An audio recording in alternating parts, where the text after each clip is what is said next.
All right. Good morning, ladies and gentlemen. Thank you very much for coming today at our last day of the USP Entrepreneurial Workshop. Today we have a number of speakers with us this morning. We're very fortunate to have them. But first we have Rashika who will introduce them. So can we give them a round of applause, please? Thank you. Thank you, Vanessa. Good morning, Bula, and namaste to you all. Thank you so much for joining us today. So we're a team of 6 strong women here who will be taking you through today's presentation. So I am Rashika Gounder, and I am an Associate Admin Finance and Communications at the Global Green Growth Institute. And I'm very privileged to be here today as I am a former student, an MBA student from USP. And I've also done Masters in International Relations from the University of Fiji. And I hold 15 years of work experience in the areas of finance, admin, operations, and M&E. So today we also have my colleague here with us, Esther Bates. She is the Senior Project Management Officer at Global Green Growth Institute. And Esther and I work together on the Pacific Green Entrepreneurs Network program together. And then we will be hearing from Marlene. Marlene works on Pacific Regional projects as the Pacific Regional Manager at Good Return. And with her is her colleague, Joanne Raya. She's also from Good Return. And then we also have with us Maria Rona Luna Pastorizo Skeguchi. I'm sorry if I pronounced it wrong. She is the founder and director of the Greenhouse Studio and also the Greenhouse Co-working. And we'll also be hearing from Marita Manley. She's an entrepreneur and a consultant who works on various business support programs, and she's lived in Fiji since 2006. So she's more like a Fijian, local Fijian now. And in her role at Talanoa Consulting, she's currently supporting the WIHA program and is also an advisor to the Pacific Australia Pacific Climate Alumni Network. So that's us 6 ladies. Now I'd like to invite Marita to take us through to this first part of the presentation. Thank you. Thank you so much, Rashika, and great to see everybody. Yandavinaka, everyone. So today we're here to talk about impact entrepreneurship.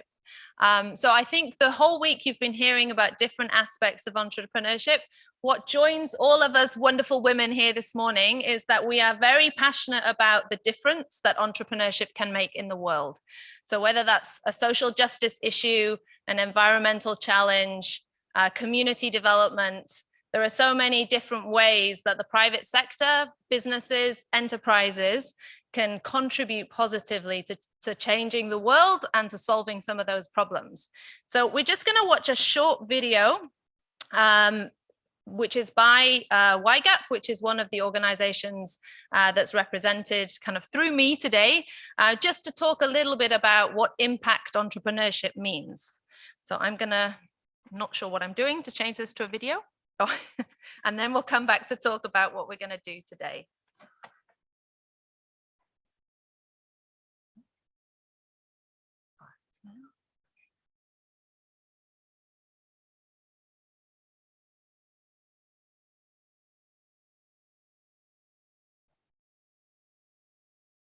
I think the sound comes in the first.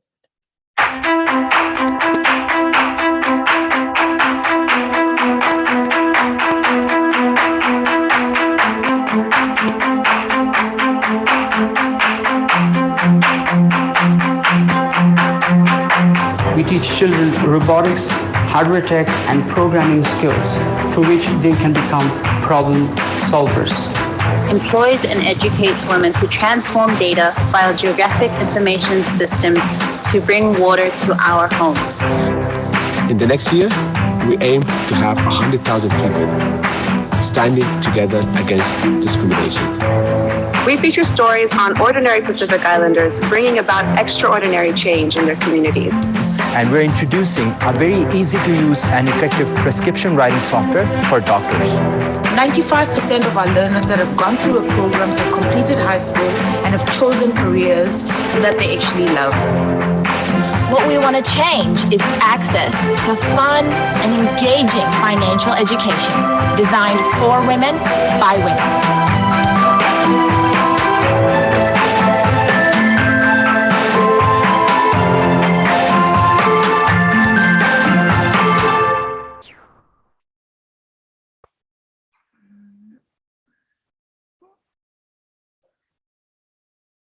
You should never put me in charge of tech, not one of my strengths. So what we're going to talk about as a collective today is the entrepreneurial journey. And we'll come back to explaining a little bit how that might differ if you're an impact entrepreneur. So all of those wonderful people we just saw have businesses that are set up specifically to deal with a particular problem that they've seen in the world. So Georgina, who was featured, she is Samoan, but she runs a business in Fiji. They run a GIS and drone company. And they work a lot in the area of water and electricity access, doing survey work for new water projects, new electricity access work. So something, if there are any GIS students in the room, something like data, digital information systems, these are all things that can be applied to trying to solve really critical issues like access to water, for instance. You might just start at the ideas stage. Esther is going to talk a little bit about that. Once you have that amazing idea, there's a lot of work to be done to think about how you might actually get started. And Rona's going to take us through that. I'm going to take you through something which can sometimes be a bit boring, which I'm trying to not make it boring, which is all about once you know that you've got a good business idea, there's a ton of work, unfortunately, to do in formalizing that, getting yourself from the stage where you've maybe tested a home-based business to actually formalizing that into an entity. And then growth comes once you've got a solid business idea that you know is scalable. So before we get into that, I just want to take you through, again, what we mean by impact entrepreneurs. So impact entrepreneurship is all about using the private sector, using your talents as an entrepreneur to change lives for good. So that might be an environmental issue, it might be a social issue that you've seen in your community, that you know that there's a business solution that can help with that. So let's have a look at what we mean and give some examples of impact entrepreneurship. Small quote from Margaret Mead: "Never doubt that a small group of committed citizens can change the world. Indeed, it's the only thing that ever has." A lot of small businesses are making really important changes in the world, and they all start with that initial seed of an idea. So what do we mean when we talk about impact enterprises? We mean enterprises, we mean enterprises that are a number of different things. So each of these enterprises that I'm going to talk to you a little bit about, they have ideas that are scalable. That means an idea that can reach a lot of people. So if you're a roadside stall seller, you might be selling corn. You might only ever want to reach, a handful of people that are passing every day. What makes impact entrepreneurship slightly different is that you're aiming to reach a lot of people through the work that you're doing and change for good, for a positive outcome, a lot of lives. So scalable, you've got an idea that's going to reach a lot of people, whether that's customers, whether that's communities. Sustainable, obviously you need to have a solid business plan that's going to generate revenue. And there's a lot of different things about the ways that impact entrepreneurs function and their personalities compared to kind of your average business person. So some examples. My good friend and person who's joining us today, Rona. One of the things that a lot of impact entrepreneurs do, they don't just talk about changing the world, they actually do it. So Rona has been talking for a long time about setting up a co-working space in Suva. But she didn't just talk about it. She hustled and she went out and she did it. That co-working space is providing lots of opportunities for small businesses in Suva and Fiji in general to learn about entrepreneurship, to have a space where they can interact with others. They also are not afraid to change. So if they have something, a business model that they know is not necessarily working in the same way that it did, they're not afraid to pivot and change what they're doing. Zita Martel is an entrepreneur from Samoa. She was actually the founder of the biggest inbound tourism operator in Samoa in the 1990s. At some stage, she felt that tourism wasn't going in the right direction and that she wanted to do things which were more authentic and which she felt resonated better with her identity and her culture. So she completely flipped her model to doing very high-end, curated, culturally immersive trips, and wasn't afraid to kind of back away from what was a solid business, solid mainstream tourism business, to say, no, I can do more. My skills, I can benefit more people. I can benefit more communities if I do things slightly differently.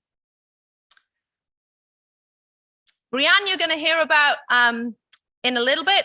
The other thing about impact entrepreneurs is that their ideas might be super simple. So if you, like me, are trying to get rid of plastic in your life, one of the areas of the home where there's a lot of plastic is often our bathrooms. And there's no need for there to be lots of plastic in our bathrooms. Shampoo is one of those products which is mostly water. So, showers have water. So why do we need shampoos that are already soluble? So I'll let Rona talk about Brianne a little bit later. She had a very simple idea for changing a big problem in terms of plastic. So that's just a little bit about what we mean when we say impact entrepreneurship. We're going to talk about the stages of an impact entrepreneur's journey, but just to give that some grounding at the beginning, impact entrepreneurs are not only trying to see a business solution and an opportunity, but they're trying to bring a lot of people with them. They are trying to solve problems that are going to impact people's access to water, access to healthcare, education, income generation, whatever it might be. They're trying to find solutions to those problems through a business solution. I will now hand over to Esther, I think, who's going to talk a little bit about environmental sustainability as part of that impact entrepreneurship story.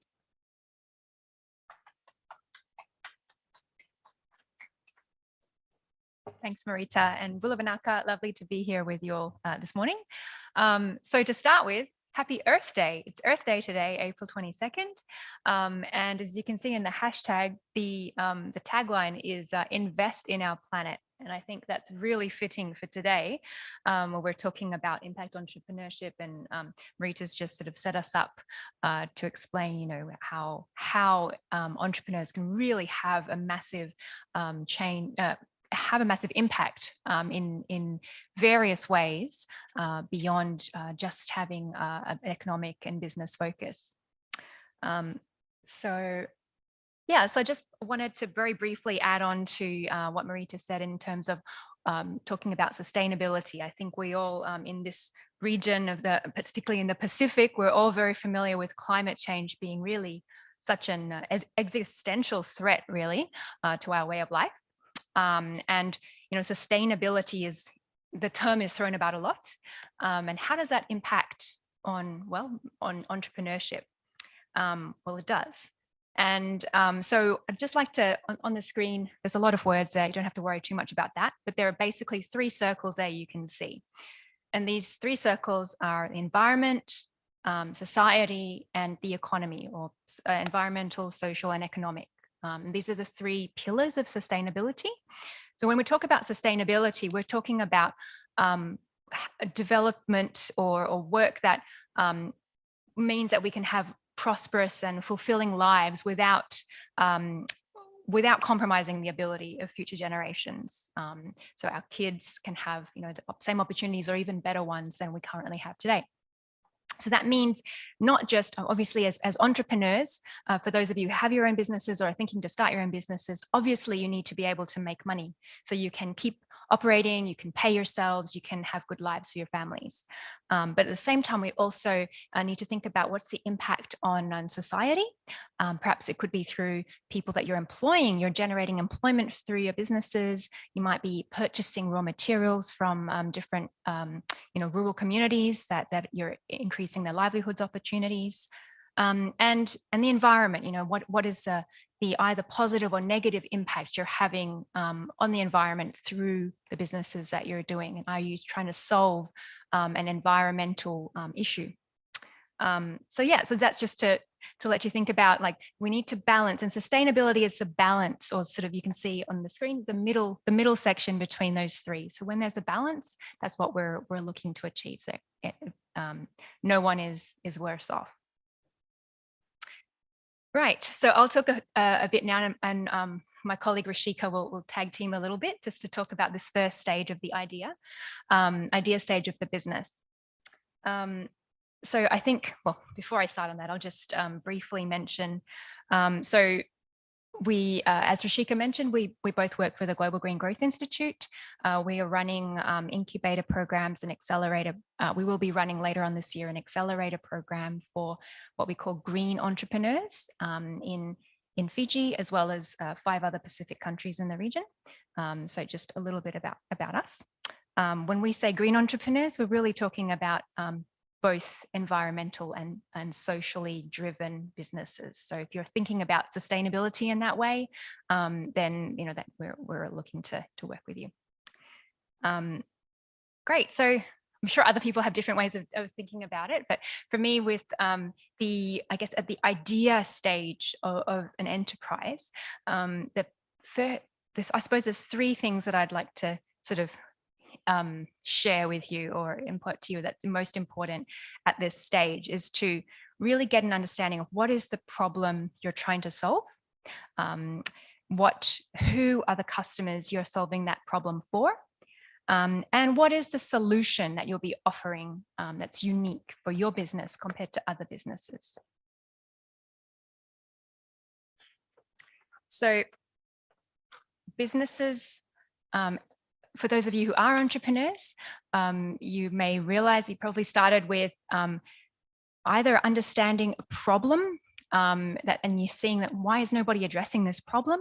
For example, Rona had started the co-working space because there was no place for entrepreneurs in Suva and Fiji to kind of come together and share ideas and learn from each other. I'm sure she can explain much better than I can, but identifying a problem and then doing something about it, right? And something that you're passionate about. Passion is, what really drives entrepreneurs. And so you need to find what you're really passionate about and making a change in through your business. So, I mean, your problem could be anything. It could be to do with it could be an environmental or social issue that you see in your community, or what you see around you in terms of plastic waste was mentioned, or healthy living, or it could be something not related to that at all. It could be, well, you think, why is there no local food, no good healthy local food options available at the USP campus, and then you want to do something about that as well. So really, whatever you're passionate about, it doesn't matter what it is, that's finding your why and understanding what's driving you is the first thing. So before I hand over to Rashika, we'll be a bit more interactive after this. So just a few things, to mention in terms of, well, looking at Earth Day. So a few mostly social environmental issues. You can see some pictures on the screen so for example, you might be passionate about doing something about deforestation, which is the first picture you can see on the left. This middle picture is, it's meant to represent, it's not a great representation, but unemployment, perhaps. Maybe you see unemployment as a big issue in your community that you want to address by starting a business and helping create jobs for people. Or maybe it's, seeing that the oceans are dirty, or that there's a waste pollution problem, like you can see on the right here. Or on the left, healthcare. Perhaps you see healthcare is an area, or nutrition related to healthcare, to say that there needs to be something done in that space. Or on the right, this is showing very polluted waterways. Maybe you need to do something about that, which is also very related to health in your in areas. So I think we've sort of there's many more kind of social environmental issues. These are just a few examples. And I'll now hand over to Rashika, who will get you to respond to a few things.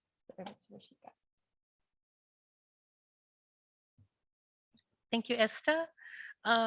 So now that Esther has explained to you about the social and environmental issues, so I would like to give it back to you all and get you to be thinking.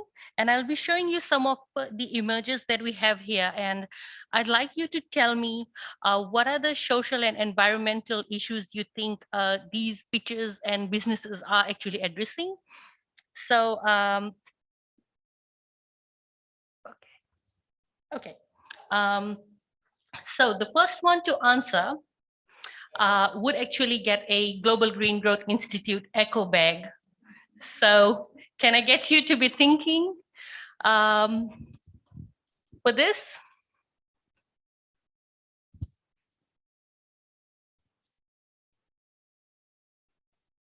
So we have two businesses here. One is the green banana paper wallets and bags, little clutch bags that they make. And then the other one is from Aggie Global. So what do you think are the two, what are some of the issues that they are trying to address, social and environmental issues through the products and through their businesses? Okay, we have someone here. A sign there. By the way, good morning. Sorry, we just walked in. Thank you. Thank you for the presentation. I can see a recycled sign there. It can either be their logo for the business, but it's a recycling environmental. It's an environmental issue they are trying to address there. Okay. That's my interpretation. Okay, thank you for that. Anyone else? Right when all this needs to do with health. So yeah, maybe NCDs and all, and they're promoting this business. Okay, yeah. That was great. Anyone else would like to give an attempt? Organic farming? Yes, definitely. Okay, so I'll just explain a bit more on that. So the green banana papers, they're addressing the lack of sustainable livelihoods, and also they're addressing the environmental issues associated with a lot of banana leaf wastes that we have, and it's emitting a CO2 into the atmosphere as well. And whereas Aggie Global, you can see a basket full of fruits and vegetables. So they are also addressing the difficulties of women in rural areas, how they are trying to bring their products to the market and assist their families to earn a living and have a better life. And they are also, through this, they are providing sustainable livelihoods, and as well as addressing health and nutritional issues as well. So now we'll move on to the next one. So what problem do you think these two businesses are addressing?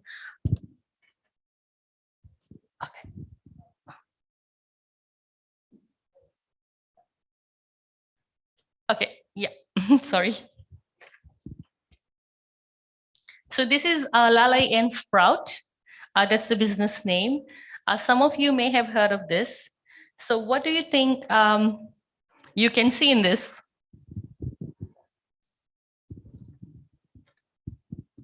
Reusable diapers? Yes. So what issue do you think the business is trying to address by having reusable nappies? Reduce waste? Yes, definitely. We have another lady here who'd like to speak. Yeah, I have the same answer with that guy, because like something they stress here is the diaper. It's a reusable diaper. Is that? Yes. So we know nowadays lots of us mommies are using diapers for our babies. So Lala in Sprout is basically producing reusable nappies, which definitely is very helpful in safeguarding our environmental issues, as it's reducing the number of diapers being wasted and sent to our landfills in Fiji. So yes, thank you for the answers. And also it's actually addressing the long-term environmental pollution as well through these reusable nappies. So moving on, we will look at the customers now.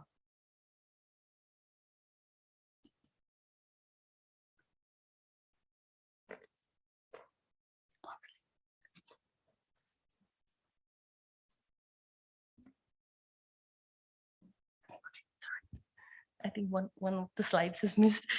Okay. I will now ask, okay, before moving on, I'd like to ask you, what do you see as customers? What problems are being addressed for the customers by these two businesses here?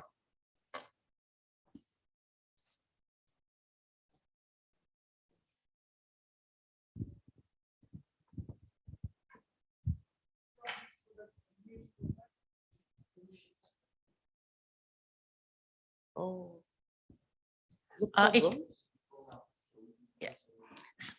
So these, so you saw that how the businesses were trying to address social and environmental issues. So now how Esther explained, we have the problem and then we have the customers as well that we need to think about.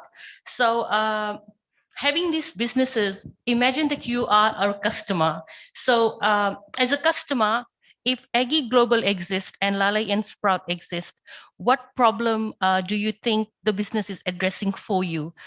Basically, in other words, what are the benefits of having this business in the society for us?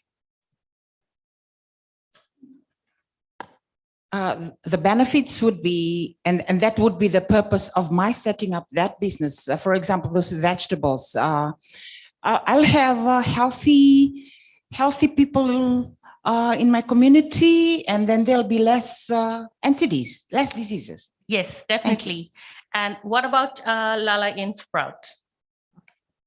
There'll be less less diapers rolling around the environment, the compound. Yes. Read. Can you just help me out here? What reduce, recycle, reuse, and what's the third one, please? Reduce, reuse, and recycle. Yes. Thank you. Okay, we have another person here who would like to say something.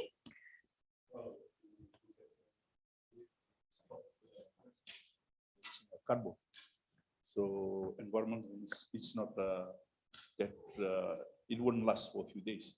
So you need something better like a freezer or something to keep them fresh. And with diapers, you can see the hands holding them too. Like lives. Got to be taken care of too, on the environmental side. So we have to play the role of somebody, guiding somebody who doesn't know that to do it.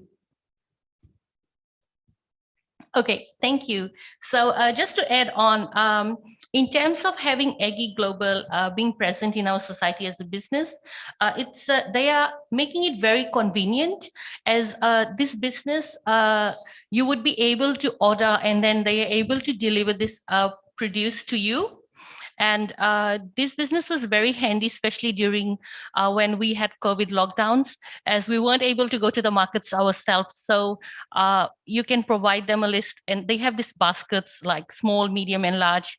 And then you can select this and at a certain cost, and then they deliver it to you. So which was very convenient. And we're able to actually access fresh vegetables through this. And it definitely is a range of healthy and nutritional vegetables. And in terms of lalai and sprout, I would say that the cost of the nappies are really low compared to the cost and amount of money you'd spend on purchasing diapers that are not reusable.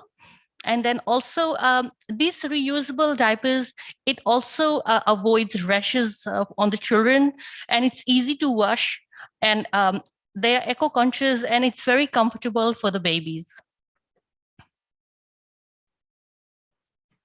So I'd like to now just request if Esther would like to take you through the customer persona profiles.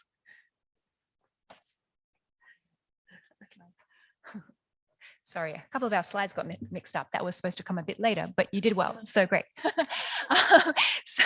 Hang on. Okay, cool. Okay.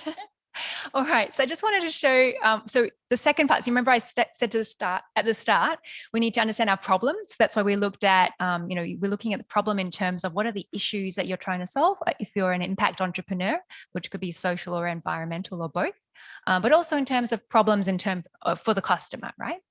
And then second, so you've got an idea, maybe you have experienced yourself that problem and you think something needs to be done about this, I will do something about this. That's great. And so you think, right, I need to go ahead and design a solution. But actually what we're saying is don't do that yet. First, understand who is your customer and understand what is the problem from the customer's point of view.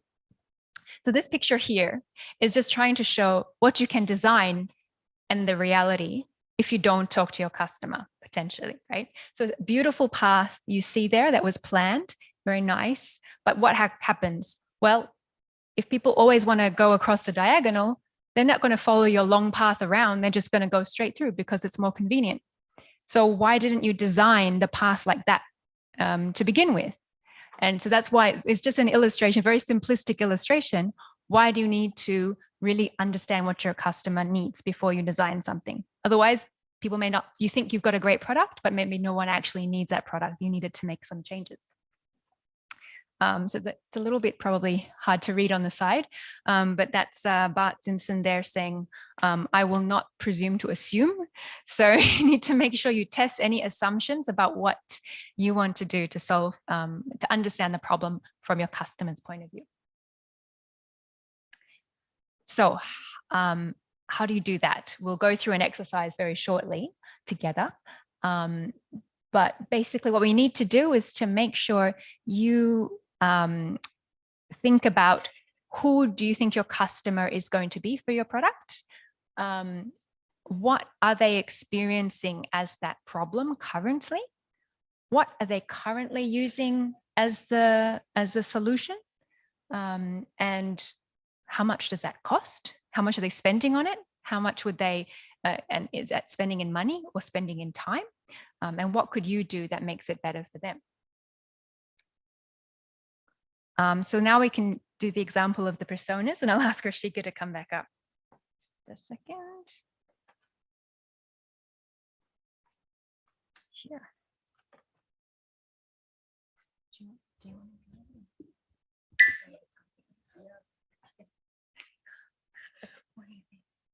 I think I'll just move this a bit this side. And okay, so here we are looking at one of the applications that's online at HubSpot, and it's on making a persona. So so just as Esther explained about the customer,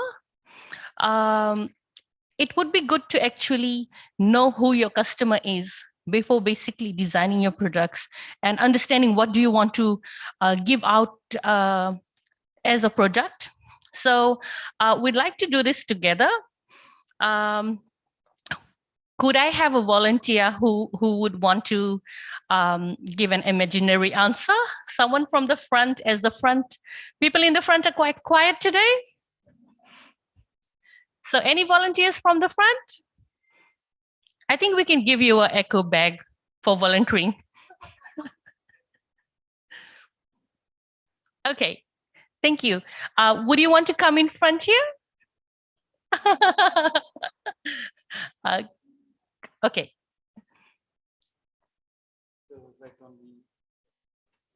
So what name would you want to give to your imaginary customer? Tew. Yeah, it's Yeah. a female. Okay, just before we get into that, we would want to do this based on the Lala and Sprout example. So imagine that that's your product, and then you're designing this on who your customer is for those reusable nappies. Okay, so sorry, we couldn't get the name you wanted. JIU. Okay, and which of these avatars would you prefer? I think the old lady would be great. Okay.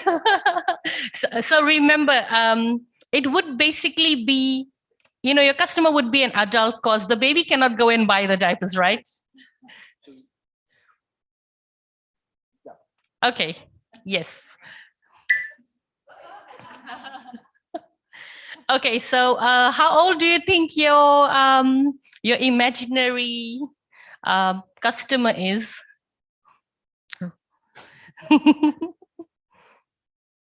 50. Okay. Okay, so we've got a 45 to 54. And what do you think is the highest degree or level of school your persona has completed? Would be masters. Oh, wow. Okay, great. And what industry do they work in?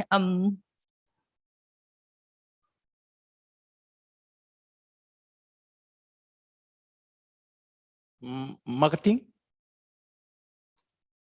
Okay. And what do you think would be the size of the organization they're working in? Like the number of people it might have? Or they could also be self-employed? Yeah, self-employed would be. Okay, great. So what is their job title? I think here we can say founder or owner.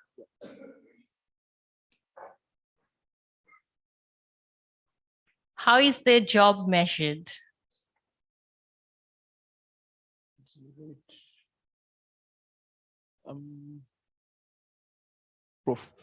Yeah. Or what is the success like? Revenue generated. Yeah, okay. The next question is an interesting one. Who do they report to? Themselves.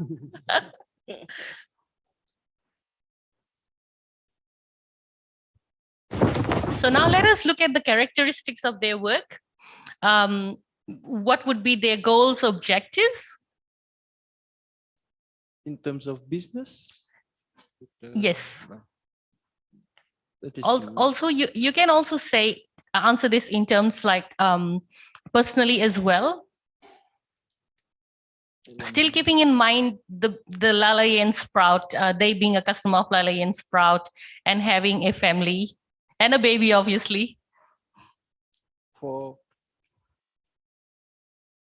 make profit and make difference. Make a difference. Okay.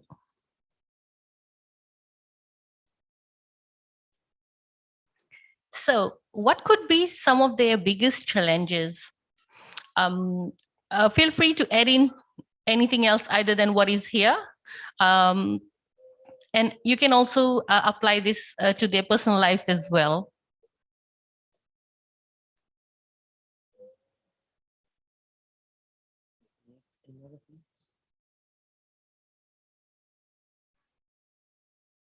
That's great.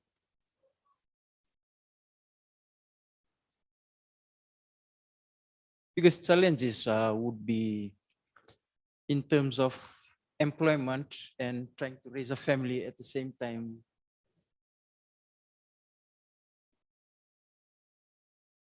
and Okay. trying to balance life. Great. And what could be their, what are the job roles? And maybe you can also include personally as well.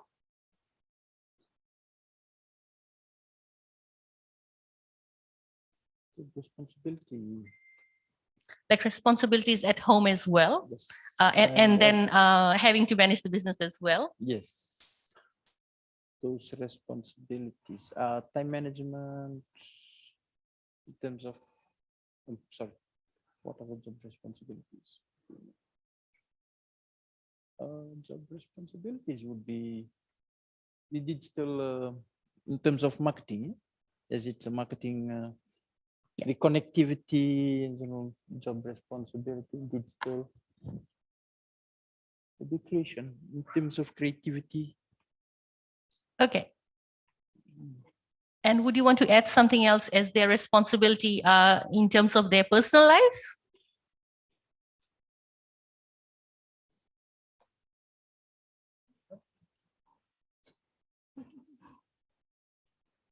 Anything.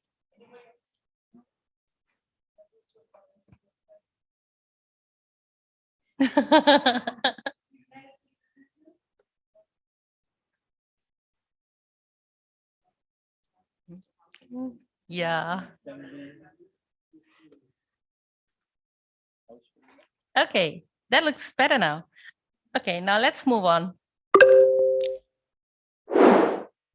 Okay, I don't really know what was that sound for. So let's look at how they work. And what are, so in this one, we look at what tools do they use or need to do for their jobs. And in the additional information, please do feel free to give some answers in terms of their personal lives as well.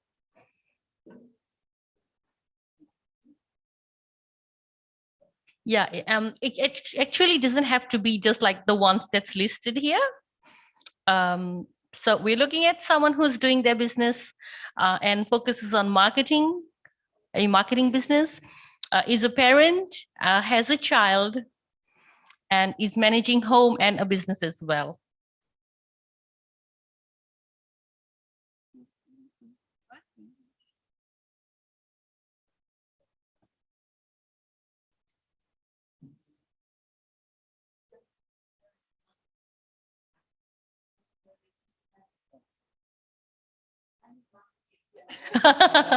Yeah, Rona is in marketing.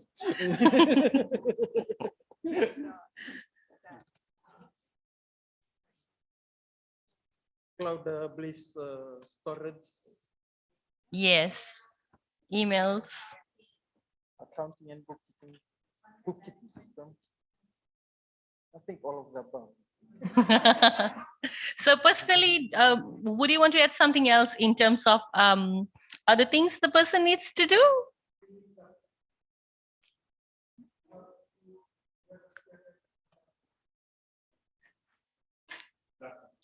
Data.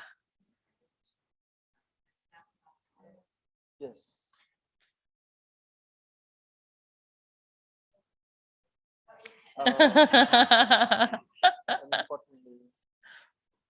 Connectivity. Okay, so what do they prefer to communicate with vendors and other businesses? What do you think your customer would? All. All? All.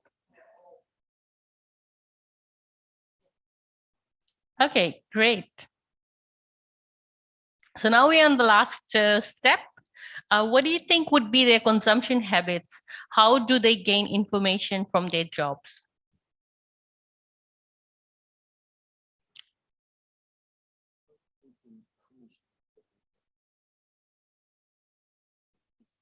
Okay. Anything else?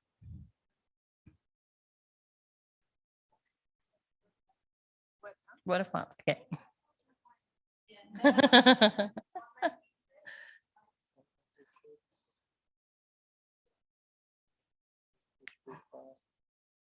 Okay, great. So what social networks do they belong to?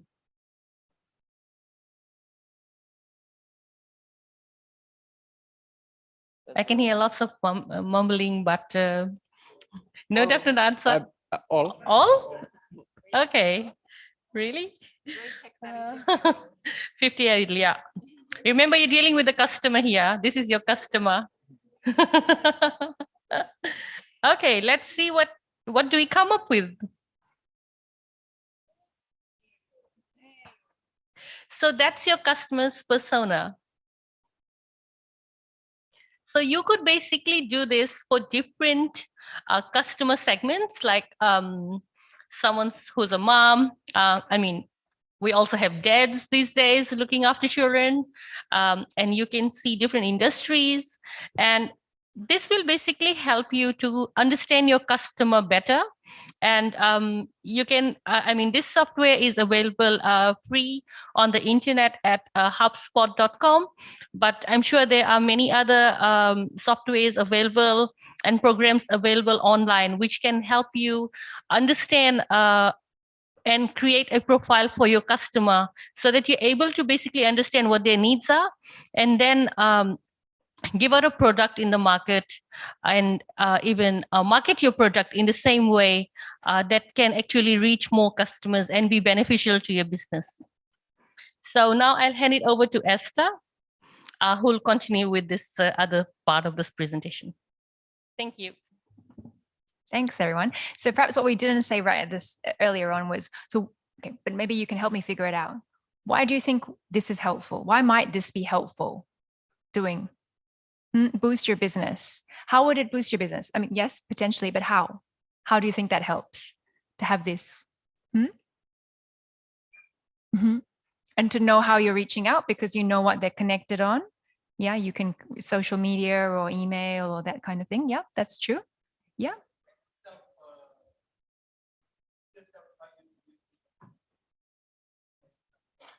Yeah. It helps me to diversify further in my business if the need arises, so that I know the background of my customers and their needs, so that I can diversify or increase, or I need to build something if the need arises. Nice. Yeah, thank you. There's some great answers there. Thank you. Exactly. So, I mean, the more you can understand your customer, and this is obviously a fictional customer. We just made up this person. I think we made up this person, unless there's really a Jew here that's like this. But this Jew is representing a group of people that we would normally do that for a group that we think is going to be the main customer segment that you're going to try to sell your product to, right? So you know that, okay, the problem you're addressing, well, the social and environmental issue, we know that that's to do with reducing waste from disposable nappies, and the solution that we want to propose is the reusable nappies. But we need to make sure we understand the customer so that we can design a reusable nappy that will actually suit their needs, right? I mean, maybe it depends on like the price point. How much they would be willing to pay for a reusable nappy compared to that kind of thing. And this, we can have some more information here. This is quite a basic template, but it could be quite useful to help you to document. So that's why we just wanted to go through that example. But then most importantly, not just coming up with a pretend example, you need to get out. Once you have an idea who your customer is, go out and talk to people who you think meet your segment, right? So go and talk to people like Jew and ask them what they actually need. What are they using currently? Are they using the, disposable nappies? Are they using something else? And how much are they spending on that? What would they be willing to pay for, your solution, given that maybe that they, they've got a master's, maybe they did their master's, we didn't ask. Maybe their master's is in, climate change or sustainability. They really care about the environment, that kind of thing. So that's just a tool that may be helpful for you. And I don't want to go on too long because I have to leave time for my colleagues here. All right. Okay, so the last point I just wanted to say, so now once you've spoken with your customers, and speaking to customers is never something that you just do at one point. You should always do it throughout your whole enterprise, always be constantly talking to customers. But okay, again, it's a bit blur, but what I'd like to introduce you now is when you have a good idea of what you think the solution is that you are going to develop as an enterprise, you need to don't spend a lot of time designing and building your first product to test it. What is a more efficient way of doing things is what we call an MVP. And MVP stands for the minimum viable product. So this is the third part of the puzzle, the solution. How do you design the solution? So you think you've got a good understanding of what the customer needs, but what we know from experience, and if any of you have been entrepreneurs before, people often don't really know what they want. They think they do, and they will tell you what they think they want. But actually, if you give them what they told you they want, maybe they'll say, that's actually not really what I want. I told you I wanted, a hot chocolate, but actually you gave me a hot chocolate. It's too sweet. I actually want something that's less sweet. I want a mocha or something like that. But you didn't know that because I told you that they wanted a hot chocolate. So what is important when you're designing something is to build something that's as small as you can, spend as little time on it as you can to test with your customer and see what they actually like. So making sure that your design meets the customer expectations, again, not just what they told you, but when you actually show it to them. And the idea here is to gather as much feedback as possible. What you design would be very, very basic. And normally they say you should actually be embarrassed by what you design the first time around because it's so basic. But you can gather information and say, this is just it's in process, it's not the real thing. So what you can do, for example, we just sticking with the Lele and Sprout example. Emma, who is the founder, is a friend of probably a lot of us here. And she did a lot of testing of the first products on, her own children's bottoms, and then realized that some changes had to be made to the initial design so that there was no, leakage and problems. But then she also got other mums and parents to test it as well and get feedback from them. What do they need? They said, oh, it's difficult to fasten the buttons. They needed to change that or something like that. But there's different ways. I mean, there's a lot of fancy words on the screen, but there's different ways that you can develop a minimum viable product to test what you think. So, for example, we mentioned Aggie Global as well with the food boxes, and this is, I'm not sure what they actually did, but just as what they could have done when they started so they offer, if you're a small family, they give you a small food box with maybe 3 fruit options and 4 veg options or something like that for 1 week. If you're a larger family, then you can order, something with maybe double that amount. But to start with, what they could have done is just asked a few people who would be in their target group, what do you actually want? What are the things that you would buy from the market? Tell me what's your market shopping list. Pack it in a box for them, exactly what they want. 1 thing of bananas, one pile of passion fruit, 1 pile of bhaji, whatever it is. Pack it in a box and deliver it to them and get their feedback. And they say, actually, that's not enough for 1 week. I need pumpkin and I need other things. And then once they have that, they can build it and keep testing. So so I think with that's the last I really wanted to say, is just to say that, the 3 things I had at the start was the problem. So make sure that with the idea stage, you understand your problem, you understand who you think your customer is, and especially the customers who are likely to be your first buyers of your product, and then keep testing with them, develop something and keep testing and listen to them and keep changing based on what they say. Right, so I think that's so I'll stop talking there, probably taking a bit long. I guess maybe just in case anyone has any questions about what we've presented between Rashika and I for the idea stage, we have a few minutes and then we'll move on to the second stage. Any questions?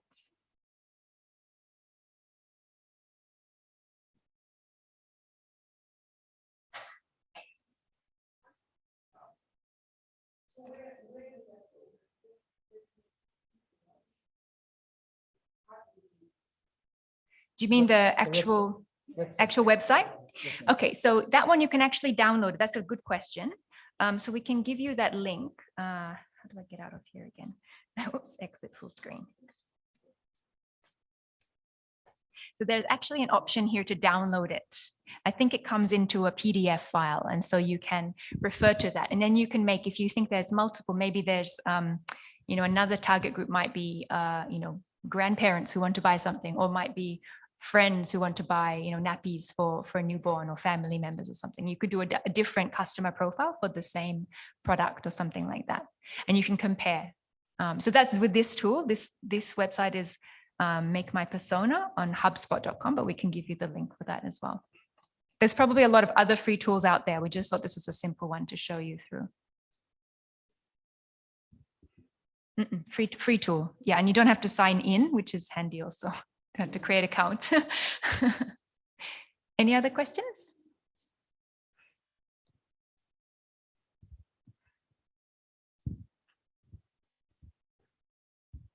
Okay, well, I think with that, in that case, I would like to hand over to Rona to talk us through early stage.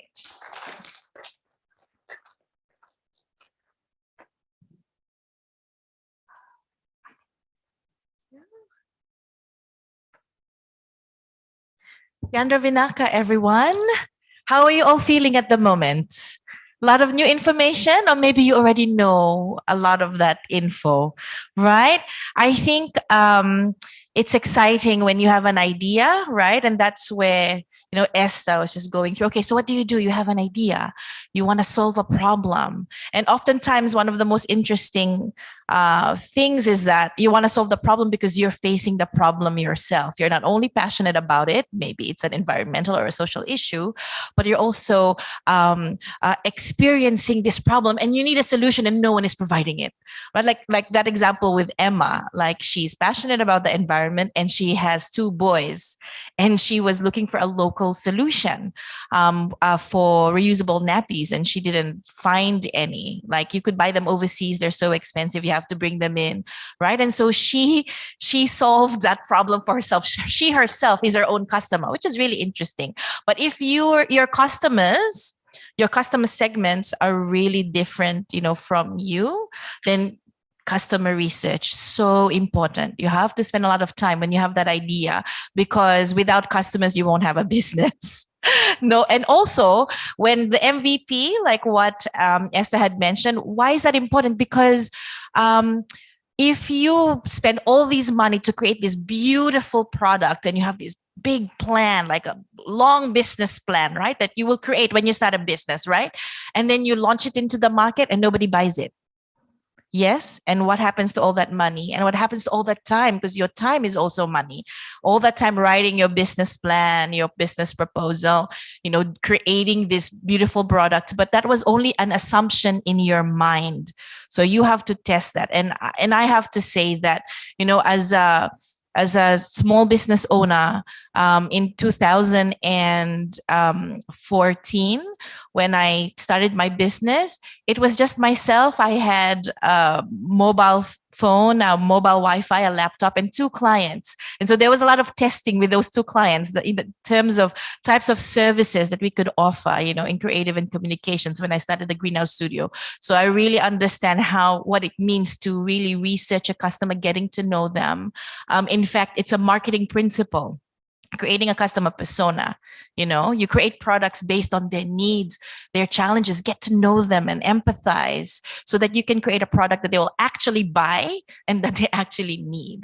So now that you've got that idea, maybe you've created a minimum viable product, as you know, as I had mentioned before, what do you do next? And I experienced this. I have so many ideas. I had so many Post-its. This is what I'm going to do. Like, how am I going to run the business? How do you put all of that in a piece of paper? And most people would just think traditionally, oh, I'll do a business plan. It'll take you maybe weeks, months, a year, just trying to write this long, you know, pages of text. So what I'm going to share with you today is another tool that is going to help you, because business plans, really, who needs business plans? I mean, who requires business plans? Yes, exactly.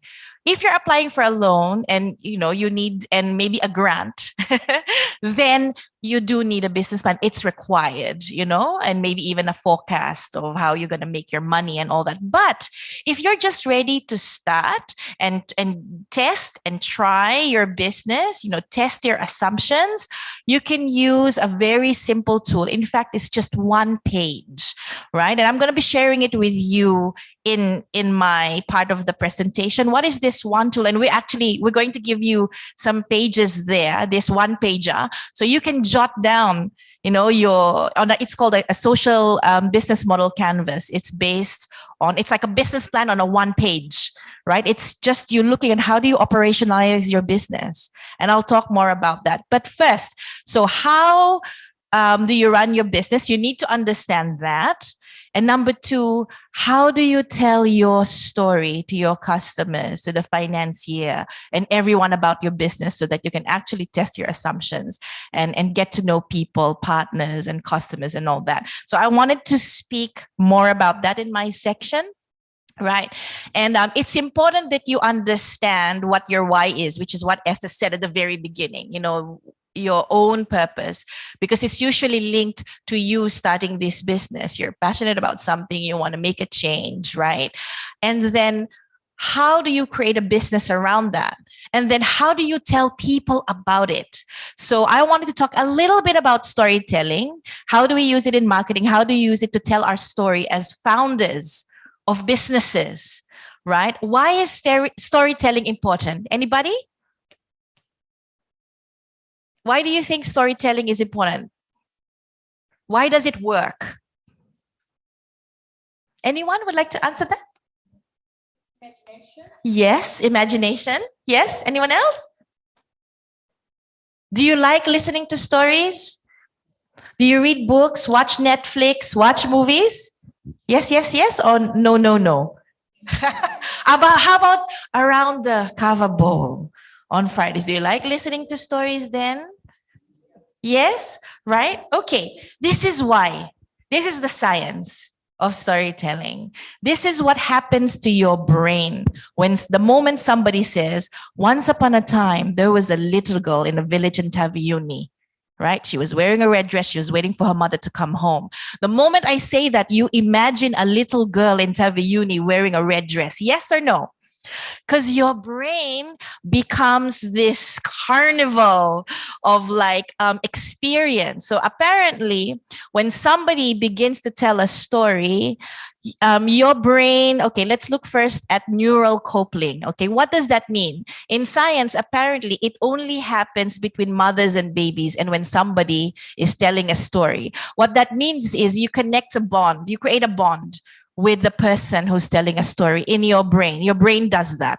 And then mirroring happens. Whatever the storyteller is saying, you mirror it with your own experience, like as if you were part of the story. That's how the brain works. That's why we're so addicted to listening to stories. Another thing is that our brain releases these chemicals, dopamine, makes you feel good. Or maybe there's, when you feel sad when you're watching like a movie, when the actor or, the hero has gone through a very hard experience, right? Because, you're experiencing the story as if you were in there, as if you were the hero. And then all of these chemicals are released in your brain. And lastly, all of this activity, the moment I say red, the moment I said, oh, I heard a thunderstorm and it was so loud, I was so scared, right? The brain also imagines and hears the thunderstorm, the rain, the color of the clothes whenever it's being described. So your brain becomes like this chemical wonderland full of experience the moment somebody tells a story. So as a founder of your own business, you need to be able to use storytelling to tell your story so that people don't just see, oh yes, you sell these products, when in fact, your story is so much more. You got into the business because of so much more, especially when you're trying to solve a social or an environmental issue. If you are an impact entrepreneur, that story will run deep, right? Because a lot of people are going to be impacted, by whatever you're doing. So I wanted to give you an example of some impact entrepreneurs, and how did they tell their story right from the very beginning, and how are they telling their story now? The reason I've chosen these two is because I have had the privilege of meeting these wonderful women myself. And I met Brienne, who you saw earlier when Marita was talking, when before she became a millionaire. I met Brienne, who started Ethique. She's from New Zealand. I met her in 2016 before she became, and I'll tell you a little bit about that story, and you will see how she tells her story in a very short video. And then Sasi, I met Sasi when I went to Malaysia. At that time, she was already becoming successful in her business, but I just wanted to show like, what are the journeys of these impact entrepreneurs, and how might your journey be similar to them when you're starting up? You know, you need to find the connections of how you're going to grow, how you're going to run your business, and how you're going to connect, you know, with your customers and your partners. So just first one would be Brienne. So I met her in 2016. And this is an important picture on the left, because at that time, she had been 4 years into her business, but, you know, it was just going steadily. As Marita had mentioned, she started creating shampoo bars. No plastic, waste-free. And at that time, she had already had some products. But really, you know, when she started, she was a biochemistry student, and she was concerned, you know, about the amount of plastic bottles that we use, you know, all of us. And so when I met her in 2016, and then I met her later in 2019. At that time, she had become a millionaire. In 2016, she met someone in this program that I went to with her. So this program, Global Ambassadors Program, which female entrepreneurs like some of you here are fempreneurs can also apply to. It's run by Vital Voices, which was started by Hillary Clinton, but they have these programs that help a growing entrepreneur. So I met her because she was also a growing entrepreneur. And she met that lady next to her over there, Amanda Ellis, and she's now at the East-West Center. But this lady had a lot of connections. She had worked in different places, and she was like, Brienne, this is amazing, you know, with what you want to do. You want to rid the world of plastic bottles. That was her one-liner. Yeah, that's why she started her business. And she started with the bathroom, shampoo, and then conditioners, right? The last I heard, she started getting into beauty as well. They've got lipsticks now too. But when she met Amanda, Amanda's like, look, I've got a friend who writes for Forbes, you know, and this is a great story. Let me just connect you, you know, with this friend of mine. So when that happened, the Forbes writer did a story on Brienne, right, in 2016. And I think only 4 people read it, she said. I remember she told me, man, only 4 people read the story. But one of those 4 people was a Huffington Post writer. And the HuffPost, they've got so much readership. And this writer reached out to her after reading the article. And she's like, you know what? You know, I really like this story. Can I do an interview on you? And when she did, so many people read the post, including Britney Spears and what's his guy's name? What's his name? Ashton Kutcher, right? And they put it up on social media. Like they were just like, wow, this is interesting. Someone from New Zealand, you know, doing this and that. And it reached so much that they fulfilled their orders. Like they had, you know, a forecast of how much based on what they were doing. They had orders from the US, which they had never, you know, shipped to the US at some point.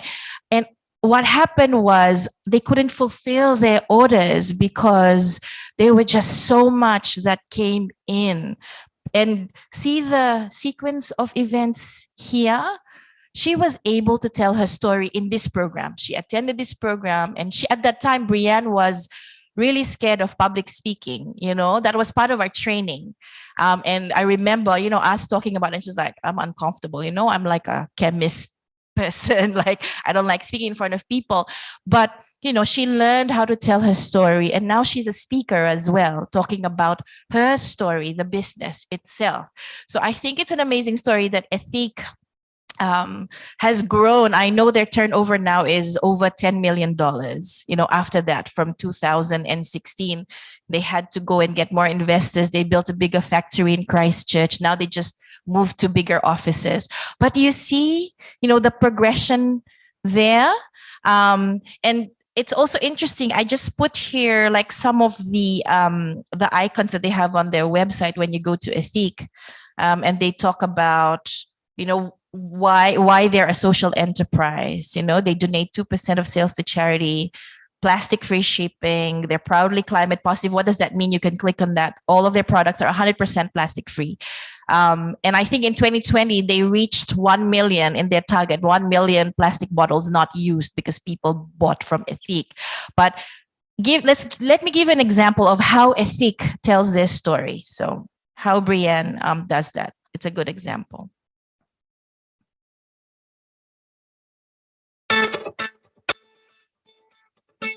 Hello, I'm Brianne West, the CEO and founder of Ethique, and we're on a mission to revolutionise the cosmetics industry and rid the world of single-use plastic bottles.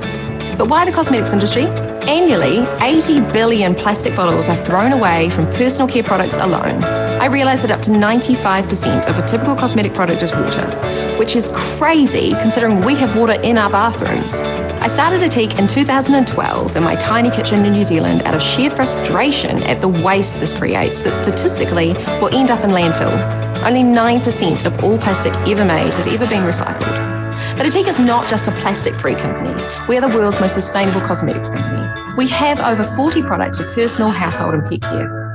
Our entire range of solid, concentrated bars contain little to no water, are made using 100% naturally derived, ethically and sustainably sourced ingredients, and all our bars are certified vegan, cruelty-free and palm oil-free. Our packaging is 100% plastic-free and certified home compostable and also recyclable. But social and economic sustainability is just as important as environmental. We have direct trade partnerships with our key ingredient producers in countries like Samoa, Rwanda, Ghana and Ecuador to ensure that local growers receive stable prices, reliable income and good working conditions. Fair wages enable people to think long-term, ensuring a healthy environment and community. We are proudly carbon neutral whilst working towards being climate positive at the end of this year. This means we offset 120% of our carbon emissions. We are a certified living wage employer and we donate 20% of our annual profit to charity. So what's next? Well, we want to rid the world of 500 million plastic bottles by 2030, and yes, we are on track. From New Zealand to the world, we're helping customers rethink refillables and give up the bottle. Oh, I wish Brianne was here too. But see how she told her story. That's like 2 minutes. Look at that. And then you knew exactly what they're doing as a business, right?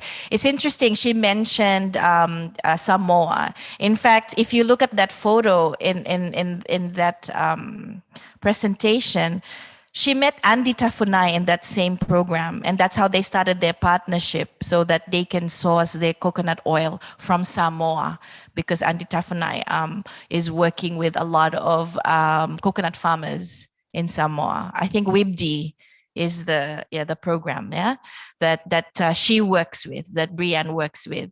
But can you imagine yourself also telling your story in that way? How did she tell her story? She started with her mission, right? Our mission is, big one. And she told me in 2012 when she started, people would laugh about it. It's like, what?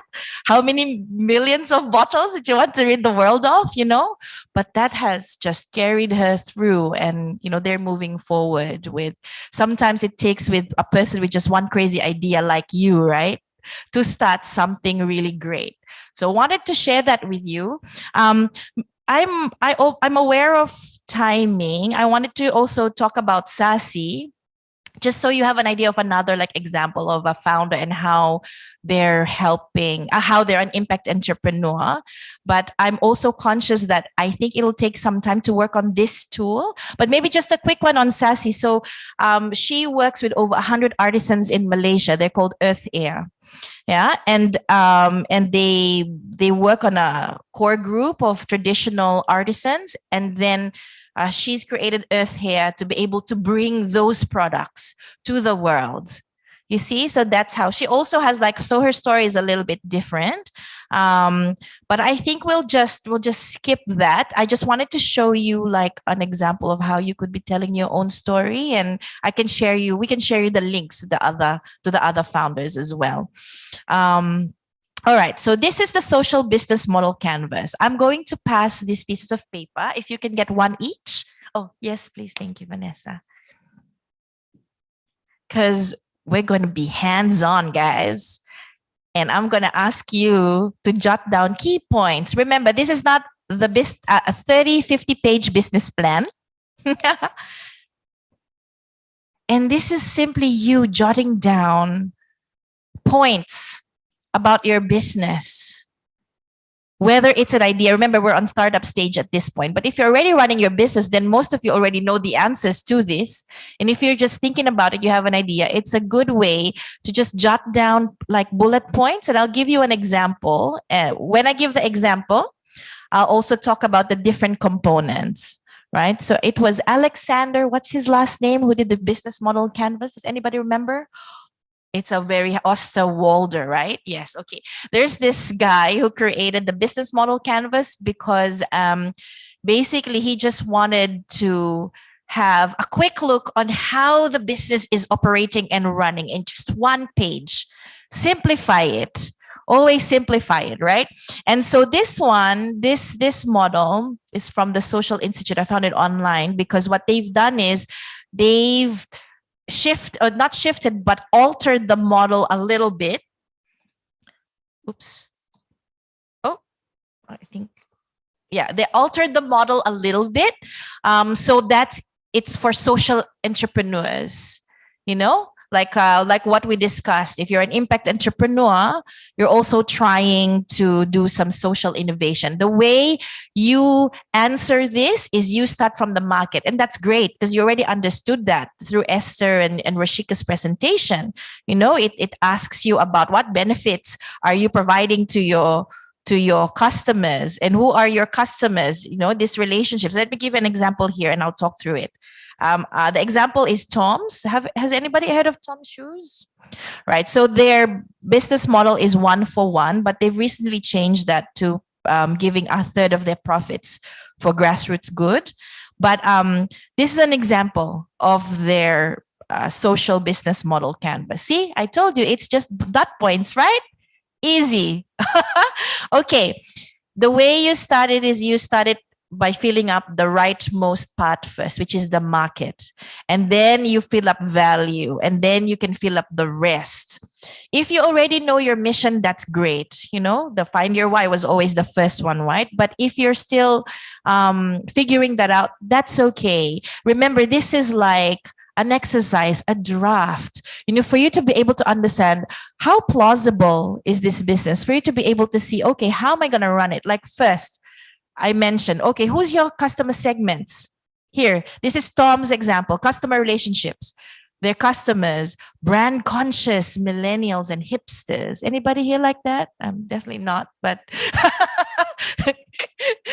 I'm sure some of the younger students here might be a millennial and a hipster. People experiencing first world consumer guilt, how much shopping they do online. So these are their two main customers. So they just jot it down, right? So if you know your customers, great, you can just jot it down. The next, fill up what benefits is your product or your service providing, your business providing to your customers. See, they've listed here their consumer benefits. Children are educated, better family health. So they just jot it down. Next one, channels. How are you going to reach your customers so that they know about your product and your service? So look at these guys. They even have campus schools and programs. Why is that? Why did they put campus schools and programs? Anybody? That's not a normal channel, right? Why? Because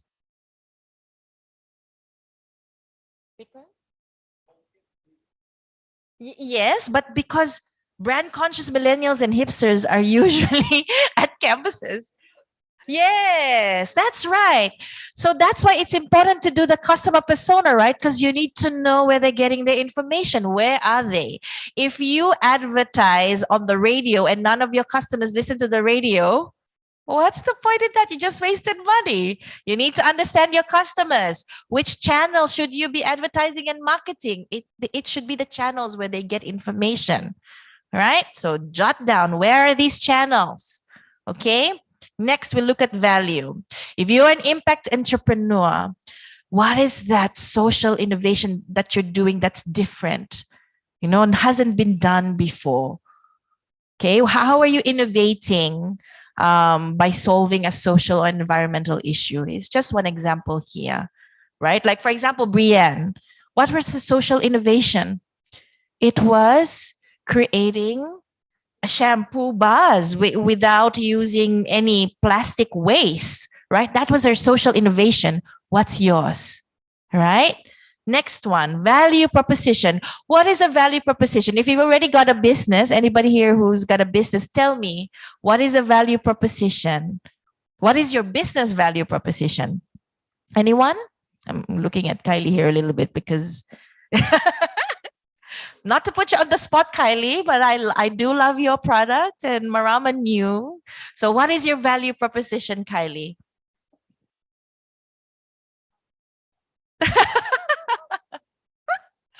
I mean, Kylie, your products, you have your ice creams, but now you work on the coconut products as well. Tell us. Oh, okay, so you'll find out more about Kylie. But okay, if anybody would like to share what they think a value proposition is, maybe put your hand up. Anybody? It's simply yes. We run Talanoa Treks, which is a hiking social enterprise. So one of our value propositions is around connecting communities. Yeah, so it's like, I mean, I think when you think about value propositions, you also think about your unique selling proposition, right? Like what makes your product or your service different from similar products and services? Why would your customer buy from you and not from your competitor? You have to be able to communicate what your value proposition is, right? To your customers, to your partners. So here, for example, at Tom's, look at the example. Their value proposition is they're an ethical company. They have a meaningful cause. They're high quality product. Look at that status symbol. Interesting. It's because they have brand conscious millennials and hipsters. So that becomes a value proposition, right? So this is good to see an example. So when you fill up yours, you at least see an example. Now let's look at implementation. How do you operationalize your business? What are the key resources that you need to run your business? For Tom's, yes, they need working capital. Do you need working capital? Everybody needs working capital. For them, they need a large workforce. Maybe for you, you don't. What other key resources that you need? Like for these guys, they need manufacturing facilities. Like for us, for my business, we didn't need a manufacturing facility. But to open a co-working space, we needed a space. That is a key resource. So for your business, what are those key activities for you to be able to produce or create the product, provide the services? What are those key activities for these guys? Because they're creating products, the shoes, they have product development as a key activity. They need to actually develop the product. Maybe if that's the same for you, then they have the manufacturing process because, to create those, they have to manufacture those shoes. Maybe for you, it depends what your business is. If anyone would like to share, that'll be great when we're doing the this activity. Would you need to be selling it online? Maybe not. Maybe for you, your channel's different, right? What are these key activities? So for them, look at it's like a journey as well. They develop the product, they manufacture it, they sell it online, they track it and they ship it. Then obviously there's the customer service if anybody has any issues when they receive the products. And then beyond that, they have their social programs, which is key because they're an impact entrepreneur. They're a social enterprise. Yeah. Any questions so far on any of this? Yes, madam.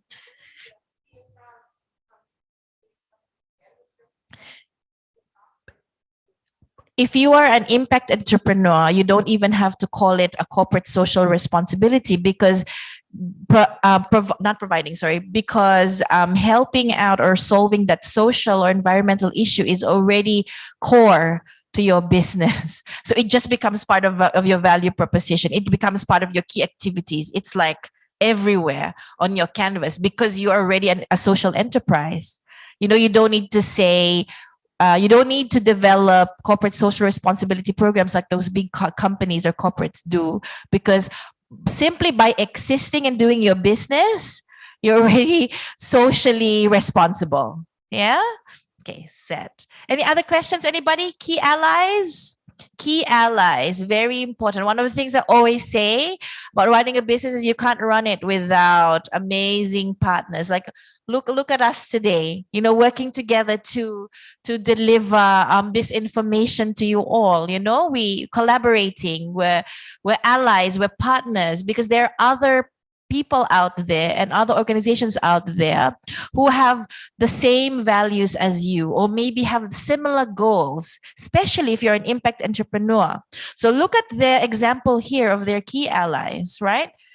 Suppliers who provide environmentally sound materials. See, these are their allies. Humanitarian organizations to collaborate on social programs. Who are they? You need to know who are those partners that you can, you know, start thinking how you're going to work together. I know Ethic, after they became a multi-million-dollar company, they started an Ethic Foundation because they started working with organizations that, you know, wanted to do more good. Right. And lastly, at the bottom here, very important, guys, finances. I'm a creative person and I hate looking at numbers, to be honest. But as a business person over the years, you have to understand. You have to get good people who can help you with your numbers, with your analytics, you know, to understand how things are going. And very basic here on this canvas. First, you need to know, you know, how you're making money. What are your revenue streams? Especially at this time of COVID, you cannot just have one revenue stream, meaning you only have this one product that is being sold, like for this particular group of people. You need to have multiple, because what if something happens and, you know, it's just risk management, right? So what are those different revenue streams? Like maybe let me give you an example from my own experience. For Greenhouse Co-working, we offer not only the space for people to come and use a desk to co-work with us, but we also have memberships for virtual community, just joining us online for all our events and, you know, our sessions to speak with business coaches and mentors and all that. So that's a different revenue stream compared to the members who sign up to actually use the space. You know, then we also have some paid events. That's another revenue stream. Our meeting rooms, when people hire our meeting rooms at the co-working space, it's another revenue stream, right? So what are your different revenue streams for your business? Jot them down. Cost of delivery before we do the community reinvestment. Cost of delivery, you need to understand how much it's actually going to cost you to create your product, because you need to know your price point. Yeah, you're going to do your research with your customers. How much are they actually going to pay for it? But you also need to understand, to get to that particular product, how much is it going to cost you? So they just wrote down the costs that are involved for you to deliver your products and services. And lastly, because you are an impact entrepreneur, community reinvestment is important. How are you going to keep doing good to the community? You know, that's core to your business model, right? See? That's easy, right? Just jotting down these dot points. Can we partner? Maybe we give everybody like 5 minutes just to jot down, you know, these points for their own business, and then 5 minutes to the person next to you just to discuss, so you could help each other out. And at the same time, if you have any questions while you're doing the work, just raise your hand. Is that good, everybody? Yeah, are we good with that? Can I hear a yay? Oh man, you need coffee. It's Friday. We should get. You need more copies. Oh, just one. Yeah, you just one more copy.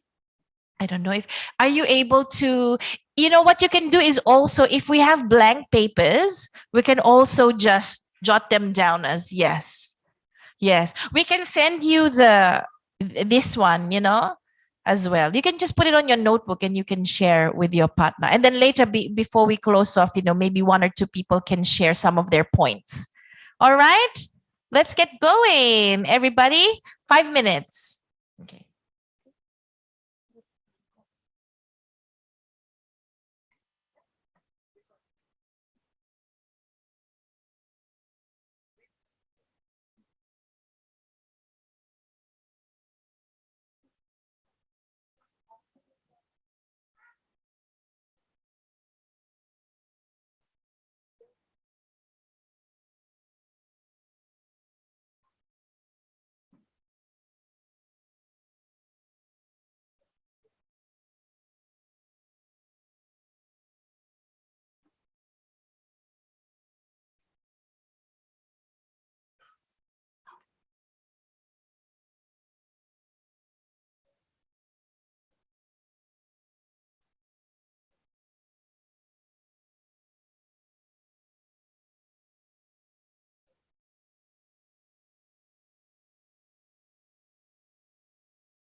All right, everyone.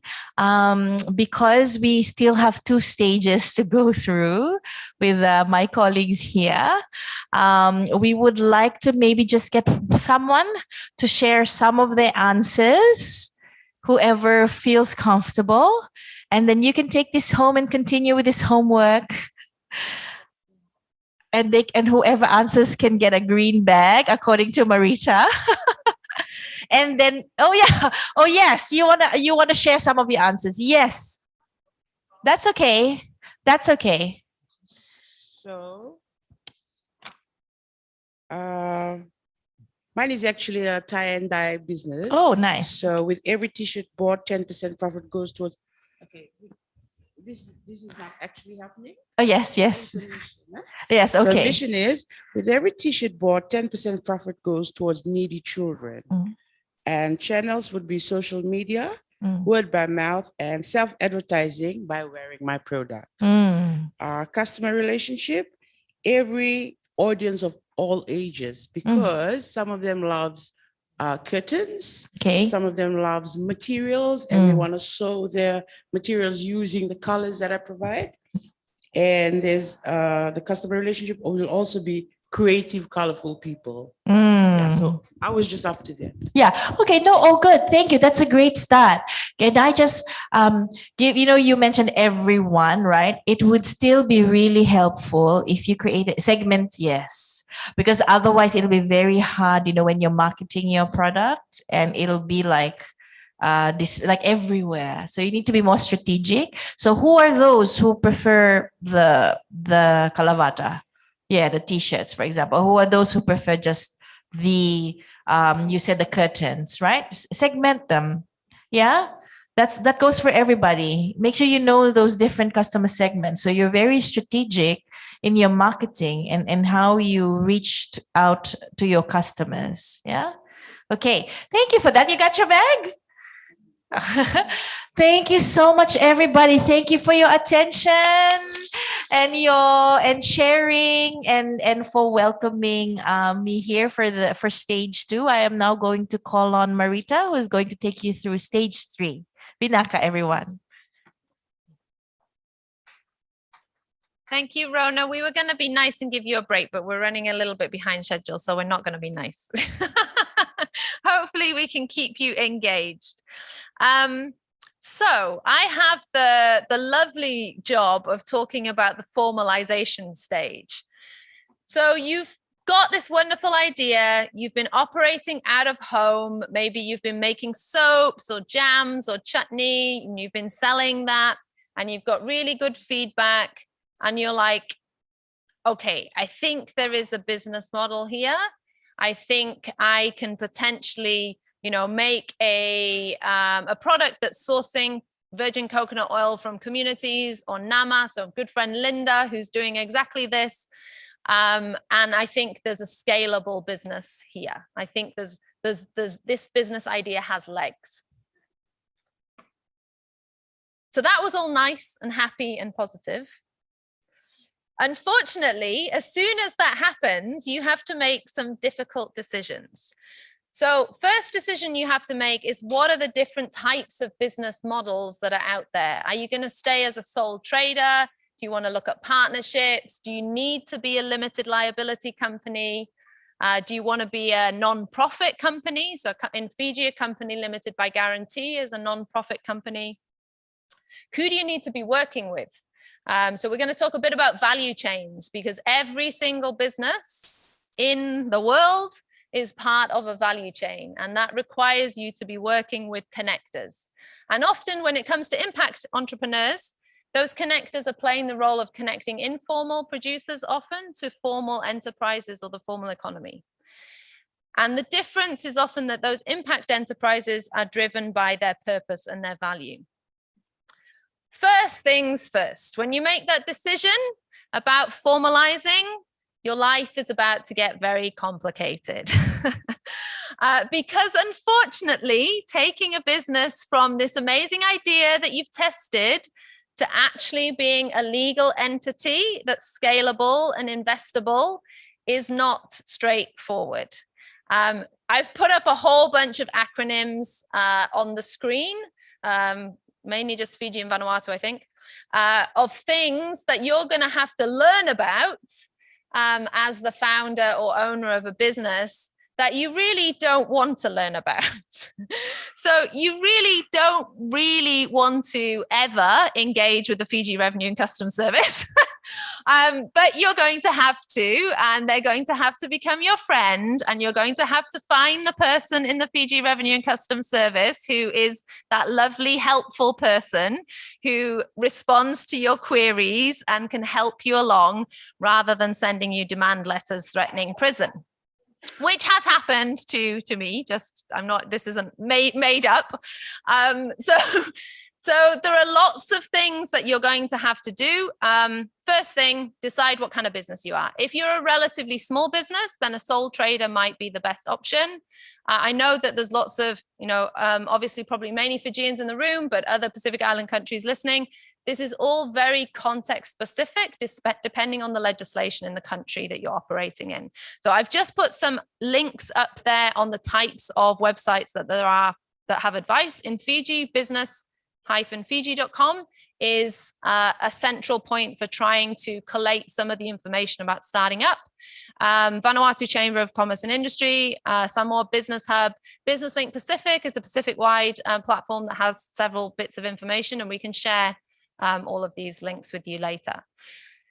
Okay, so you've made that decision. Let's say you're going to set up a limited liability company. So you register your company name, you get all of your paperwork together, which might take you anywhere between 1 month and 4 years, depending on what sector you're working in. And you then need to start making connections. So if you are an impact entrepreneur and you're trying to reach volume and you're trying to reach scale, you have to be working with a number of different people across your value chain. So this is just an example of a papaya farmer, pawpaw farmer, who is exporting. And these are all of the different people in that value chain that is going to help take that product from a farm near Singatoka all the way to Annie, our international customer, who's looking very excited about buying pawpaw in Australia, say. So these people are all people that you're going to be collaborating with across your value chain. And you're going to have to get to know those people. You're going to have to develop all of the materials that you need to explain what your business is. Top tip, create a folder with all of your paperwork, because the amount of times you are going to have to share your business certification details, your insurance details, if you're exporting, your export permissions, etc. One Google Drive folder, everything in that folder, because then you can just share that link. Okay, so that was all the scary bit that I'm going to do. We're now going to go back to the nice positive, what can happen if you get this right. So a lot of time and effort is spent when you are going through this stage of formalizing your business, you're reaching out to partners. But these kinds of enterprises can really make a big difference for a number of entrepreneurs. And for those of you who you may have a Bilum, I've got a few at home, beautiful handicrafts from PNG. And this is just a bit of a story. I'm going to show a video if I can.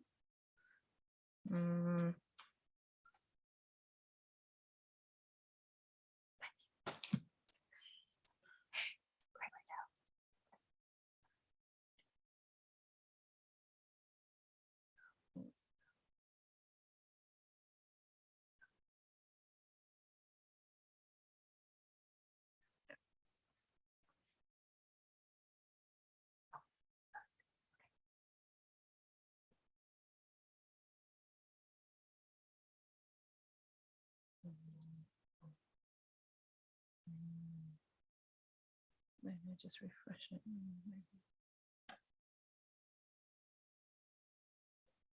Sorry, we're going to try and show this if it's fast enough.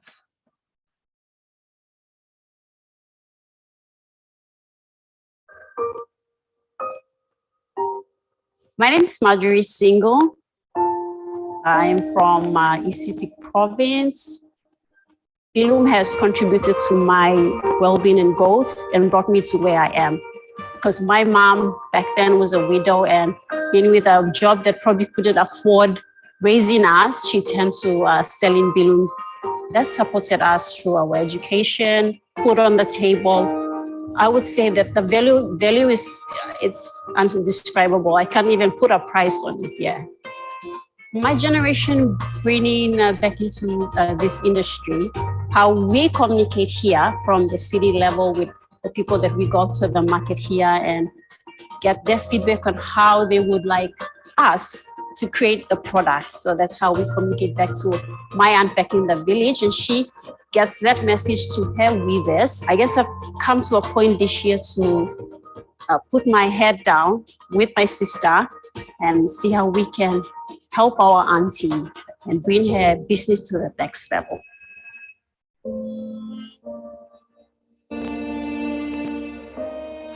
So that's just a story of one of the weavers. If you go to that website, thebilumstory.com, there's a ton of videos on there from different weavers.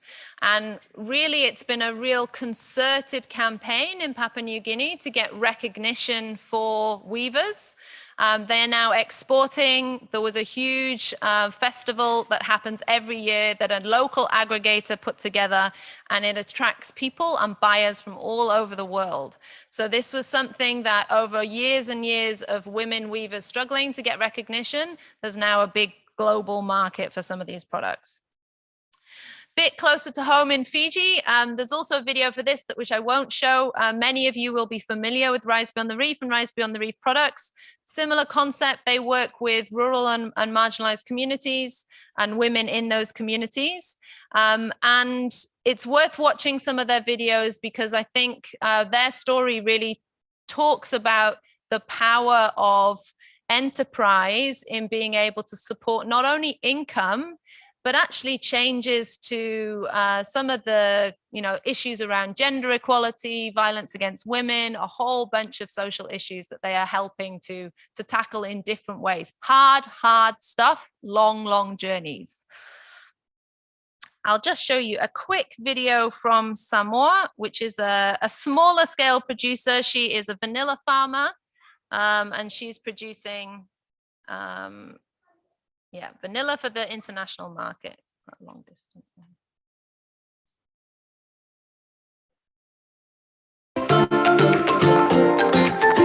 My name is Shelley Burrich, and I'm the founder and owner of Gawala Vanilla in Samoa. We are an organic vanilla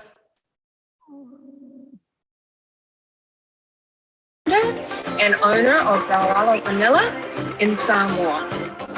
We are an organic vanilla farm. I make my own composting and mulching to feed the vanilla. And from the vanilla beans, we export our premium beans, which are the grade 1s and 2s. And from the other beans, I make value-add products like vanilla syrup, vanilla extract, vanilla powder. Before COVID, I was relying a lot on tourists that would be coming to the islands. I was getting farm tours, people looking to come and visit the vanilla farm. And a lot of my business was by word of mouth. And so when the borders closed, that stopped. So I had to figure out a way of how to keep my business generating products and getting it outside of Samoa. So I decided to go full-time into the social media realm. I created an online store. My products are now being sold to Ireland, Japan, Canada, Australia, New Zealand, the States. They're going all over. So I would not have been able to do that if it hadn't been for COVID and making me diversify into doing something different and thinking outside of the box. I'm doing a lot more on the social media platform. My reach, even though I'm sitting here in Samoa, I'm actually building online stores for customers in Canada.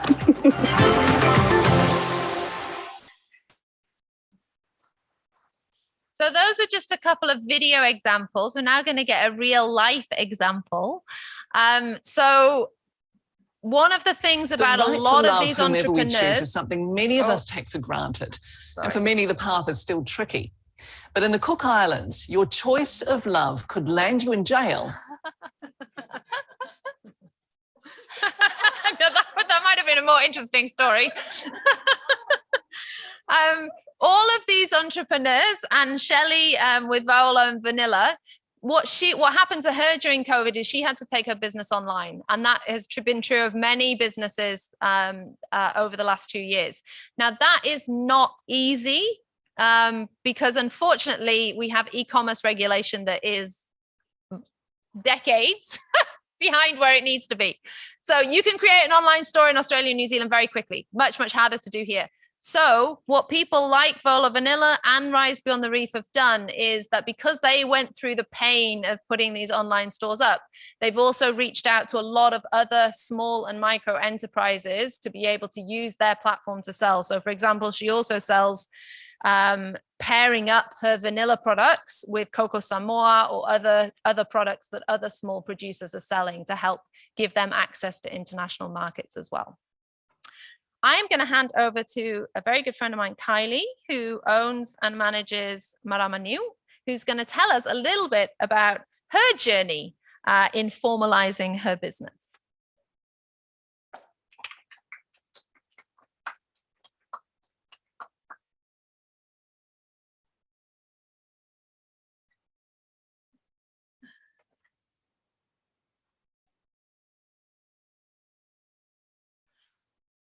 Naka, everybody. My name is Kylie. Yeah, that's me. My business is Marama New, and it began as an experiment to see if I could make ice cream out of lolo, and has since grown into many different aspects of what we do now, all products based around coconut, hence the name Marama New. So around 2018, I was at home, mom to 2 little kids. I was feeling a little bit hopeless and didn't have much, I wanted something for myself and to do something to give my life just a little bit more value than being a housewife and a mom, which are already wonderful roles that I play as well in my household. So began my journey for making ice creams from coconut. It was a lot of experimenting, a lot of failures. And my recipe has changed probably 4 times since I began.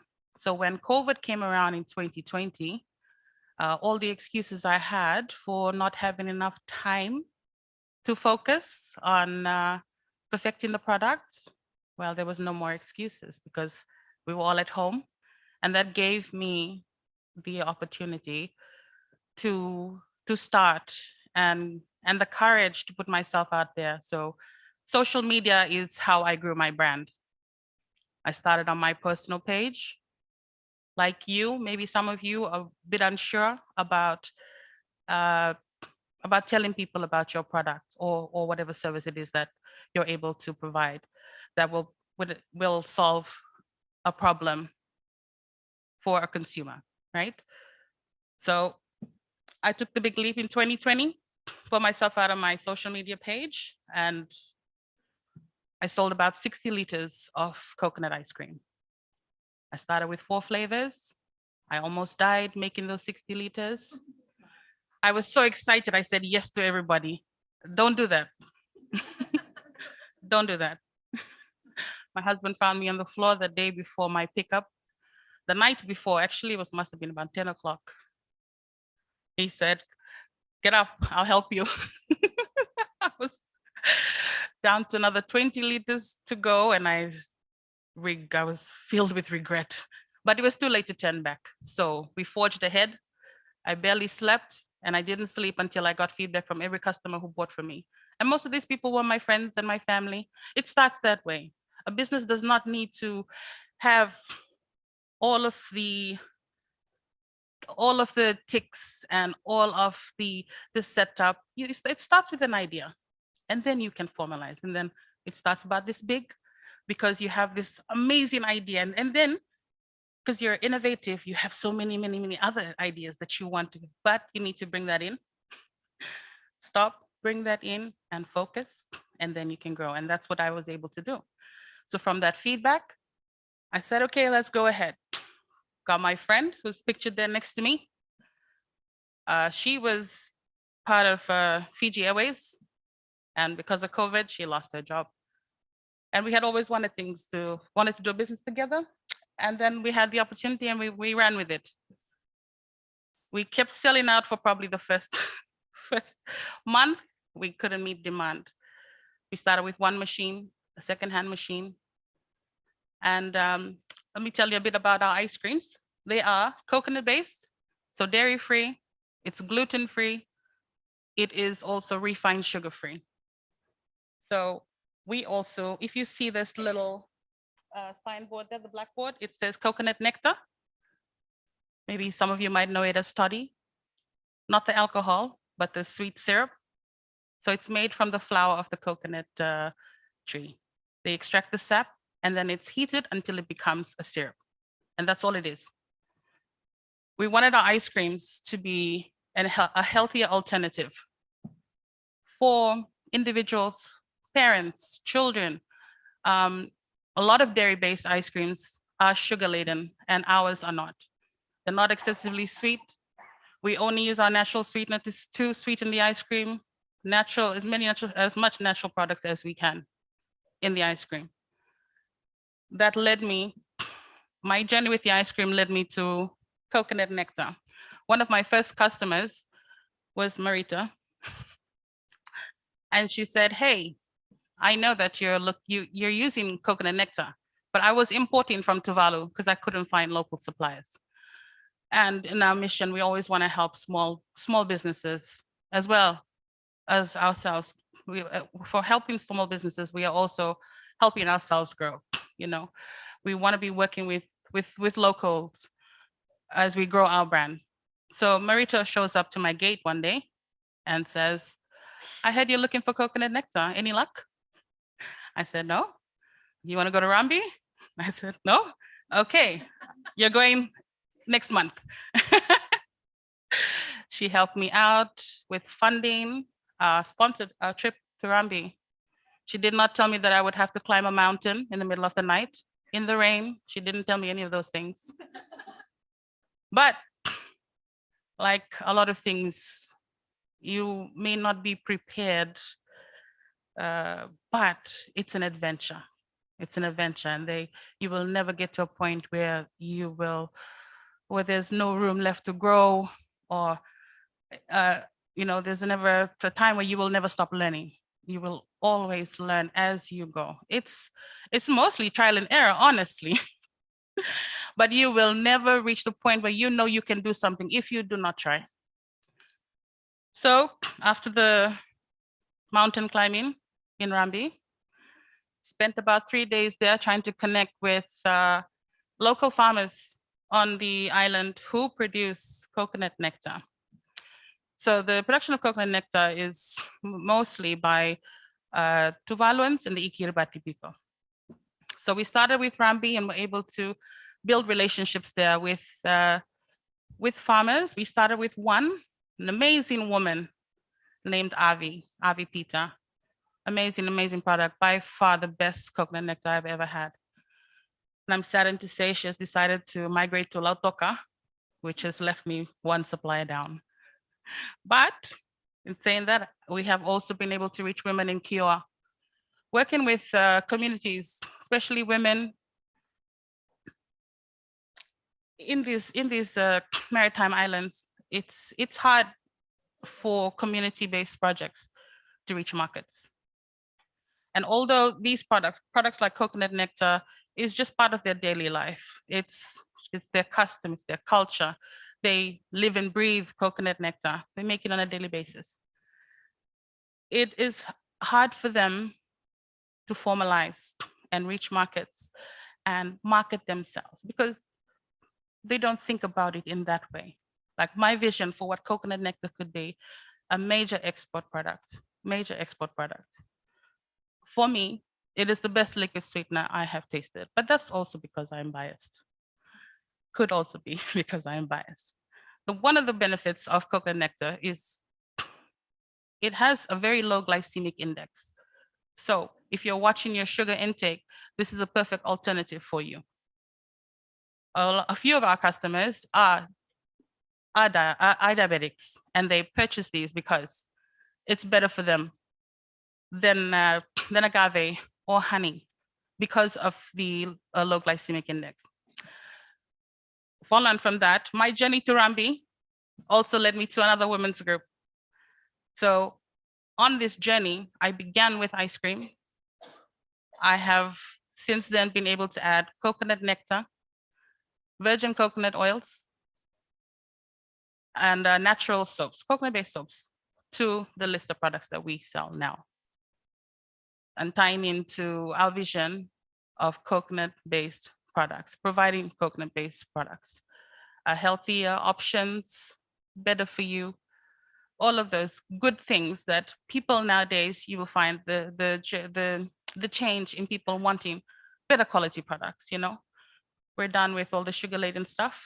We don't want the junk anymore. Or we want to try something new, something local, something better for you. So that if I had terrible junk food yesterday, I can have something healthy today and feel better about myself. Or a lot of the people that we have are health conscious. They just want something that's better for them, that they can enjoy. So in connecting with communities, we have been able to grow our brand and grow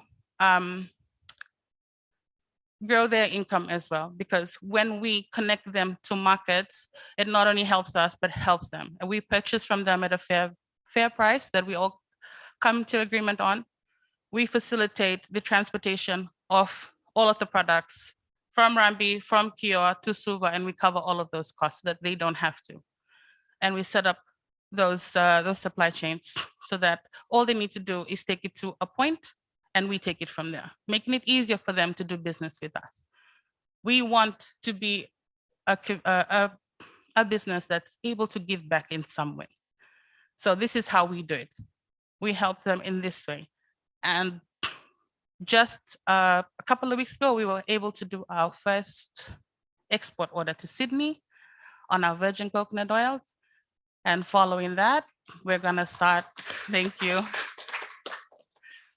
Following that, we will be exporting coconut nectar as well. Working with Marita and some other NGOs, I will be headed back to Rambi next month in the hopes of finding more suppliers, changing the mindset around positive mindset around sustainable solutions for income on the island. So we feel blessed that we are able to go and speak to the communities there and show them the potential for a product like this, not only for us, but for them. And we can grow together. You can't put a value on that. So yes, we have come a long way, and it has taken us almost 2 years, but no journey is easy, but it's fulfilling. And when you get all the little things right, there's no limit to what you can achieve, especially if you do it together. Partnerships are so important. Getting partnered with people that are you're going to help each other, mutual benefit. There's no limit to what you can achieve together. So that was just a bit about my story. We are still growing, still semi-formal, still out of my kitchen, but hopefully soon we'll be out of the kitchen. Something we're all looking forward to, but that's just what I wanted to share. And we will also be in Kundansing soon with our ice creams.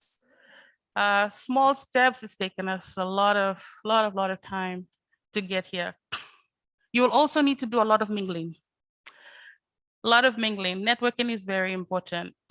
Get yourself out there, tell people your story. Once you know what your story is, feel free to share your story so that people will know about you, what you are about, what you're trying to achieve.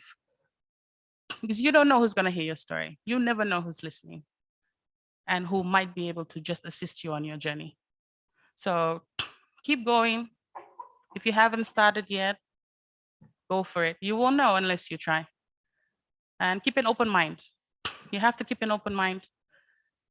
But thank you so much for having me. I hope you get to try one of our products soon. And I can't wait to see how you all grow. Thank you very much. Good night. Nanaka.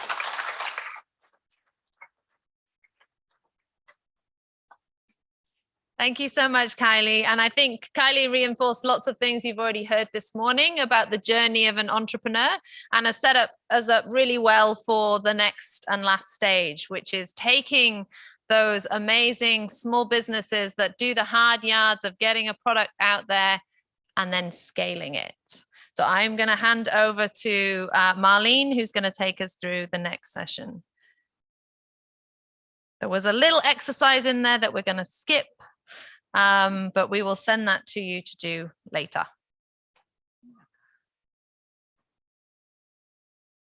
Hi again, everyone. Okay, so as you've said, basically what I'm going to talk to you about today in the growth part is really a summary of everything that we've heard already.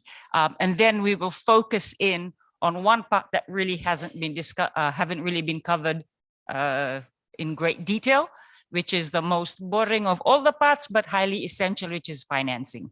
So how do I scroll down this thing? Yeah, you do that. Right. So like this, what all we've been talking about today is social entrepreneurship, that's social business. It functions a little bit better than your traditional types of business. Traditional businesses, most corporations, most businesses you see out there, they have one mission: to make a profit. For social businesses, they generally have one mission, and that is to create an impact, to solve a problem. So you've heard all the different ways with the green, the environmental solutions, the environmental problems, all sorts of things. But, and it could be, I mean, the impact that you're trying to create could be little things like helping communities in Kio, in Rambi. It could be about helping your own village. Perhaps you see a lot of unemployment there and you thought, you know what, I have land. Maybe I can start growing things, start a farm going that we can sell our produce. We can make things from that, and I can employ all the youth. So it could be anything. Now, when it comes to growing your business, traditional businesses, their interest is growing their profits. That's because that's what their purpose is, to make a profit. When they scale, it's about making more money, making more profits. For social business, scaling means scaling your impact. If you are helping 10 people now, you want to be able to help 100 people. If you're helping 100 people now, maybe you want to be helping 1,000 people. So it's about scaling your impact. Yep. And that's the real difference here when we talk about growing and scaling businesses. Okay, now I'm not going to give you a big lecture because there's so many different ways on how to scale a business. And if you look online, Google is your friend. Look online, you just go, how to scale a social business. 35 or 75 or 125 different websites will come up, each of them giving you a 5-step plan, a 10-step plan, a 9-step plan. So it's harder to get lost. So what I did, I thought I'd summarize all of the key things into these 5 steps, which is really the 5 steps you need to do for anything in your life. So the first one is know where you are now. You've started you had the idea, you've started your business, everything is going a little bit well. You've done your VAT forms, you've done your FERCA forms, you've stand in line in how many hours at the company registrar's office, you've got your certificate, everything, business is going good, you're creating that impact that you set out to do. Now it's ready for you to scale. So step number 1, understand where you are now. The problem that you initially set out to solve, are you solving it? Yeah? Are you really solving it? Is your solution creating other problems? For example, if you want to do like, I don't know, say you want to help make products and sell it.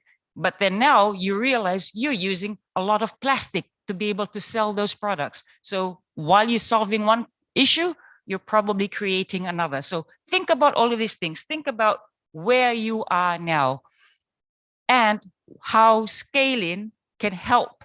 How scaling can help scale the solutions that you want to do. So where you are now are your values the same? You heard Rona earlier talking about your story. Is your story the same? Does your story need to change? Think of all the things that you've done over the course of your life and the course of your business. Where are you now? Then think about the financial stuff, because as much of passion goes into a social business, you also have to be sustainable. You also have to be making some money to be able to pay your people, to be able to pay your suppliers, to be able to do all the things that you need to do. So how are you financially now? Are you making a profit? If not, why? If you are, how? How will scaling also help you to either create to be able to also remain sustainable financially?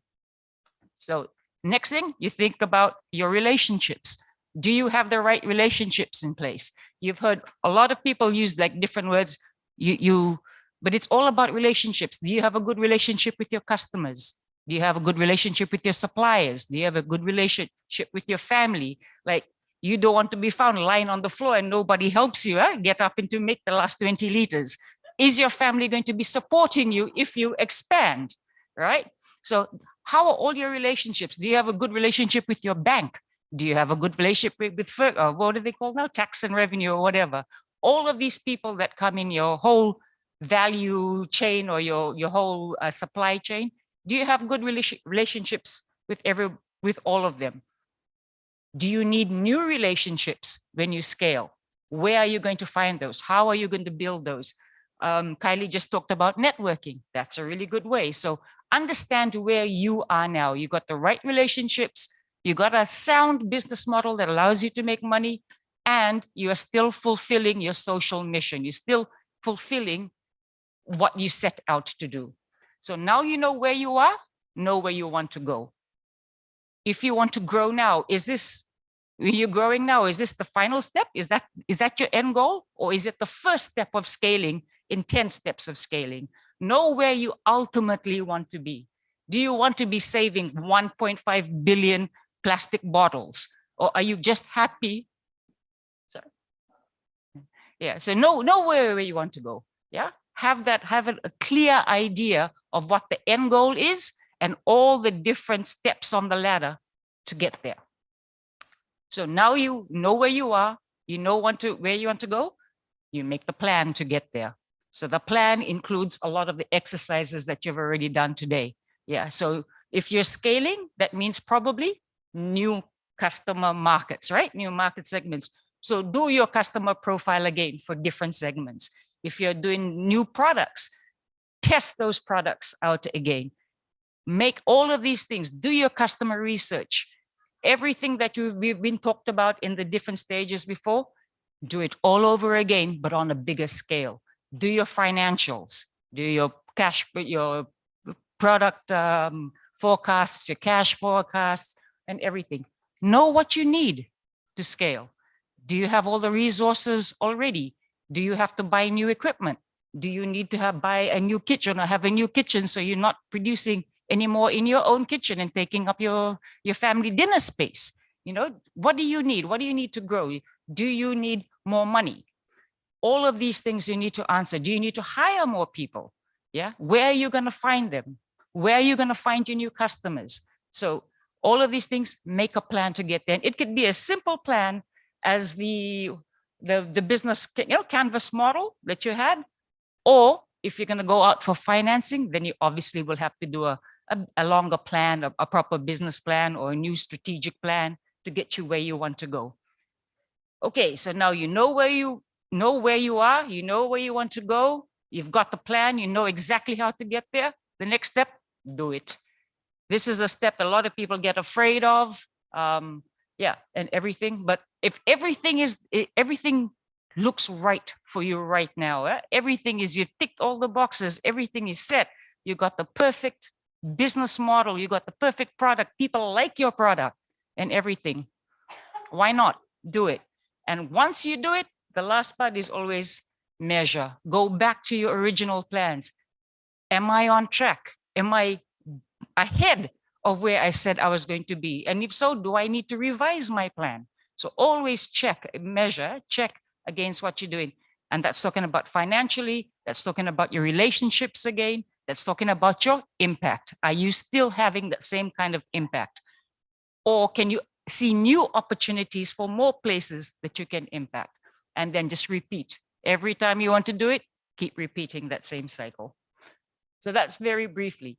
Now, in all of those things, and as I said, everybody else talked about the fun stuff with the customers and everything. So we're going to talk about and that's why they left us the shortest time, the most unexciting part is the finance part. Huh? So say now you've got everything in place. You know what you need. You know where you want to go, how to get there, but you need some help financially to get there. Maybe you said you need a new truck to be able to deliver more. Maybe you need a new kitchen to be able to produce more. Maybe you need a new shop because your current canteen is a bit too small. Whatever it is in your business, there are different funding options available to you. And I'm going to go through this very, very briefly because I want to spend more time doing an exercise with you. So these are just some of the ways and some of the major financing options for social businesses. And the first is an accelerator program. And I believe people were talking earlier about different accelerator programs. So some of the organizations that we were helping with this presentation today, like Triple GI or the Pacific Green Growth, they run accelerator programs. YGAP, they run accelerator programs. So social media is your friend. A lot of this stuff is out there or in the papers and everything. If there's an accelerator program, some of these come with some other grant or opportunities for financing at the end. Some of them have competitions where you can win some seed money, some grant money or some scaling money and everything. See if there are accelerator programs or anything in that's happening around you soon. Angel investors. Some people call angel investors the three F's, friends, family, and fools. These are people that you can convince to be able to support you. People that you can go to your cousin, man, come on, just give me another 500. That's all I need to be able to do this or whatever. These are angel investors, people that immediately around you that can help you. Crowdfunding. I'm not sure. Sometimes you see these ads on Facebook when you scroll in and everything. Somebody's got an amazing new product asking you to invest in it. It's basically collecting small bits of money from a whole lot of different people. That's what crowdfunding is. Self-fund, if you're lucky enough and you're able to, that you've made some savings with the startup stage of your business and everything, you're on track, you got a little bit of savings there, then if you want to, use your own. Grants is there are a lot of time donors, like there's for example, in Fiji, we have the Fiji Women's Fund. They give grants to some to women in business, but a lot of donors, a lot of people will have grants available for you if you apply for them. Impact investment. Impact investment is part of the work that Joanne and I do. In fact, she looks after impact investment for the Pacific. And basically what we do is our job is to help bring financing to social businesses. So there's different models. Our model is that we use what we call a loan guarantee model. So with people, a lot of the time, especially women in this country, because we don't have a lot of assets in our name. A lot of the time, if we're married and everything, the assets are in our husband's name or in our father's name. When it comes to land, we don't have land titles because it's Matangali owned, all these types of things. So a lot of the barriers for people to access loans and everything is they don't have collateral. So our model is that we hold loan guarantees, like with the banks and everything, so that you don't need as much collateral to be able to access loans. But there's so many different types of models of impact investing. And the last that I've got here, though, is direct loans. That's going to the Westpacs, going to the ANZs, going to the BSP, going to like Contiki Finance, credit institutes, and actually applying for loans. So these are just some parts of ways when you want to scale up your business, where you can get the financial assistance to be able to do so. Next one. Oh, yes. So today, as part of the big thing, I've given you just a little bit of an example of the different types of financing. The biggest trick is to know which one is the right fit for you. Yeah. What can you afford to do? If you want to go to the banks, you know they've got a whole list of requirements. If you want to go to your friends and family, might start off good, but then what happens when you can't play them? Will they get angry on you? Will it affect your friendship? Will it affect, you know? So there's pros and cons for each and every one. So as an exercise today, let's go and try and list some of the pros and cons. Huh? And I'm actually gonna, how do I take this? You just pull it straight. Oi. Radio. So my friend Joe here is going to type in your answers as you yell them out. So the first one is accelerator programs. As I explained, accelerator programs, they basically run by NGOs, they're run by business houses. We have the Fiji Enterprise Engine, that they do business training, business skills for small businesses and everything. And some of them also, as I said, have pitching competitions or places that you can get money from at the end of those, or provide links for you to be able to access some funds. So anyone, any advantages of going through an accelerator program? It comes with training. Excellent. Yes. Anywhere else? Any other advantages you can think of them? Mentoring, yes, definitely. A lot of it does come with some mentoring. Financing, yes, well, everything is about financing, but yes, some of them do have grants and things at the end. Yep. Networks, excellent. Yes, it helps you build networks. I'll take one more. Anybody? No? Okay.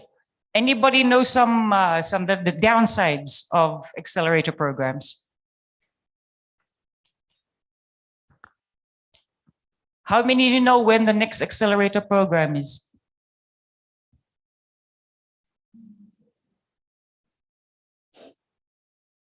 Yeah. Anybody here can tell me who's got the next accelerator program starting in Fiji? There you go, ILO. But yes, so that's one out of how many people here today? Generally, accelerator programs, you have to go and find them. Huh? Some of them are advertised, but it's not widely known. So you need to know where to look for it. So that's possibly one of and also, yeah, sorry, any other cons or downsides of the accelerator programs?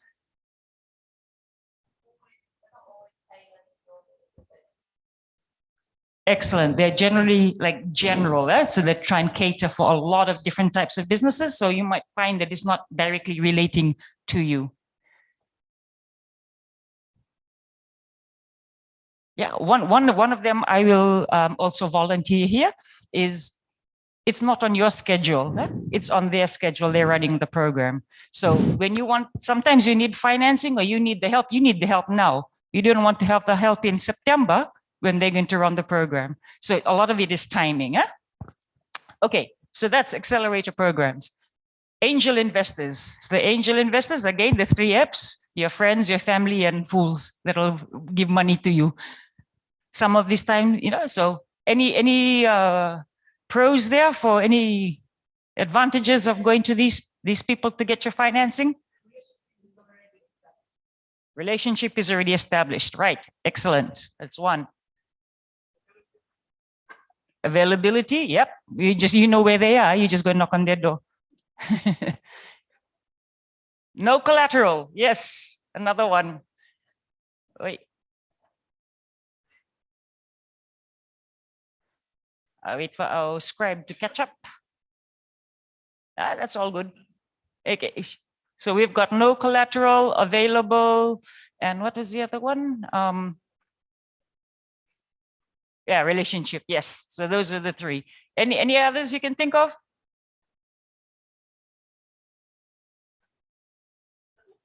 Sorry, I'm hearing whispers. I need to hear shouts.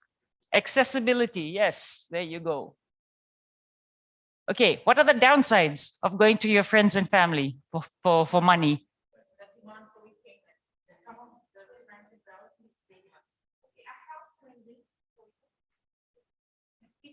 The demand for payment, right? Yes. They make their own interest. What kind of friends and family you got, bro? But yes, exactly, because it's not in black and white. Huh? Yeah. Conflict of interest. Yes, there you go. Anybody else? Strains the relationship. Yep, that's a very good point. Yes. Sometimes when you try and guys your payments, they come looking for you, and next thing you go to your family meeting, everybody's like, hey, what's happening here? All the family's turning against me. Yes, so that's always a risk that you can take. The next one is crowdfunding. So crowdfunding is when you try and get small bits of money from a whole group of people. So you,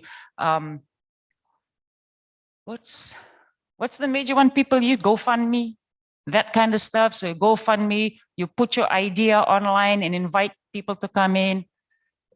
Anybody can think of any of the advantages of that? Yep, it could be instant, yes. Provided people like your idea, they were like, yes, I want to invest in that. Yep. No repayment? Don't know about that, but yes. Okay, a lot of the time, yeah, there's also these different models, and especially with crowdfunding, sometimes people just will donate the funds to you, so in everything. But sometimes people offer a little piece of their business back. So if you got like 3,000 people who all want a little piece of your business, sometimes, that can be an issue too. But yeah, a lot of the times, is just basically getting people to donate to you to scale up your business. So there's no repayment. Think of crowdfunding? Nope. Okay, that's enough pros for that one. Any cons about crowdfunding? No. Soliciting, yes, it can be seen as soliciting. Yep.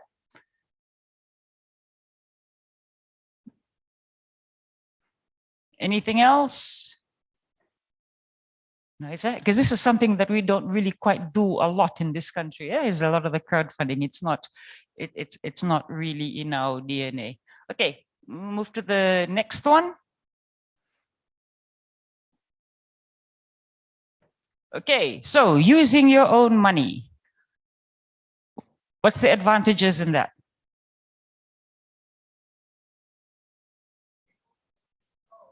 Full control. There you go. Full control. Another one.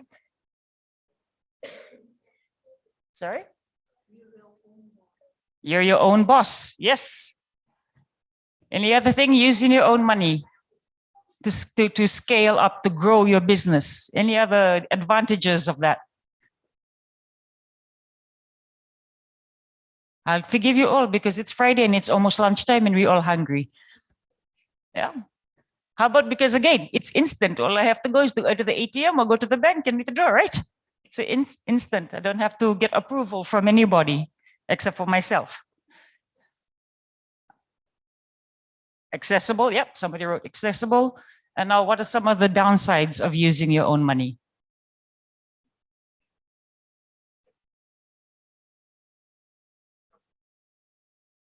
Sorry? Yes, you can bring trouble to yourselves. What if you can't pay yourself back, right? Yeah, one of the biggest risks of self-funding is if things don't go well, you probably have lost all your savings, right? Yeah. Financial loss, exactly. If something goes south, if you just invested in a new tourism idea and everything, then the border's closed, you're left putting all your savings into this business. So, yep, that's one of the Direct loans, going to the banks. What are some advantages of going to the bank? And that's fair enough. Yep, so really, it's none? Okay, excellent. Man, Westpac will be happy. Okay. Anybody think of the downsides of banks going to get a bank loan? Okay, in high interest, right, interest. Next one. Requirements. Yes, they got 2 whole pages of list of things you have to do. Huh? Yeah. Conditions, yes. Anything else?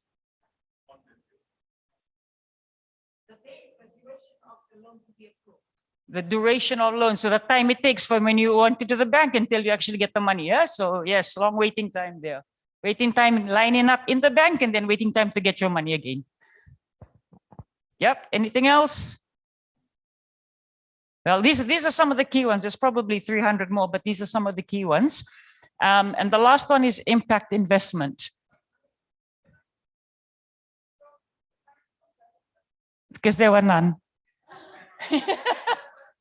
See, Joanne is an ex-banker. You can tell her now, what's wrong with you people bankers? Now she works in impact investment. So some of the pros of impact investment. Okay, so impact, as I said, impact investment is like there's different models. Huh? So different models. Sometimes it's really hard to explain this one. There's, for example, yes. So it's basically using the organization I work for, Good Return. We collect funds. We get funds from our contributors, from philanthropists, all based in Australia, because the NGO I work for is Australian. So there's all of these people who contribute to what we call an impact investment fund. Now, this impact investment fund, we use as we hold it as collateral across the different banks that we partner with across Asian Pacific. So, you know, and then we will make a deal with a bank or a financial institute. And we said, all right, what we have noticed is that, and the area that we working is specifically, it's in women in agriculture, yeah, and agri-value chain financing. So we might go to a bank, and we're in that position right now, is that we're trying to negotiate with a few different banks and say, listen, this section of the market, you people are not covering at all. You don't know how to, you know, how to reach them. They just told us they don't like coming to you. There's no pros coming to you. So how can you do a better job reaching these people? How can you create the impact the way it needs to be made? Yep. So our job is to go and work with them. We will work with them and say, look, this is $100,000, $200,000, whatever it is. We will put it here. We'll leave it as a guarantee with you so that they don't have to provide collateral. One, we will work with you to help you develop a proper loan product that is suitable for the agricultural industry. Yeah, it might take into account, for example, harvest cycles. It might take into account different things. It might not even be in money if that's what the need is. It might be is like, okay, we noticed a lot of them need machinery. These are 3 suppliers of machineries. We'll get the machines to them. They will make the payments to you. You will make it, you know, so it becomes a 3-way thing. That's just one example of impact investment. But it's basically using funds to invest into social solutions. Yeah, and some people do it by themselves, like they make the links. With us, we work with some of the banks and financial institutions. So when we're ready to launch that, you will all know about it. But yeah, so that's one type of impact investment. Can anybody think of some advantages in that?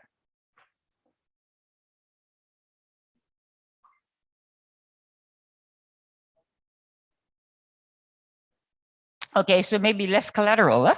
Less collateral, probably easier terms, because it'll be tailor-made for the impact we are trying to create in whatever industry we're trying to create or who our target market is. Yeah, and maybe, can anybody think of any cons about that? At the end of the day, you still have to pay it back at interest to a bank, right? So that's, it's still, while you're getting the access to the finance easier, you still have to meet the bank's requirements in other things as well. So that's one of the downsides, that our job working with them is to help reduce those requirements to make it easier for you to access finance. That doesn't, so we'll try and make it easier, but there will still be some requirements that you'll have to fulfill.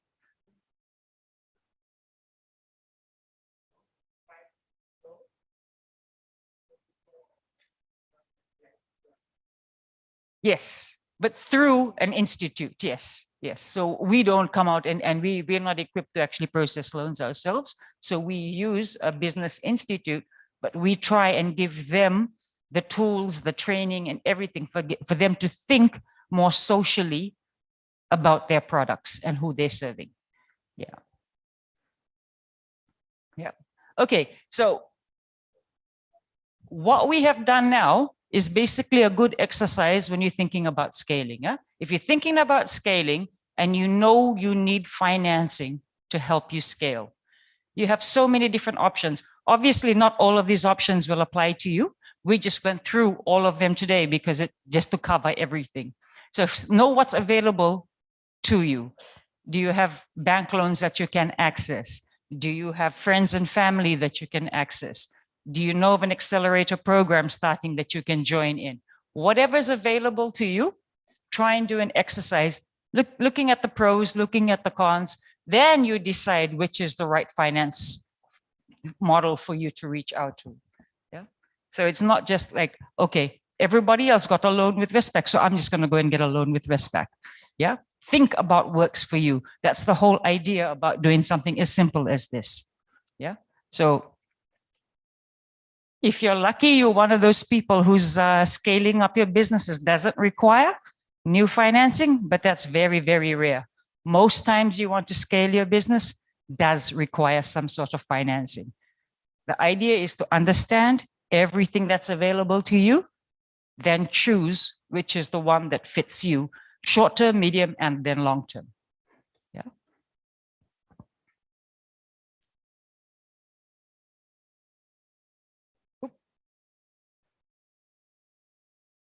Okay. So I think actually that's actually the end of our presentation formally. Yeah.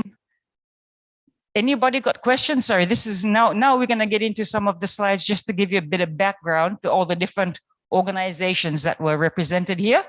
And if you want, you can take down our websites, click onto our websites, find out all about all the amazing work that Greenhouse does, that Triple GI does, that Talanoa Consulting and YGAP and YHER do. So all the organizations that we represent today. So these next slides will just really be about this. So with Good Return, we work in financial education, so doing a lot of financial literacy, small business training. We haven't quite started that in Fiji, but we are doing it in Solomon Islands. We're doing it in Tonga. We're doing it about to start in Papua New Guinea, and then in lots of parts of Asia, in Nepal, in Cambodia, Philippines, Indonesia. We also do impact investment, and so far that's really kicked off in Indonesia, in Cambodia, and about to launch in Fiji. We also help microfinancing institutes, and I believe this afternoon that you'll be hearing from microfinancing a company, SPBD, which is why I didn't really want to talk really about that, because the whole next session will be about that. Yeah, so that's a little bit about what Good Return does, and we partner with what we call financial service providers, basically the banks and the financial institutes, and we provide them training. We provide them training in gender, we provide them training in social inclusion, in knowing your customer and everything, so that we can try and put some heart into the banking sector. So that's basically what we do. Pacific Green Entrepreneurs, do you want to talk about your slide? Yeah. But anyway, that was all. Before I go off, any other questions about the financing bit or scaling? No. Okay.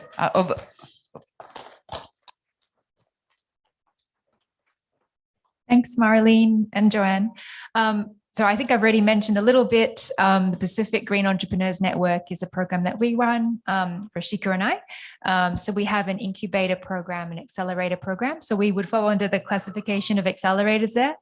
Definitely pros and cons, but also do keep an eye out for us. If you want to use your phone to take, a QR code to bring you to our website, you can do that way. You can sign up to our mailing list for information of when things are coming out. We do offer seed grant funding as part of our incubator program.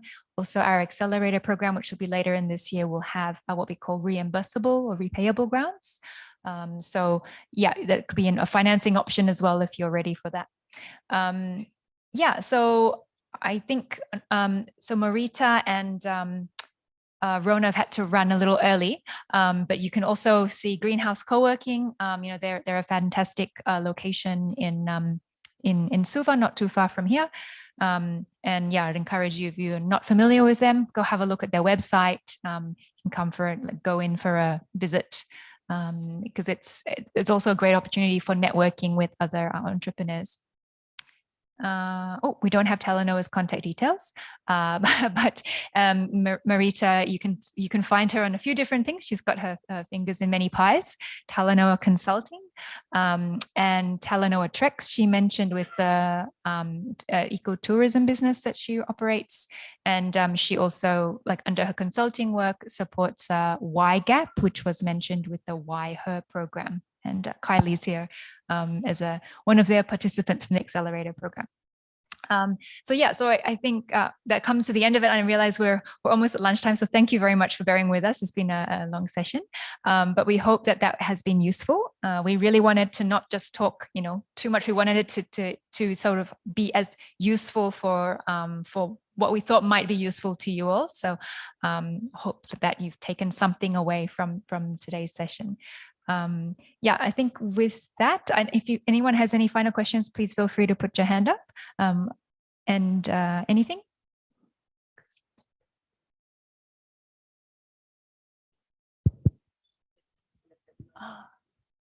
Email the slides. Maybe we could liaise with Vanessa to share the slides, if that's helpful, with links and all that. Yeah, great. Thank you, Joanne. Okay, if no questions, then maybe I could pass back to Vanessa. Thank you, everyone.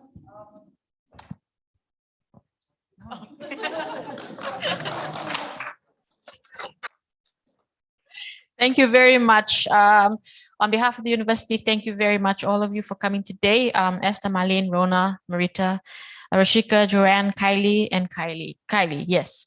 And Kylie, thank you. Thank you so much. Can you put our hands together for the team? Thank you very much. Okay.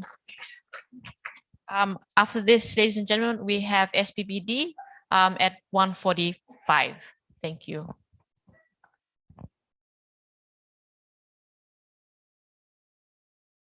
Sorry, if you can all come down so we can take another group photo, please. Thank you.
Okay, good evening, good afternoon, ladies and gentlemen. I hope you've all had lunch. Our afternoon session, we will begin with Ms. Lorraine Sito from the SPBD. I'll just give you a brief about Lorraine. She was with the Reserve Bank of Fiji for 38 years until the end of 2019. Lorraine now continues to serve on various boards, professional bodies, and is involved with community work. Ladies and gentlemen, we have, can you put our hands together for Ms. Sito, Naka.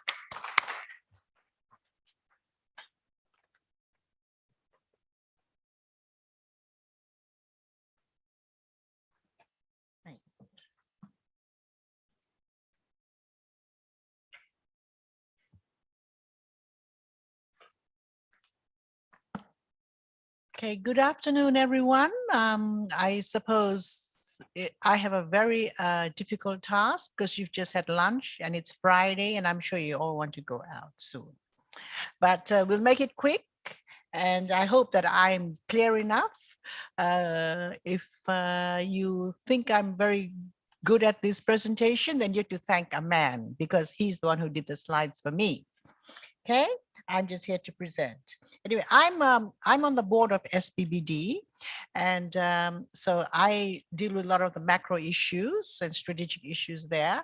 But I have with me my colleague from SPBD, Joanna, so she'll be here to answer all your questions. Okay. So Vanessa, thank you for those kind words of introduction. As you can see, my topic is the South Pacific Business Development that was given to us, attaining SME loans. So we will talk about enterprise development, the SPBD way, how we help budding women, entrepreneurs bloom literally. So the word here is women, budding women, budding women entrepreneurs bloom literally, not men. Eh? So the outline of the presentation is such. We'll talk a bit about why we exist and where we are now, our vehicle for outreach, our enterprise development continuum, our budding entrepreneurs and our blooming entrepreneurs. So why we exist. Okay, SPBD is an organization that is here to improve the quality of life of underprivileged families by providing them meaningful economic opportunities to help them lift permanently out of poverty. As I said earlier, it's all about women. We're focused on empowering women to start, grow, and maintain micro business through access to access to financial and business development services, as well as the opportunity to build assets, improve financial security, finance housing improvements, and education. So we look at business, assets, financial security, home improvements, and education. All this revolves around the family, and it's the woman that holds it together. Our vision is to have a network of financially self-sufficient and scalable micro-enterprise development organizations throughout the South Pacific. Currently, SPBD is in Samoa, Tonga, Solomons, Vanuatu, and Fiji. And our Fiji, so we're in 5 countries in the Pacific. The Fiji operations commenced in November 2010, so we're in nearly our 12 years of existence. So where are we now? As I said earlier, we're in 5 countries in the Pacific, and you know, I think these are the main countries: Tonga, Samoa, Solomons, Vanuatu, and Fiji. And we are on the following islands: Viti Levu, Vanuatu, Ovalau, Taveuni, Rambi, and Kioa. We just opened our branch in Kandavu, in Taveuni in November 2021, and we opened a branch in Levuka in March 2022. And we hope to open a branch somewhere in Kandavu later this year. And I've just found out that Vanessa is from Kandavu. So we will look towards her expertise as to which side of the island that we'll open our branch in. I was joking with her that Kandavu is known for its marijuana. So, we have to go into the legitimate side of the business, right? So we have 8 branches, and with our increasing coverage and network outreach throughout the Fiji, we hope that we will have more branches and membership soon, right? So we have centers. Later on, we'll talk about what a center is. We have centers in over 450 villages in Fiji and in the different communities, mostly in the rural and the informal settlements. We have over 9,000 members, women members, not men. And they range from 17 to 80 years old. So our membership is usually by word of mouth, like my mother would have been a member, then she'll call, then I'll be a member, then my daughter will be a member, then my daughter might call their friends and the daughters-in-law. So it's usually that kind of thing. And when people see, it's like leadership by example. If they see, oh, they're very successful. Where are you from? Oh, I'm from this center.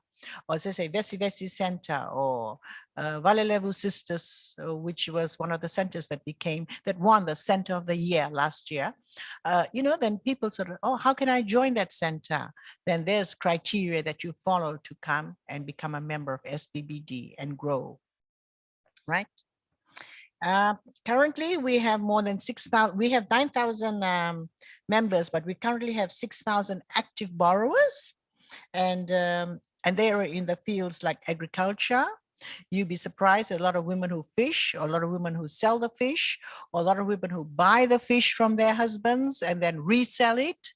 Or what they do now is they're very adaptable in their business. They know that people are struggling. So what they do is that they cut the fish up into pieces and they sell it. Some people like to eat the fish head, so they sell the fish head separately from the fish tail. So they're very adaptable in this kind of business.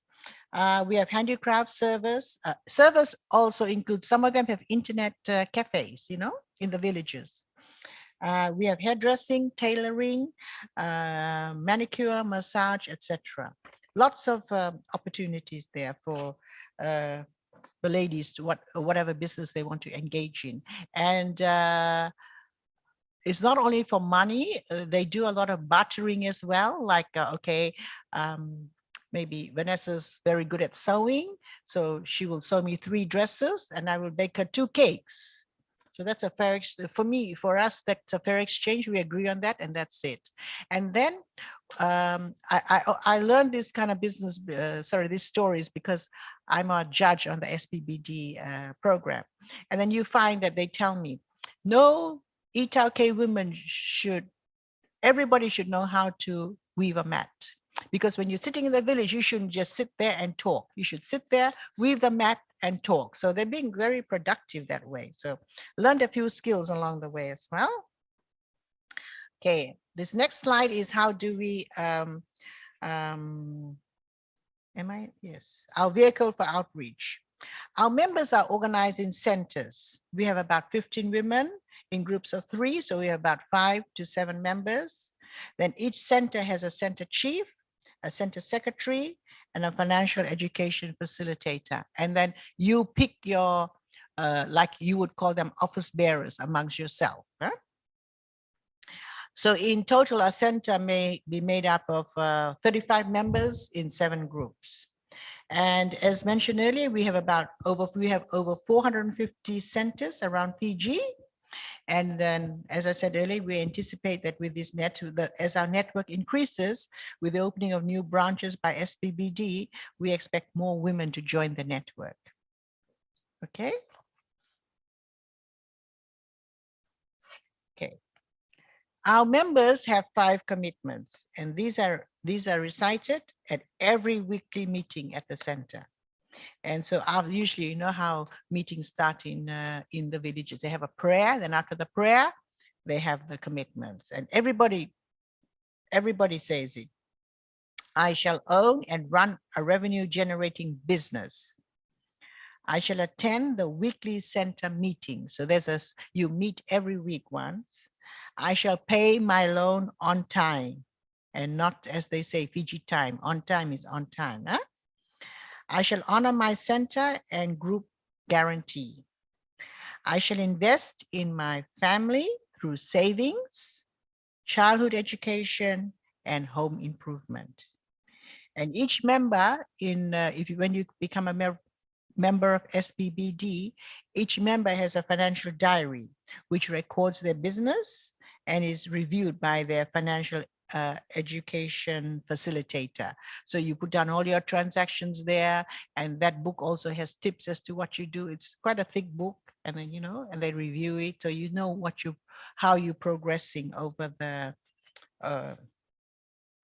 loan cycle. Okay, let's talk a bit about enterprise development continuum. Okay.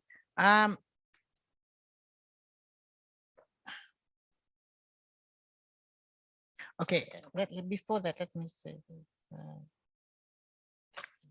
So from our branch, at all our branches, our teams, that is the center managers, that's from our office, the center managers and the team leaders, we go out every week to the centers and we meet with our members, the women, and our members also come to our branch, our offices, for interviews and other issues like they may have like just want a query or something, or just to verify something, or just to come and have a rest or a cup of tea, or to meet their friends. So our office is like their office, and we have a space for them. Okay, let's now talk about this enterprise development.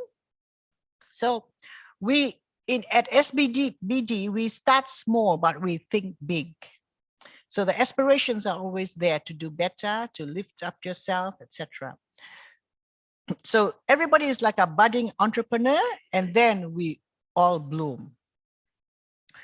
We provide training to our members on all aspects of business, including having a savings schedule before they can loan. And at the moment, you go through a 6-week training before you can take loans, etc. So we start with the micro loan, and you can borrow up to 1,000. Your initial loan will be about 1,000. Some people take less, but usually 1,000 is the start. And because it all depends on the nature of your business, like if you're in canteen or baking or tailoring, it's very different from when you're in the carver business or in the transport business, right? So your loans might be a bit different. And it also depends on your ability to repay your loan. You don't take more than you need. The next thing is the formalization. So from an informal income generating activity, you come into a formal income enterprise. And all our members have a business license with the registrar of companies. Then the next one is the strengthening of market, financial production, and managerial upskill. So, like through your financial education facilitator, your skills will grow, and your visit from your center managers and your experience in your business, you should be strengthening. Then you can further grow into an SME loan, small, medium enterprise loan. And then these loans are usually about 7,000 and above. So after a few loan cycles, I think you'll be game enough to take a $7,000 loan, and then you will not be a budding entrepreneur anymore, and you're now ready for the next phase, which is business acceleration, and that's where you go through the Fiji Bloom program. And our members are now ready to bloom. It's a bit like from childhood to adulthood. You crawl and then you walk, and then Okay, but basically our budding entrepreneurs, that's our core program. Though we have a number of people in the Fiji Bloom program as well. So our basic member services are these. We have the we have a woman who recognizes or is aware that she has time and talent on her hand to improve, upgrade, enhance herself and her family. So that's awakening training 1. Then we have organizing, where they organize themselves into a group and they become a center. So these are all like-minded women who are together, who are collaborative, supportive, being there for each other, and they organize themselves into something, and they collect, form a center. The next one is equipping, and that's training 2, where you have the financial education and planning and a business around her idea. So there's a lot of planning, etc., into there. So that's the idea coming to fruition.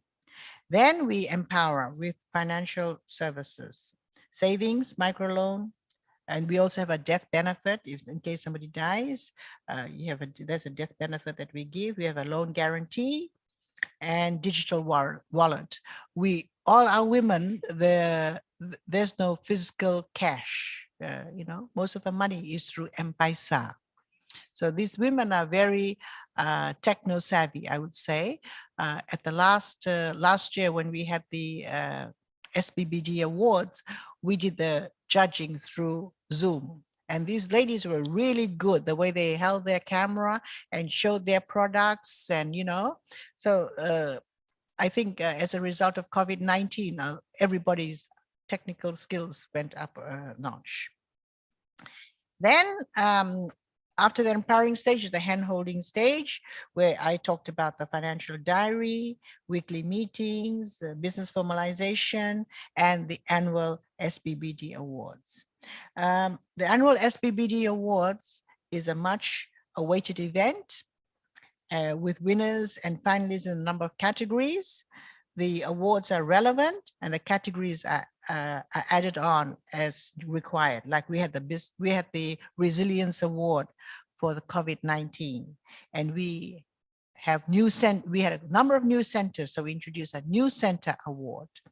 And surprisingly enough, one of the newly formed centers in Rambi won. So, so even out there, we can have somebody who can show these people in Suva and in Lotoka, they can win. And then as our loan limits got higher, we introduced the SME award. So, so we try to be relevant and current and make our members happy as well. So because when they win the awards, they get some money and they can invest in their business. And so the cycle continues. Okay. Co-financing. Our loan products, as I said, we start small, think big, and any failure is a lesson learned. We hope everybody is always successful, but that's not the case. So with our loan products, we have no security or collateral. Like we're not like a commercial bank. Like if you want to do something, you have to have a pledge against that. We don't have that, except for your group will guarantee your loan. In that, if you don't repay your loans, your center will do it somehow for you. They will either all put in and then pay off your portion for that week because your income may have been low that week. I mean, things do happen. And then, so then it becomes a relationship between you and your center, how you will repay that portion for that week. But the center guarantees your loan and it's not you yourself. And we don't come in and take your chair or take your bed or anything. There's no such thing as a collateral. Okay. Low cycles, as I said, is starts with 1,000 and strictly first one is used for business to start up or to expand an existing business. Then in the loan cycle 2, we increase the amount to 1.5, where you can diversify your business, you can improve your home and or education for your children. A lot of people take out loans to educate their kids. Some for primary and some even for higher education, depending on the cycle and your entitlement. And let's go back to the awards. When we could move around pre-COVID and you went to see the homes, the ladies would say, please come and see my house, come and see my home. They were so proud because they had used the money from SBBD to to do an extension, to build up their canteen. You know, their canteen is not the canteen we say that sells food. Usually it's dry stuff and it's a little shop. And they'll say, see, with my white goods, I bought a freezer. So now I can sell frozen chicken. I can sell frozen fish. And the other thing I think with the house is that they normally improve the house such that their kitchen and their toilet is within the structure of the home. So they really, really feel very privileged when you go and have a look at their kitchen and see what they've bought with the white goods program, and also use their toilet. So I learned that was very important. So then that's your after 1.5, then you can escalate to over $2,000 to $7,000. That's like the conditions is just like loan cycle 2, but you can also have now white goods with Quartz, Vinod Patel, home and living, and you can have high education loans now. So some parents, some mothers, not parents, mothers would borrow the money for the kids' higher education, like university or, you know, tertiary education. So that's good. And it's very pleasing to see when the family gets together to help the mother in the business. Like some kids help their mother put things on Facebook to sell. And, you know, and that's very encouraging to see that the mothers, the children help their mothers.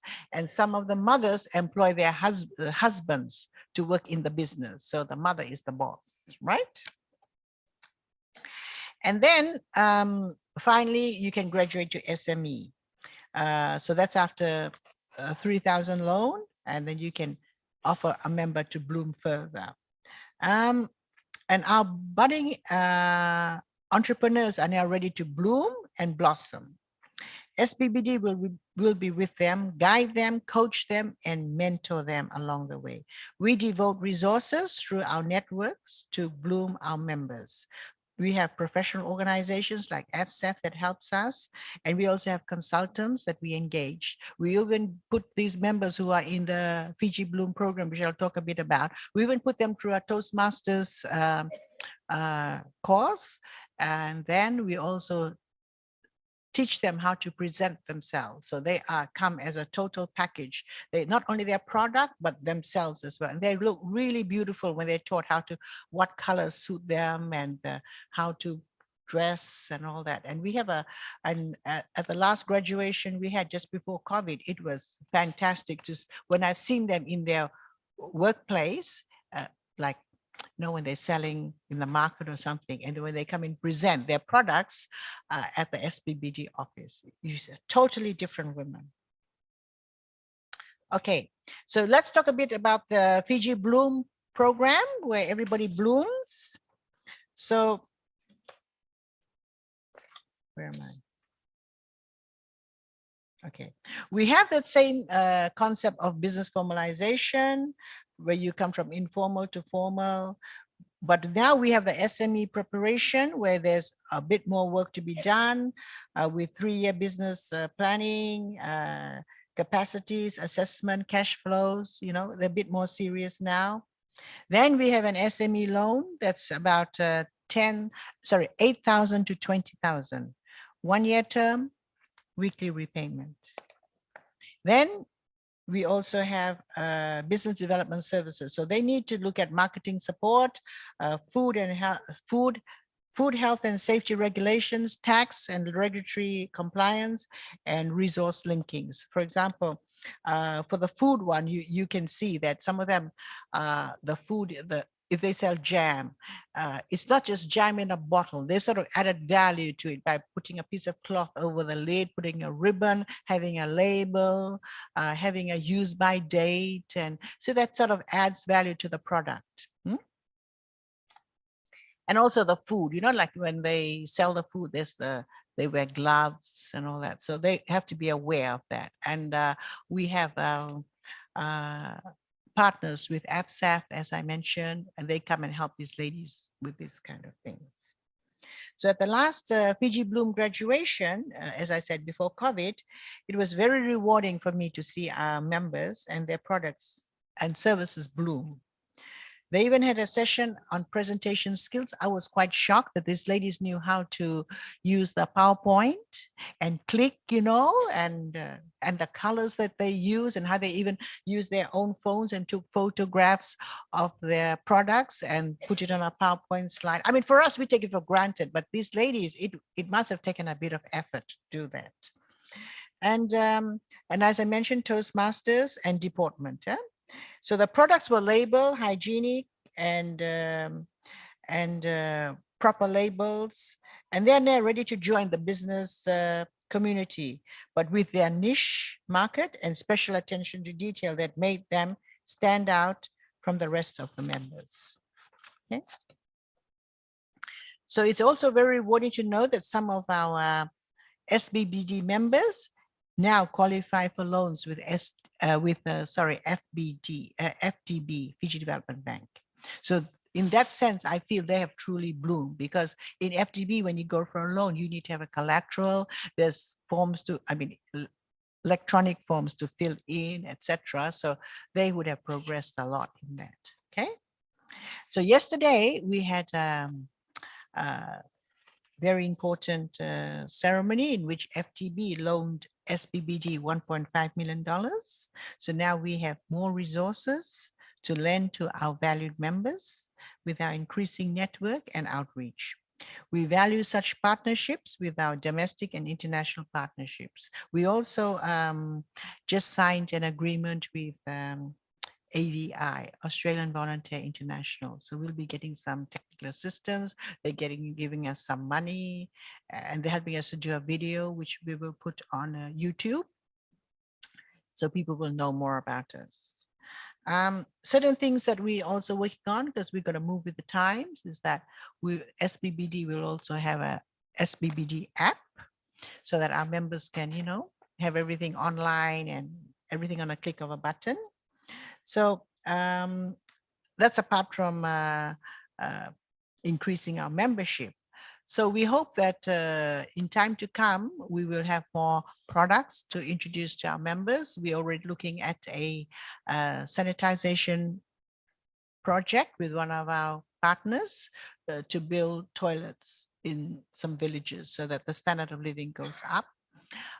We're also looking at a loan scheme with one of the corporates, with the lower level people in the factories, so that our program can be extended that way. So we have to look at sustainability. And we hope that in time to come, we have more partnerships and we can serve our members better. So on that note, thank you very much for listening to me. And I'll be happy, Joanna will be happy to answer any questions. Thank you.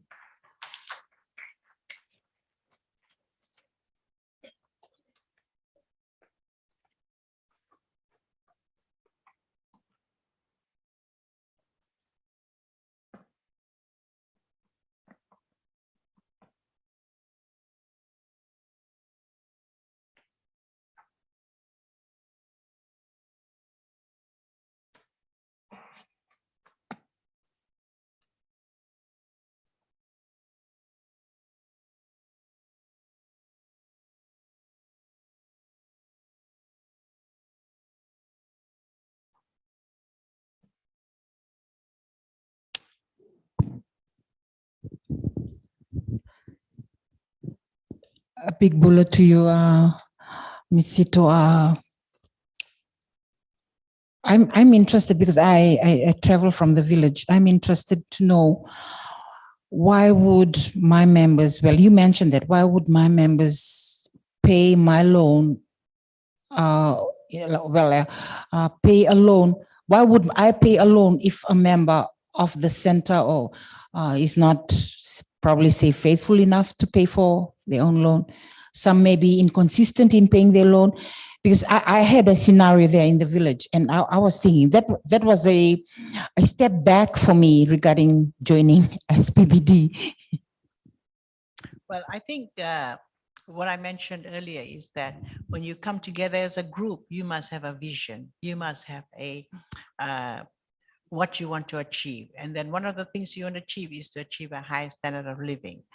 And when somebody is not able to pay their loan for that week, that's where the group guarantee comes in. The loan has to be repaid somehow. And so that's where the members will put in. And sometimes it's a bilateral thing. Like sometimes it's like, if I cannot repay my loan, I might go to Chowana and says, I can't pay this week. I owe so much. Can you just give me my share? So she'll give me her the money that I owe, and then I will pay it as if it's mine. But between Chowana and I have a loan with her. So that's my arrangement with her, that I will repay her. So that's the solidarity I'm talking about. So if you're not with your team, then, then if one member is down, then people pitch in. But of course, what you said is right as well, that there are some people who might not put in that enough effort. And that's where you have peer pressure. And some of them ask them to leave the group. Joanna, yeah, they ask them to leave. Thank you.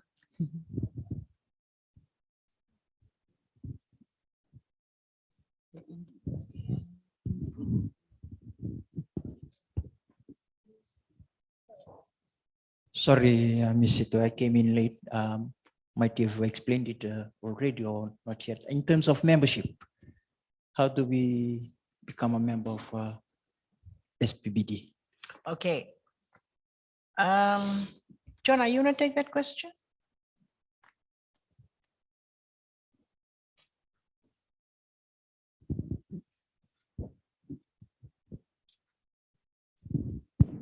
Thank you for your question. If you want to be a member, you have to, first of all, you have to be a woman. And sorry. And you have to be unemployed, whether it could be in the rural areas or in the urban. And you have to join in a group. So our term is, we call it a center. So these are village-based communities. So we call it a center. So we have these active centers around Suva, Vitil, Vanolevu, Lambasa, and Nua. As mentioned by Misito, we have 8 branches. So you could just go to one of these centers, ask one of the ladies to allow you to join in the group. So they'll have to give the approval for you to become a member. So it will be 18 years and above. There's a $30 savings requirement for you to have a loan. Other than that, you can just save along.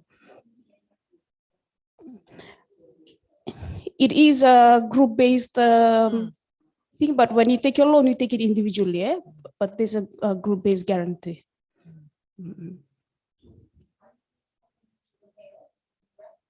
Sorry, me?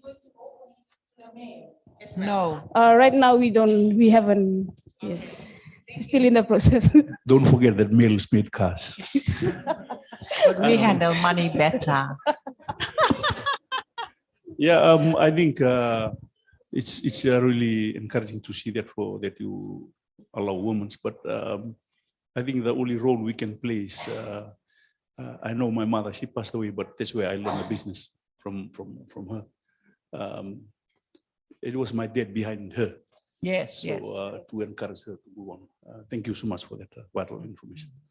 Yes, thank you for that. We find that some husbands are very supportive, but at the end of the day, the wife is the boss because she's the one that takes the loan and she's the one that repays the loan. But the husbands are very supportive. Like when we go for judging or when we go to visit the villages, the centers, we see the men, some of the men, when they prepare the lunch, it's the men who cook the lunch for us. So that's like being supportive while the woman goes to the meeting and the men, cook for us. And some of the men, like the woman goes and sells in the market, but the husband looks after the farm at the farm at home. So I think for some people where it's a family thing, that's where it's very successful, where the children are supportive, like with the Facebook stuff and all that, and help their mother with the computer labels and all that. So, you know, so it's just how involved you want to get your family in. And most of them would probably have been educated through their mother's loans, you know? So this is their way of giving back to their mother. Thank you. And then when you look at it, the whole family improves. I heard some good comments about men's. Please, can you open men's loans too as well? Oh, then you have to get another group to open the men's loan. This scheme is very much on the Grameen Bank concept, and it's women, because we best with money, not men.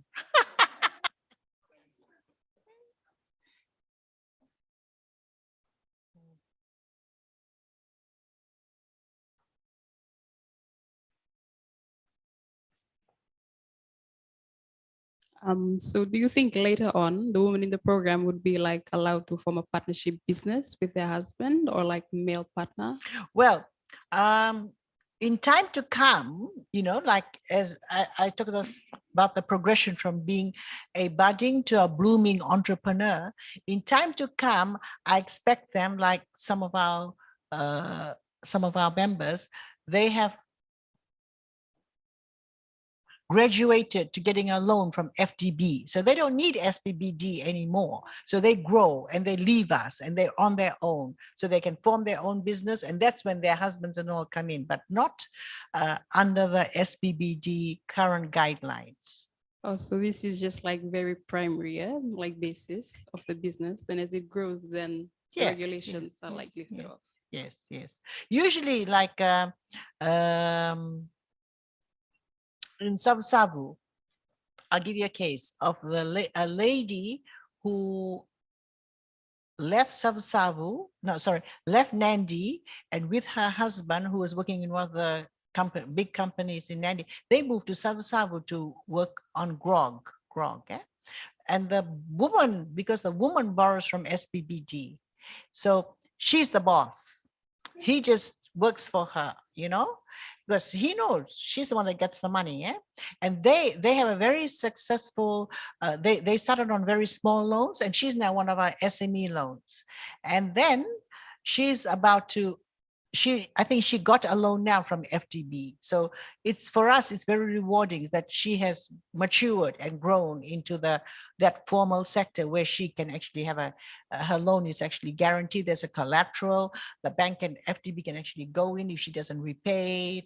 Whereas we don't do that. We don't go in and like, oh, you can't repay, I have to, you know. But the partnership thing will come as you move out of the poverty circle, you move out of a cycle, you move out of having to hold out. We have to be holding your hand. You can do everything on your own now. So eventually, that's the thing, when you can get you and your husband into the business. And just one last question. So what is a particular trait in a woman that makes her more, how can I say this, more competent, or how can I say this, better off in handling money in comparison to men? Well, I'm just like curious as a young woman, like I would want to know if I'm like, you know, not being like if I know that there's a trait in me that I have not really tapped into yet. Well, I think generally it's the woman who hold the family together, and what makes the world go around, the money. So, you know, we're the ones, well, because we can get the loan. So of course, because it's my loan, I know I have to look after the money in the house and I have to repay the loan. So that's the kind of discipline and responsibility and ownership I have for that process of borrowing the loan. I think that's what makes us more resilient and you know, able to come back all the time. If you see with the COVID-19, you can see how resilient our women were, and with money. Some of them even managed to save during the COVID. So that goes to show how good they were with money, and how women diversified their products, moved their lines of business, changed completely to do something else. So some of our members who are in the Western side who rely on tourism, they they couldn't go and do dances or meccas in the hotel anymore. So there was no money coming in. You see, there was no more tours of the village or whatever. So they had to look for other means of you know. So when we actually do get the resource, then that's when our competitive, how can I say this, our ability actually shows up. Okay. Thank you. Thank you.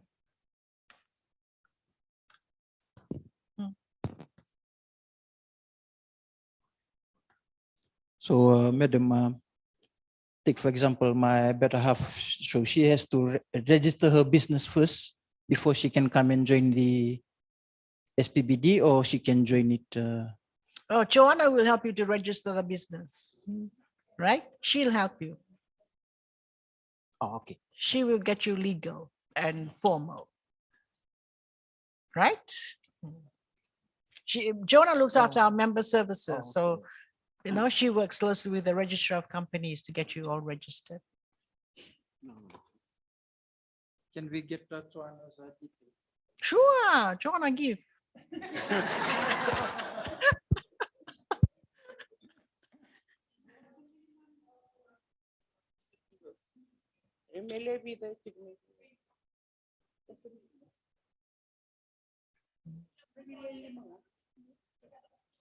Five to seven.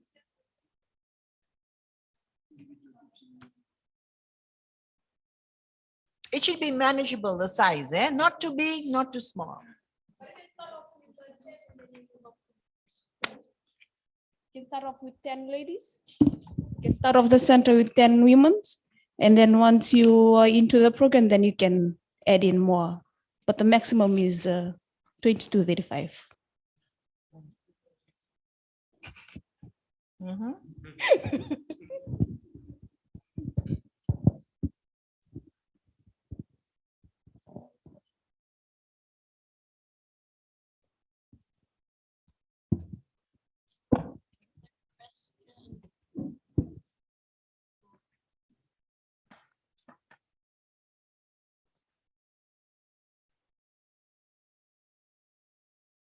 Thank you very much. If there's no other questions, can we please put our hands together for Misito? Thank you very much, Misito, for your attendance today. Yes, we'll just move down for a photo, please. Thank you.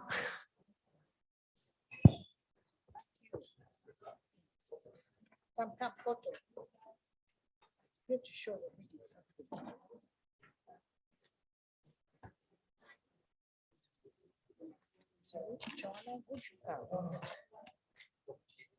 And make sure you get Joanna's details, eh? But she's at USP, so you see her.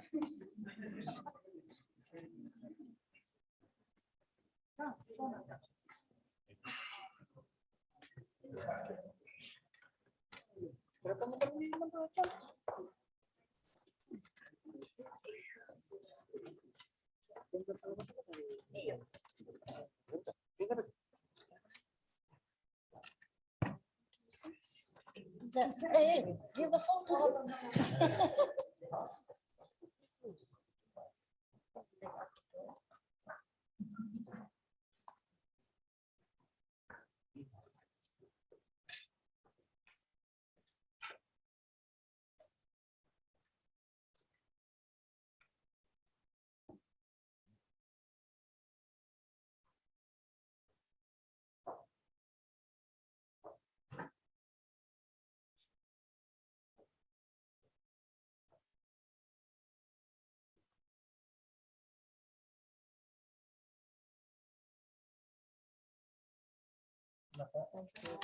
Thank you.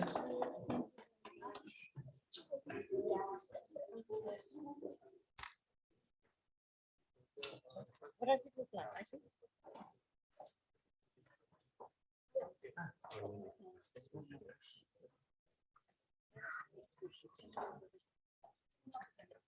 Yeah, supermarket vendor. Ah, nice.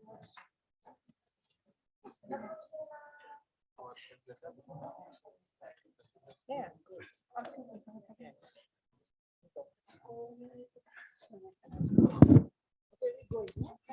We'll keep it short and sweet. Yeah. Yes, yes. And you are actually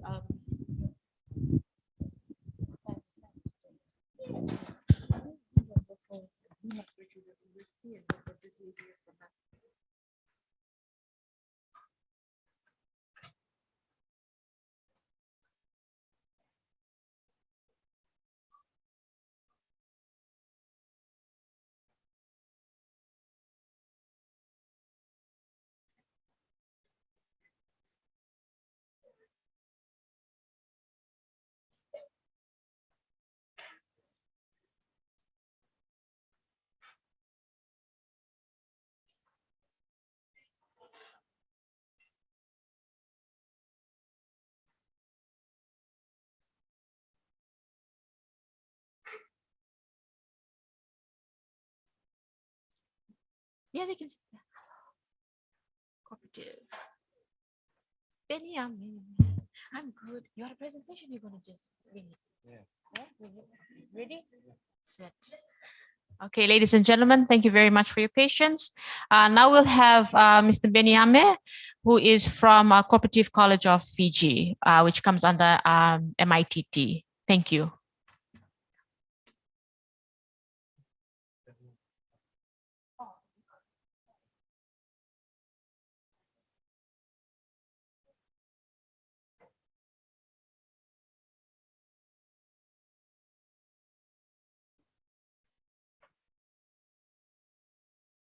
Wait, you got a presentation? You have to use it. Wait, you smart. Okay.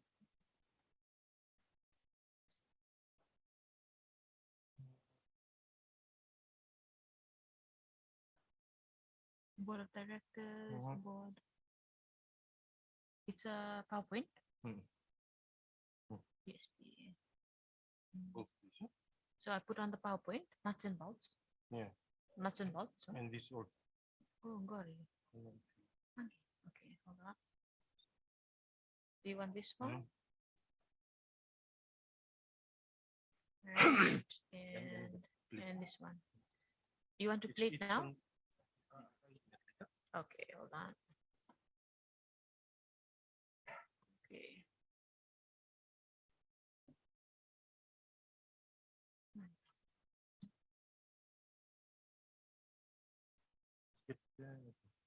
I'll do that later. Okay, set. When you're ready, just let me know. It's on the what?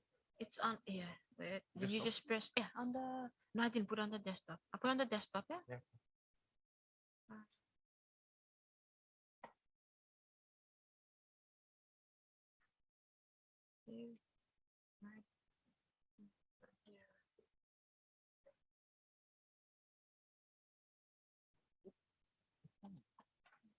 Just press the, yeah, take this one, Ben. Use it. Yeah, use that one.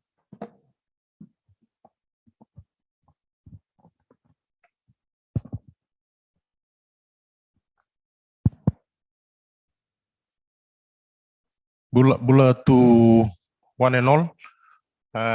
Happy to have you back this year, and for us as well to be around once again, delivering from the Ministry of Industry, Commerce, Trade, Tourism, and Transport.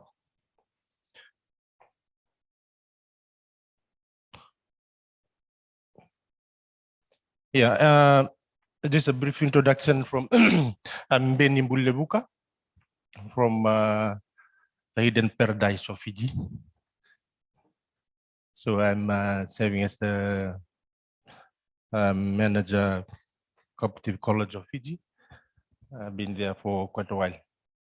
So I'm not a stranger to this platform. I've been conducting training here for 4 years. This is the 4th year. So happy to see some new faces as well.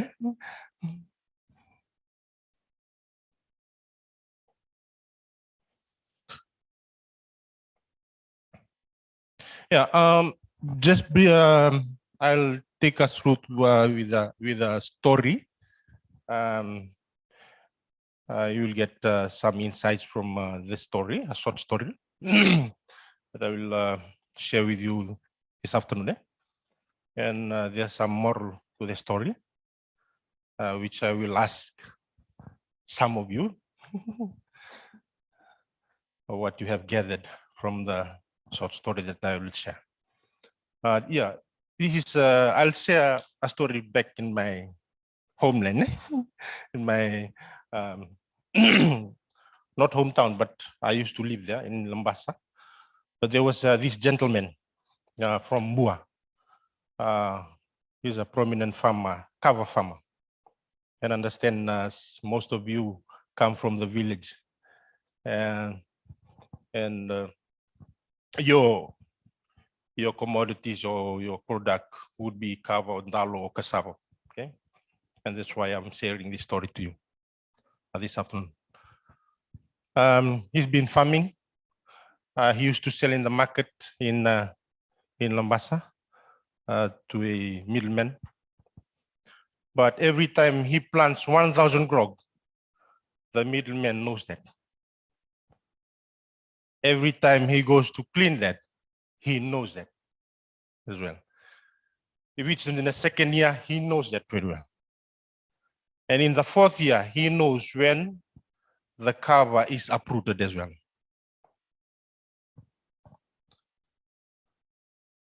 But little did he know that this guy, the middleman, had an agent in the village, but they didn't know each other. He informs the middleman that he's harvesting now. He knows everything. He knows when the carrier reaches Senganga and reaches Lambasa town. So, what can you gather from the story? Oh, any yeah. Right? Right.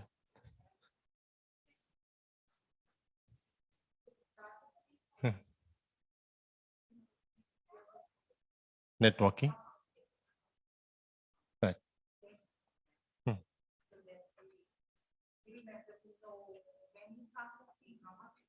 Right. So in business terms, that is business intelligence. Yeah? The middleman was intelligent enough, yeah, to use those guys in the village, yeah, to be their eyes and ears and mouth or whatever, to inform them. And that's how business operates. Yeah. That takes me to this clip that I will share with you today.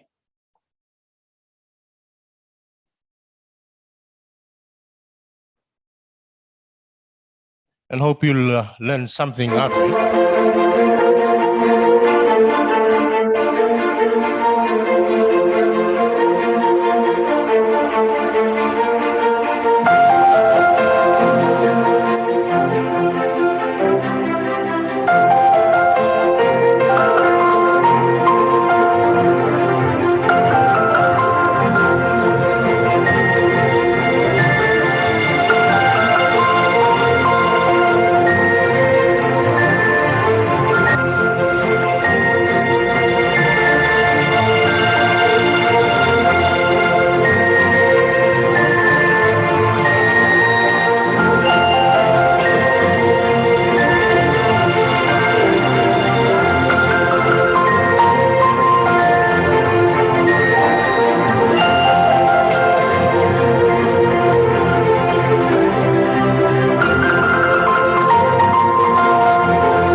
Make the video, but it was my son.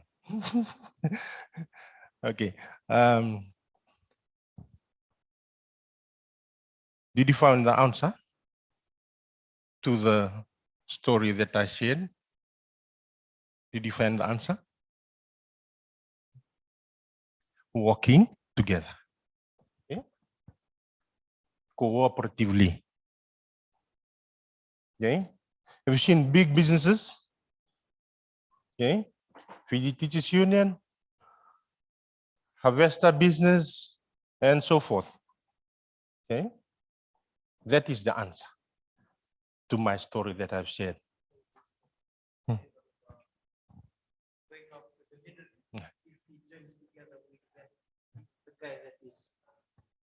They could have made more profit rather Yes, than. of course.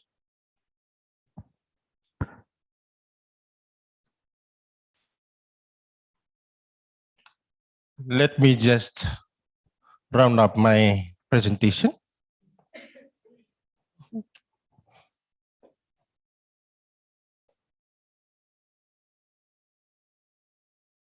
Nuts and bolts.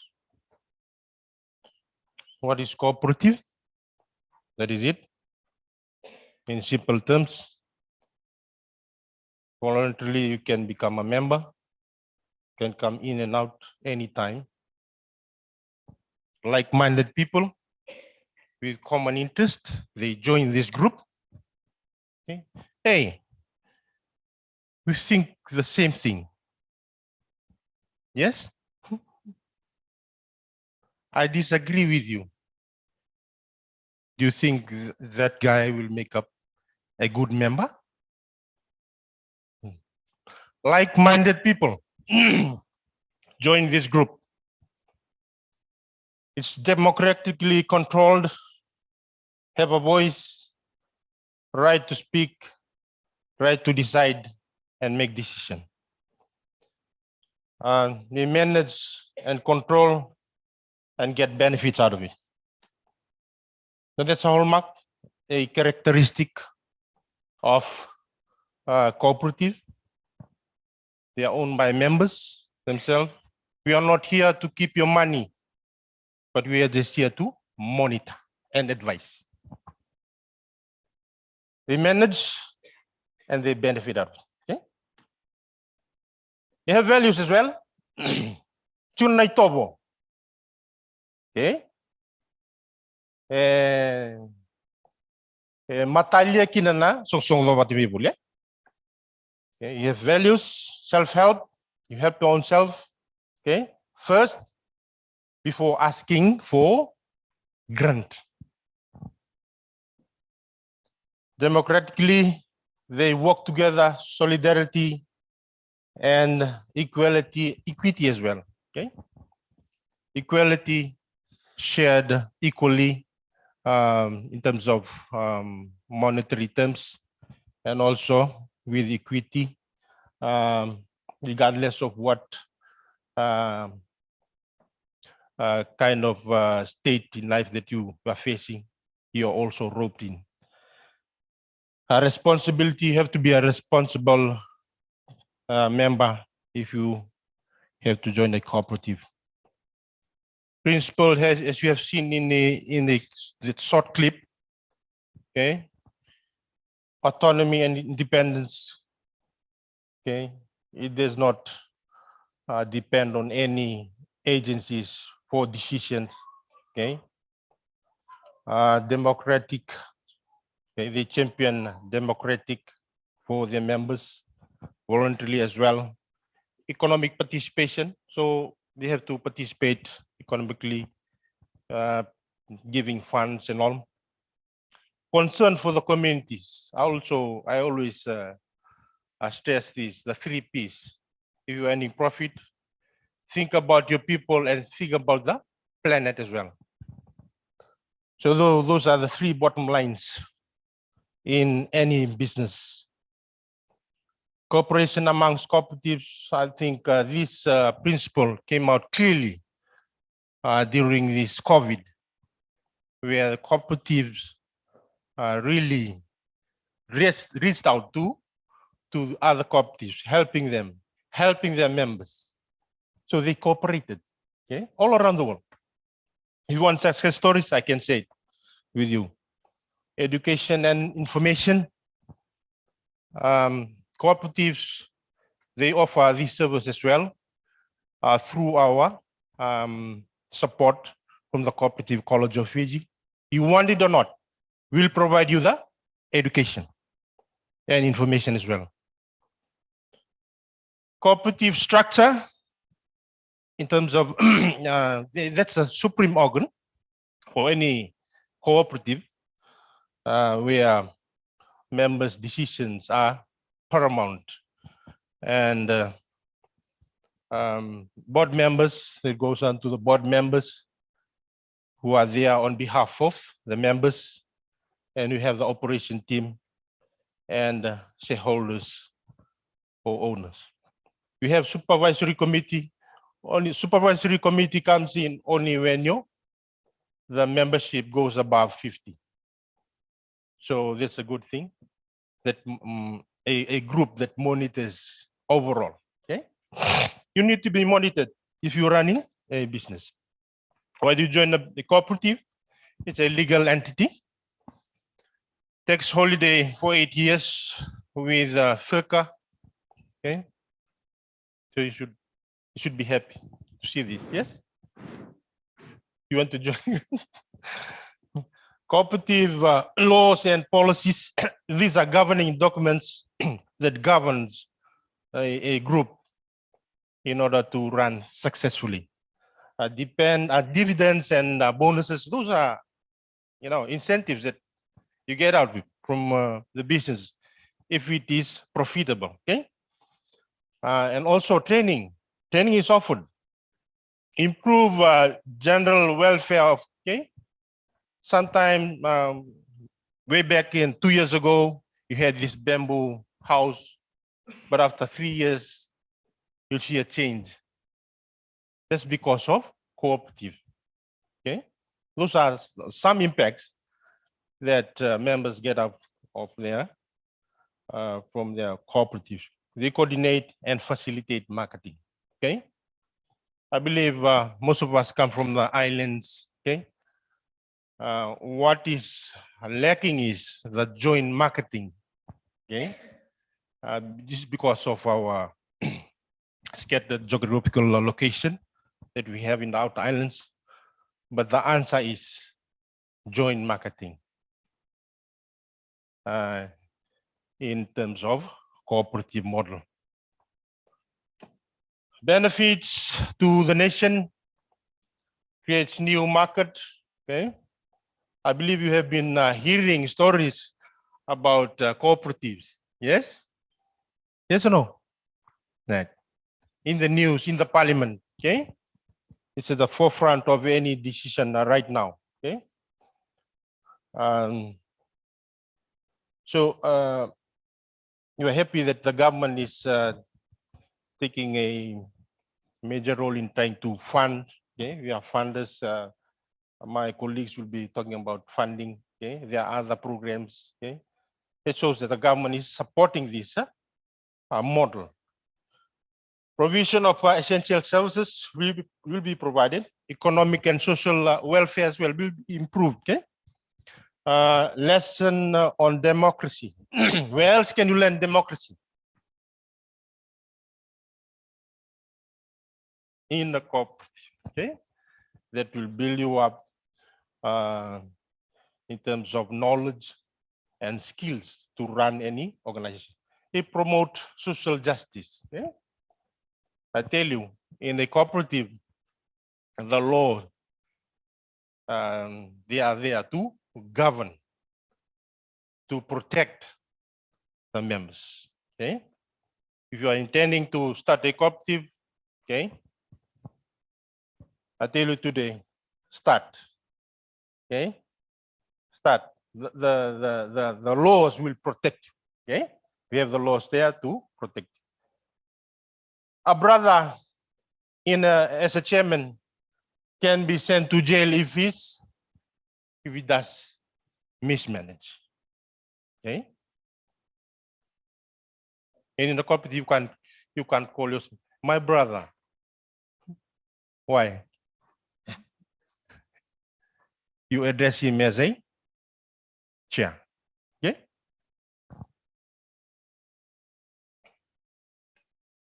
Challenges of cooperatives in the past. Yeah, we have gaps in any in any kind of programs that we run. Okay? We also have limited resources in the past. As you see in the clip, there were 1,000 cooperatives registered. Yeah, back then we did not have these officers who were well versed enough to guide the cooperatives. That led to their incompetent in management and governance. Okay, lack of secrecy. You're not allowed to share the confidential information to others. Okay, here it has to stay within. Absence of motivation. So there wasn't anybody there to motivate. So you can say that there wasn't good leadership. Okay. Disputes and differences. There were a lot of conflicts. Okay. But now we have a tribunal established who will look into those matters. Registration process, formal request, an awareness session, and then followed by founders meeting. And those are the very documents that you have to prepare and submit to the office. That's our contact. And thank you.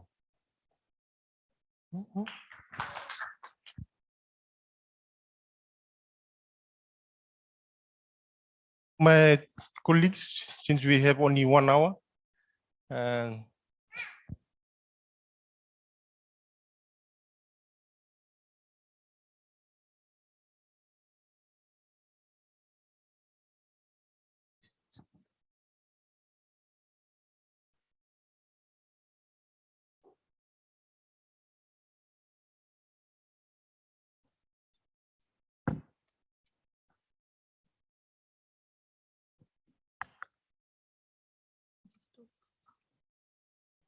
excuse me, sir, we have a question.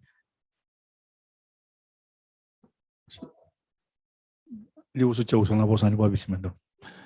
La kira-kira ngai juga na kooperatif around di due di wakacunga nona me jonin kina si oka indo sa di wakacunga nona ma bate ko nona bisinga bate ko e jonin ni wana kooperatif sia.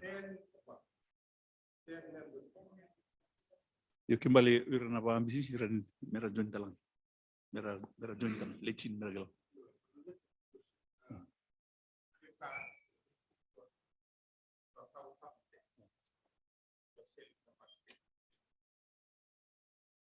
Any more questions?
We have a question here.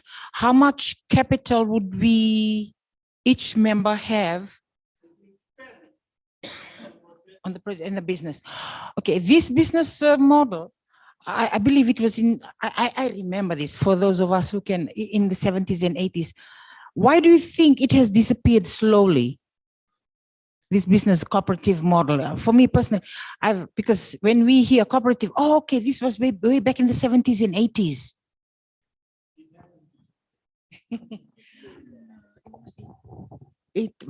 Okay.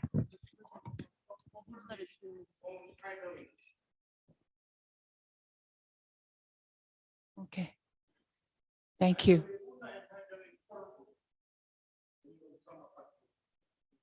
Thank you. So another question. What about if you had one cooperative in your village and it has not been operating from that time till now? Can we revive that back? But as long as you have that 10 members. Mm-hmm. Okay. Yeah.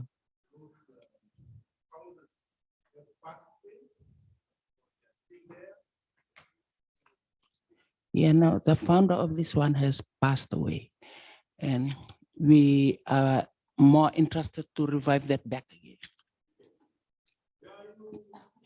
From all the way from Televu, Kambambao Televu.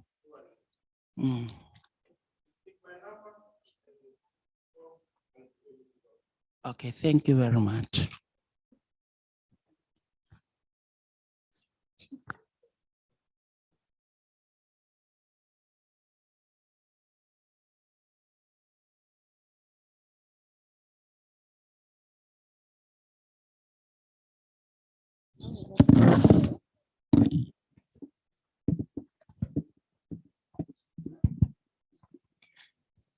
Hi, good afternoon, everyone. Just a brief introduction of mine. My name is Artika Padarat, and I'm from the MSME unit, which is one of the departments at Ministry of Commerce, Trade, Tourism and Transport. I hail from the second largest island of Fiji, that's Vanuatu, and I'm from Friendly North. Not taking much of your time, I'll be hitting on what programs we offer under the MSME Fiji unit. First of all, I would like to highlight what MSME Fiji is. MSME is micro, small and medium enterprises, MSMEs, which plays a major role in the economy. It represents about 90% of businesses and more than 50% of employment worldwide. From a study in 2018, there was been found out that MSMEs contribute 18% of Fiji's gross domestic product, and they also make up to 60% of Fiji's workforce. What is important to keep in mind is, given the impact of COVID-19, many of those who unfortunately lost their jobs due to redundancies found a new meaning to their work life and start their own small businesses. Recognizing the importance and potential this sector has in our road to social economic recovery, the Fijian government, through the ministry, established the MSME Fiji unit. Our core role for MSME Fiji is to provide business advisory, training assistance, financial assistance through its grant or loan programs for MSMEs in Fiji. The department also has a monitoring and evaluation unit, which monitors and provides implementation to the programs which we offer as assistance. Those are YES, NEST, NDP, HRDP, and at the moment we have TAP, which is a Trade Enhancement Program. MSMEs in Fiji. In December 2019, the Small and Micro Enterprises Development Act 2002 was repealed. Given the act was about 18 years old, this provided the opportunity for the department to revamp the legislation. One of the first issues that was the definition of enterprises. As such, in June 2020, the ministry held consultations with a few key stakeholders to retrieve a new definition for MSMEs by way of policy. The new definition of MSMEs was released. That's micro, small, and medium. Micro is from 0 to 50,000 annual turnover of sales. Small is from 50 to 300,000 turnover of sales, and medium is from 300 to 1.5 turnover of sales. The new definition takes into consideration the annual sales turnover of the enterprises and does not include employee numbers. In addition, the definition is applied equally across all sectors.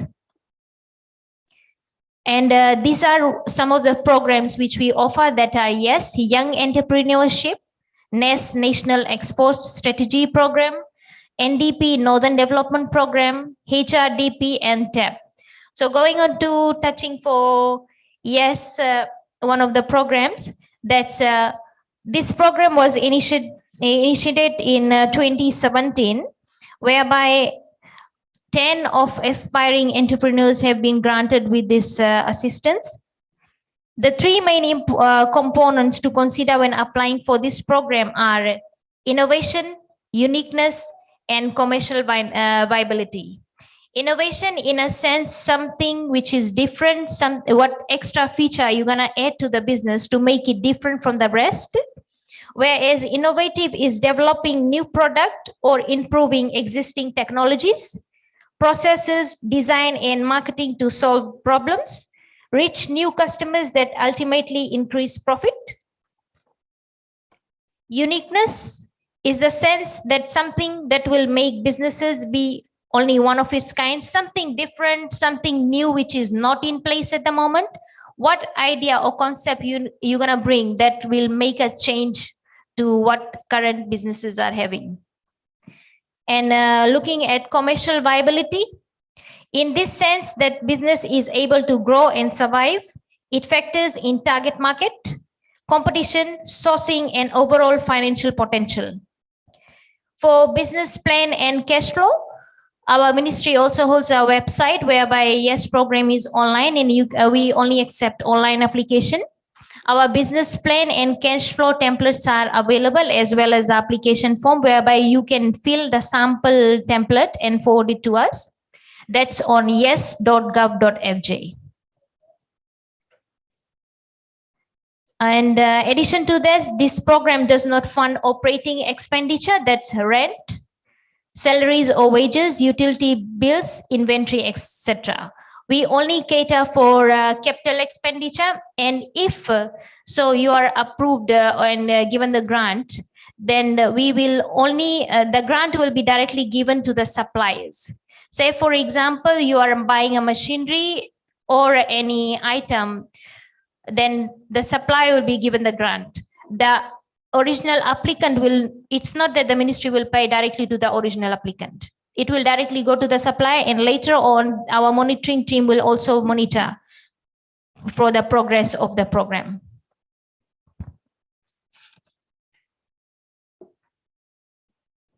Other assistance program are National Export Strategy. This is to assist existing exporters or those on the verge of exporting. It was launched in 2006 by the Fijian government to stimulate the country's trade and export sector. The grant support businesses who are 51% Fijian owned. This aims to achieve sustainable economic growth by encouraging exports, competition, value addition, and diversification. The third one is a Northern Development Program, which provides individuals assistance through a grant to entrepreneurs in Northern Division. This is hybrid product where the applicants pay 10% deposit on the investment project. The bank pays 45% and the NDP pays the remaining 45%. This essential business support businesses is only given for the Northern Division ones. I mean to say, like, if you are a Northern Division recipient, then you can only apply for it. It's not applicable for the Western or the Central. The fourth program is IHRDP. This program aims to support employment creation in peri-urban, rural, and remote areas in Fiji. The program provides grant funding on 1/3 or 2/3 basis. That's when you are applying for the program, 1/3 is paid by the applicant and the remaining is paid by, the 2/3 is paid by ministry, if approved. Assistance is rendered to new and existing groups or community-based enterprises for improvement or livelihoods with a focus on supporting MSME development.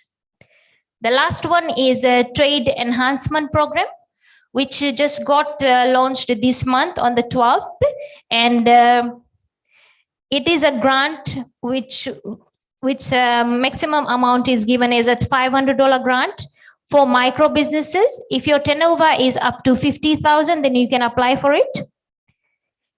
It is both for new and existing businesses with a special trade or unique skill base, but not limited to those from tailoring, creating arts, floriculture, mechanical, electrical, plumbing, joinery, handicraft, food, and hospitality. The program is aimed at creating employment, formalizing businesses, inspire entrepreneurship for those most vulnerable in our communities, and finally to enhance services for our fellow Fijians. The last bit, our future plans for MSME legislation. As MSME Fiji strive towards encouraging inclusive and sustainable development of MSMEs, the team are committed to working on finalizing the legislation. This will assist with issues such as standardizing the definition, perhaps extend to registering of MSME businesses. For building a database, we are ongoing in this doing a business reform for this, developing an online system for applications and approval and the continued modernization of other doing business procedures. We also are aiming to build a central database. MSME Fiji will establish a database of MSMEs to ensure availability of reliable information that will assist in policy recommendations such as building blocks of data from our programs. To conclude, the growth of MSME is essential for job creation, income generation, rural development, poverty alleviation, and empowerment of youth and women. Any questions, please?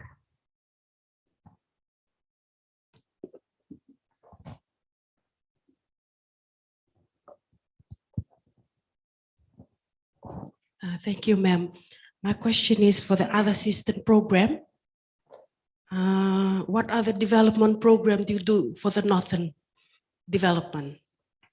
Thank you for your question. At the moment, we only have one program that's mainly for Northern development. But if they do want, they can apply for the Young Entrepreneurship Scheme. They can apply for NES, that's a National Export Strategy. And the third one is the one which is going at the moment, that's a Trade Enhancement Program. That's a TAP, whereby you can get a $500 grant if your business turnover is 0 to 50,000. That's for both new and existing businesses. Thank you.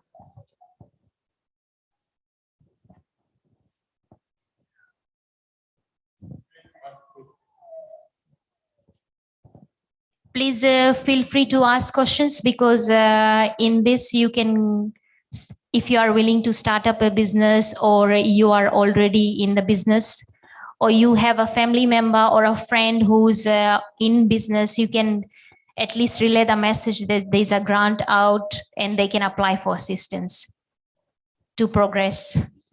Going back to the cooperative model, so how is the ratio for sharing out the profits and the dividends calculated, like amongst its 10 members, and the payback to, you know, the organization? Like, how is the whole ratio calculated?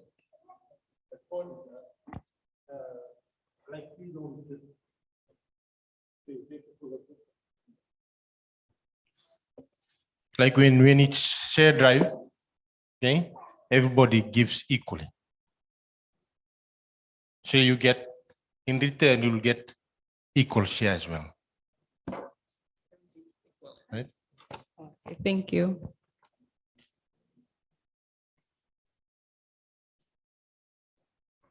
Madam, for the YES program, Yes, please.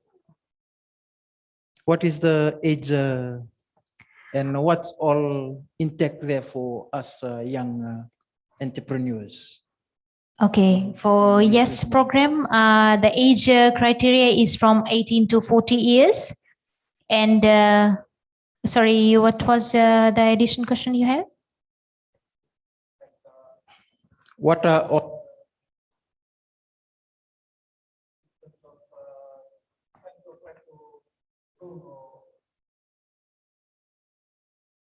loan or grant? What some of the things that that we can do, or in terms of what are the Young Entrepreneurship Scheme. Okay, this we have the ones I've told about is all the grants. There's no loan scheme, and the grant scheme you don't have to pay back to the ministry. If there was a loan, then you have to pay back. So this Young Entrepreneurship Scheme, that's age criteria is from 18 to 40 years. And the application form, the business template, and the cash flow template is available on the website, whereby you can fill in the application form. What you need to consider is like your project needs to be unique, innovative, and viable, and you fall into the age criteria. If you're getting the unique idea and you think it's unique and innovative, please shoot it out to us. If in terms of business planning and all those, it's a bit tough for us. We've got that like the knowledge for it in terms just to lay out. We do provide trainings for that. You can contact our ministry. That's you can note down the number 3305-411. And you can contact that line and talk to our say here too. He's providing training assistance. And as well as you can visit our office and we can guide you how to fill in the cash flow templates. Thank you, Madam. For sir, I've heard about this program with human resource development program within the cooperative section. Can you elaborate on what's their functions and how they are related to in terms of cooperative? HRDP is not with us. Oh, sorry. It's their program. Okay. Yes, that program applies to individuals or communities or a group. Okay.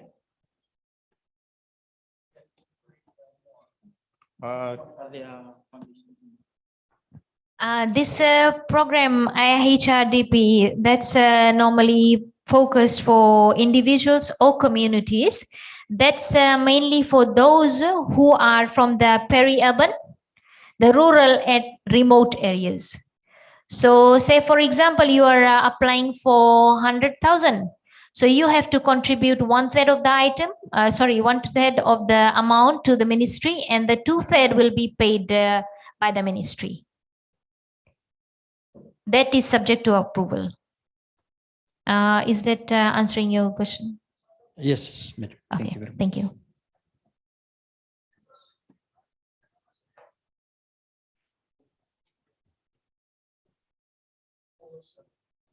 I've seen there's a fee. What's the fee like to be? $109. Thank you, sir.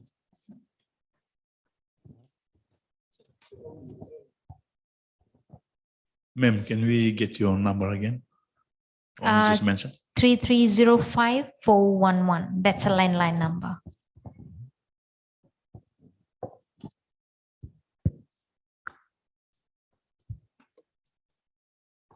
Excuse me, ma'am. Can you tell us about is there a cap on the grant for the YES scheme, Young Entrepreneur Scheme? That's maximum amount you can get is $30,000. But it will depend on the subject approval from the panel. Like we will only give it out for the capital expenditure. Like I said, we do not give out for the operational expenses.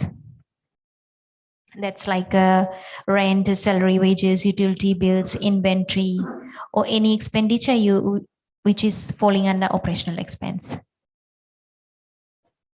Madam, sorry. Yes, and for HRDP, what's the grant? For HRDP, it's the same.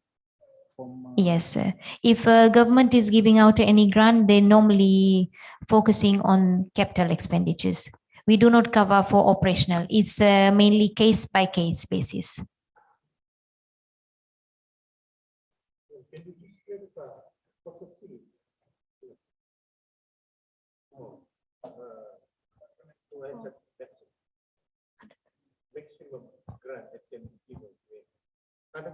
Yeah. The maximum for HRDP is 100,000. That's same as for NES. So if you're applying for like, say for example, NES, that's a national export one. If you're applying 150,000, say for example, so 100,000 will be given by the ministry and 50,000 you have to contribute on your own. But for HRDP, it's like 1/3 and 2/3 contribution, 1/3 from the applicant and 2/3 from the ministry. And for yes grant, 30,000 will be given whole straight away from the ministry subject to approval. TEP, Trade Enhancement Policy, program, that's $500 grant. That is for micro businesses, 0 to 50,000 turnover. That's for new and existing businesses.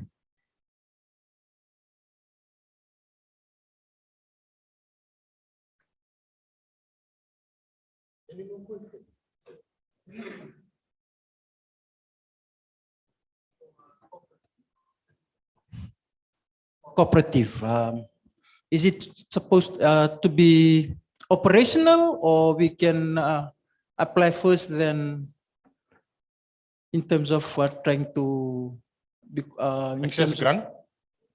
Pardon? In terms of accessing grant? Yes. Or in terms of just trying to get it registered with cooperative? Yeah, it's better for you to simultaneously, you can do that. Okay, like do together, run and register, or before you run you register. Set? Don't naka.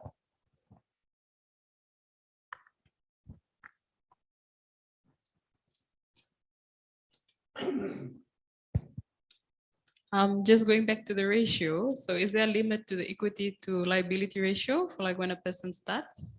Like, is there a necessary amount of assets I must have to then first borrow the rest? Is it that 1 to 2, the one that you're saying, like you must have 1/3 and then 2/3 you can provide? Like, is that the limit?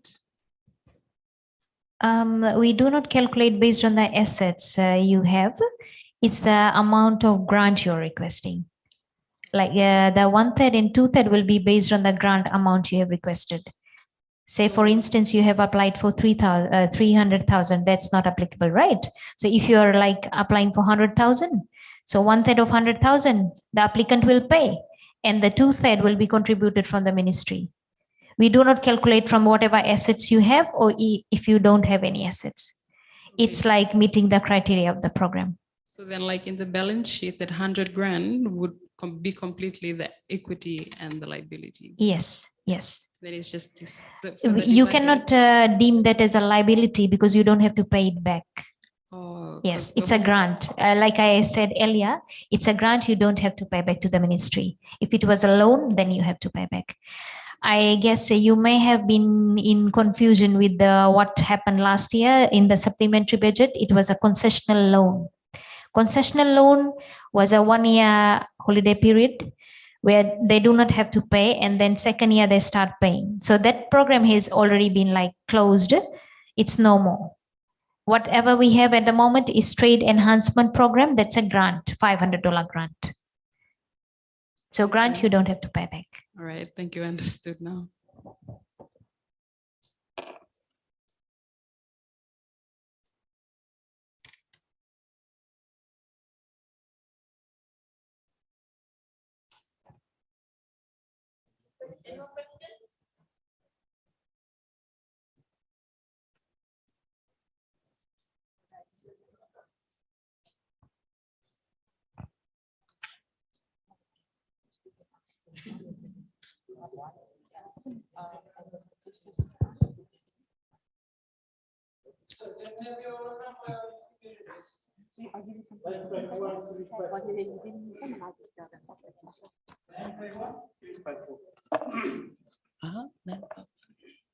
All right, thank you very much. Can you put our hands together to Cooperative College? Thank you. Now, ladies and gentlemen, our friends from Cooperative will be asking the question doing the digital phone. Thank you.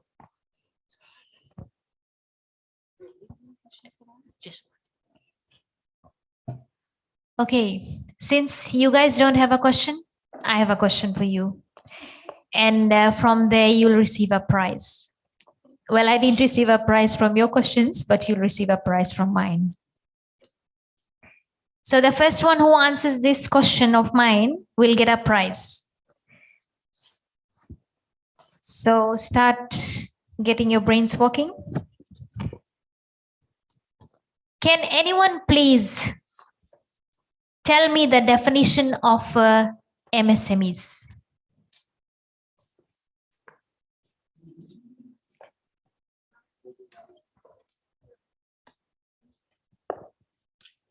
MSME is a micro, small, medium enterprise. And enterprise. And what's the breakdown for it? The whole, I would need the whole definition for it. MSMEs and the whole definition for what it contributes to. I would say I would give it to this guy here in black. I'm sorry, but he raised his hand prior to you.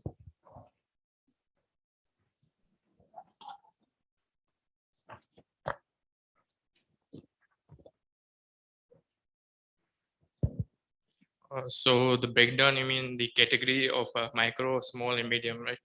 Right, and the enterprise definition. Okay. So micro is category from 0 to 50K. Small is 50K to 300K. A medium is 300K to 1.5 million. And enterprises are small collective businesses where people provide goods and services.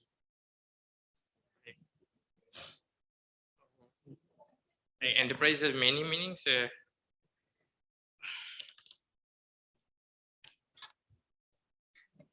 That's fine. Thank you. You'll get a prize.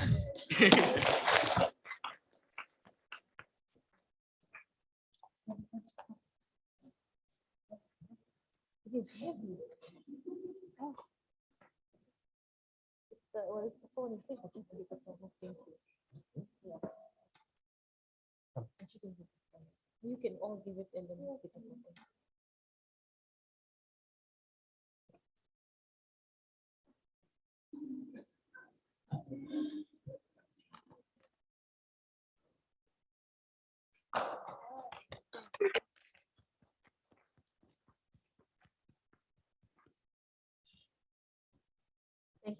Thank you very much. Another round of applause for them, please. Thank you.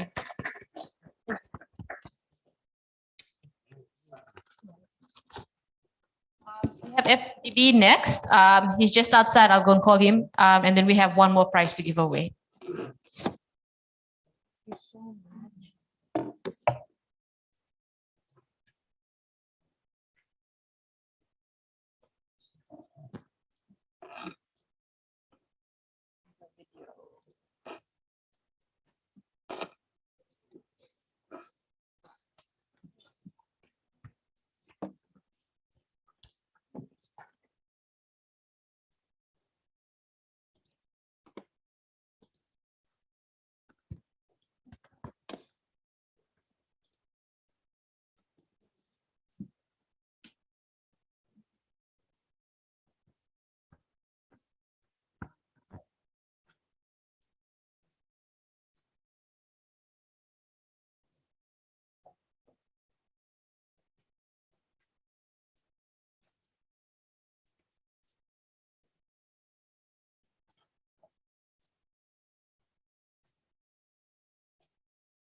Thank you, ladies and gentlemen.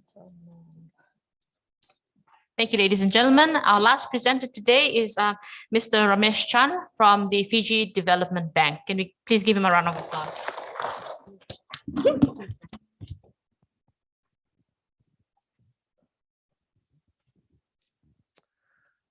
Good afternoon, everybody. The last one is always the difficult one, especially on a Friday. When I try to make it exciting so that we still get involved in it. Okay, I've got my colleague here, Mr. Ajay. We are here to present on Rice Mobility Package and SME Sustainability Package, the two packages which we have launched recently. I hope that it will be interesting, and those who are in farming or thinking of going into farming, or somebody in your family is in farming and you got a piece of land sitting idle doing nothing, probably you can put it to use. So the presentation today will be on the features of the product, and if you have any questions you can ask me after I present, and I can also take your address, you can take my address, and you can always connect me via email, and we can take it from there. Thank you.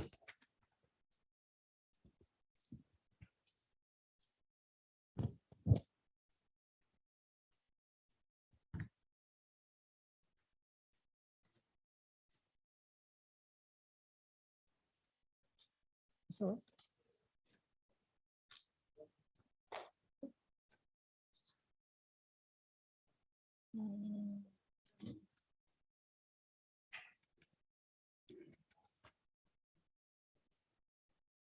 yes, it is on.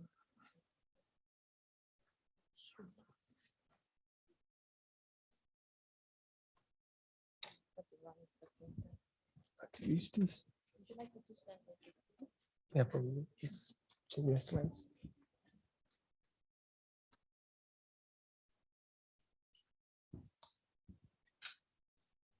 Let me give a brief background of Fiji Development Bank. Maybe if you don't know, those who are maybe not from Fiji, FDB is the only development bank in Fiji. It's also an accredited green climate funding for the Pacific, South Pacific, and in Fiji. The bank has been in existence for more than 50 years, probably my age. And we have more than 6,000 customer base from all over Fiji. There's 12 branches in Fiji, Viti Levu and Vanua Levu, and plus in Taveuni. We have a loan portfolio in excess of about 600 million. And our main target is SMEs and agriculture, and we're trying to develop the resources so that the resources could be put to use and we can grow the economy. Our vision and mission, our values: development, innovation, collaboration, integrity, and accountability. I hope you understand that. What's that?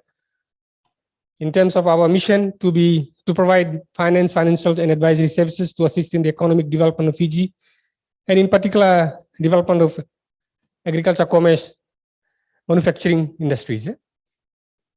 And our vision is to be dynamic financial service provider in the development of Fiji.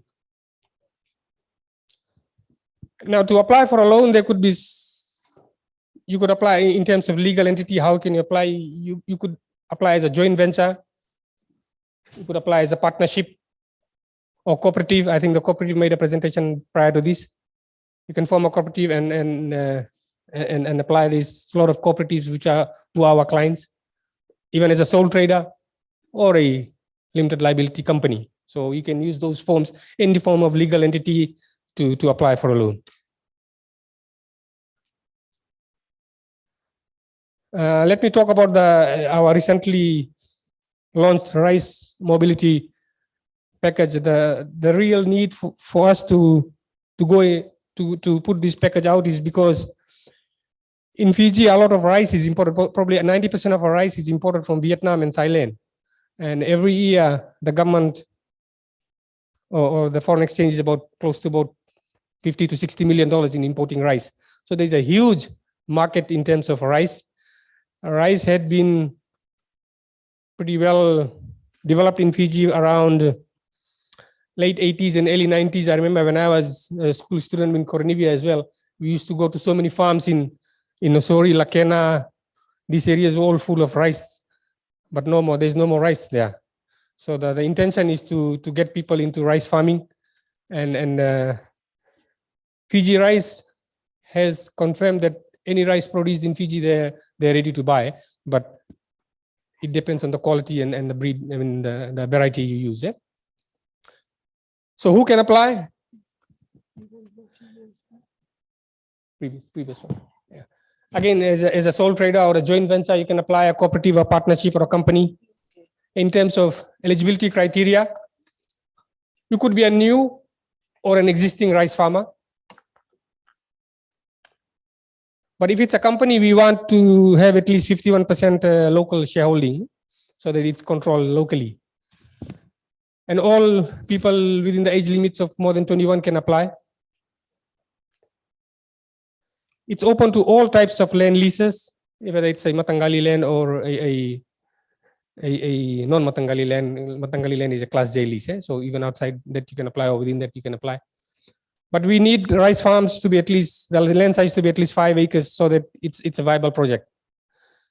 Based on our assessments, loans don't become viable if you have a land area less than 5 acres. So it's good for expansion, it's good for other things as well. But for startups, if you want to start in rice farming, we will not entertain loans where you don't own a piece of land. So you have to have a lease land to apply for a startup. So we have 4 categories of product in this, 4 categories of funding available in this product. In category 1, you financing individuals, which may include land purchase, land development, seedling, labor cost, harvesting cost, machinery. You can machinery. I don't know if you know what is vondre. If you've done rice farming, you will know what is vondre. Vondre makes it very easy. You don't have to use the bullocks. I have planted rice. I know. We used to do hand planting and use bullocks, but vondre allows you to prepare land without manual input.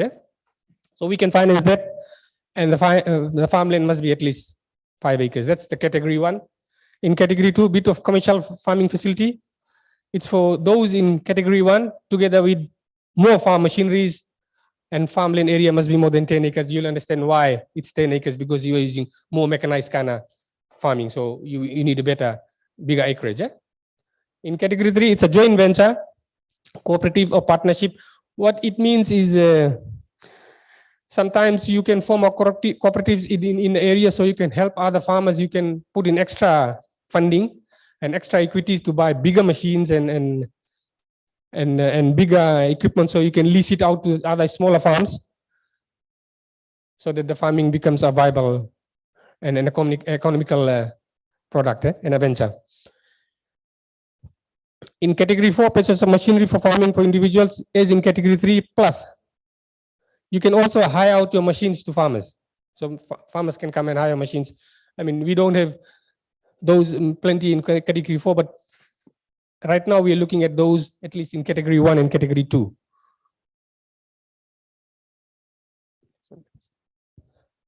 Loan amount for farmers with lease minimum is 5,000 and maximum is 250,000. So you can apply for, that doesn't mean you apply for 250, you'll get 250. We'll have to look at your project cost and look at your viability, look at your feasibility study. For farmers with no lease, applicable to category 1 and 2 only. So you can have unsecured loan up to 5,000 to 10,000 upon confirmation of rice, Fiji Rice Limited. What we are saying is that you must be an existing farmer on a piece of land. So you have been in farming, you don't have a piece of land, but you need loan to expand or do something, we can help you out. That's what it means. And for loans above 10,000, the yield percentage determine the funding value, but less than 250. I mean, you'll understand the economics of farming. It's no use taking too much loan and then you can't repay it. So we want to match it against your yield and your production. That's what it means. Interest rate applicable is 4.99%, where there is loans up to 50,000. But there is also 6% subsidy, government subsidy here. But subsidy differs in area. In Suva, you can apply up to 50,000. $50,000 loan, you get a subsidy of 6%. So your effective interest rate is only 4.99%, which is pretty lucrative. In terms of equity, so if you're buying a piece of agricultural land, you have to put in 20%. So if you're buying a land for 50,000, $5,000 to $10,000 is equity for purchase of the land.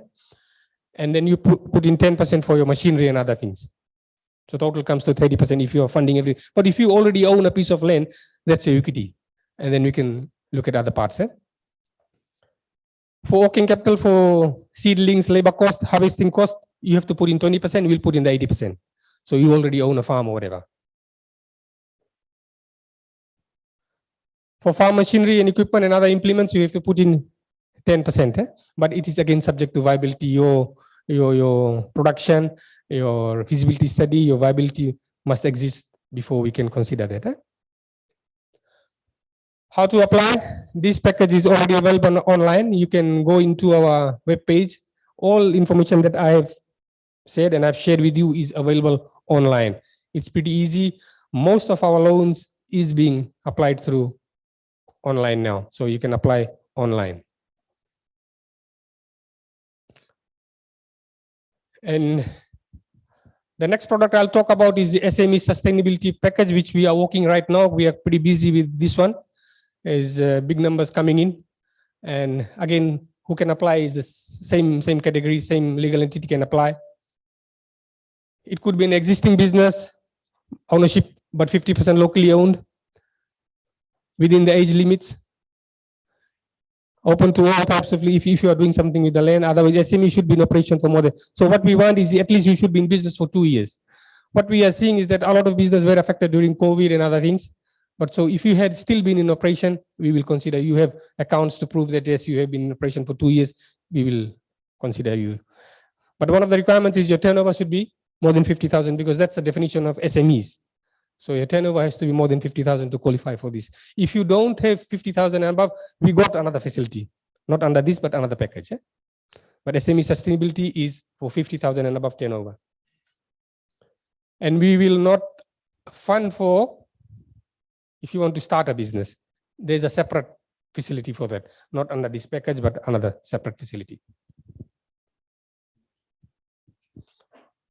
Again, the purpose of this loan is for expansion, refurbishment, and maintenance of existing. So if you're a small restaurant or something going on, you want to do some refurbishment, you want to buy some more furniture, you want to buy some more heaters and coolers and whatever. So we can look at that. But we will not want to fund for you to start a restaurant business. That's a separate facility. You already in business, we can help you expand. Or so that you can bring in more customers, you can improve your sales, you can bring in more lines, and you can make more money.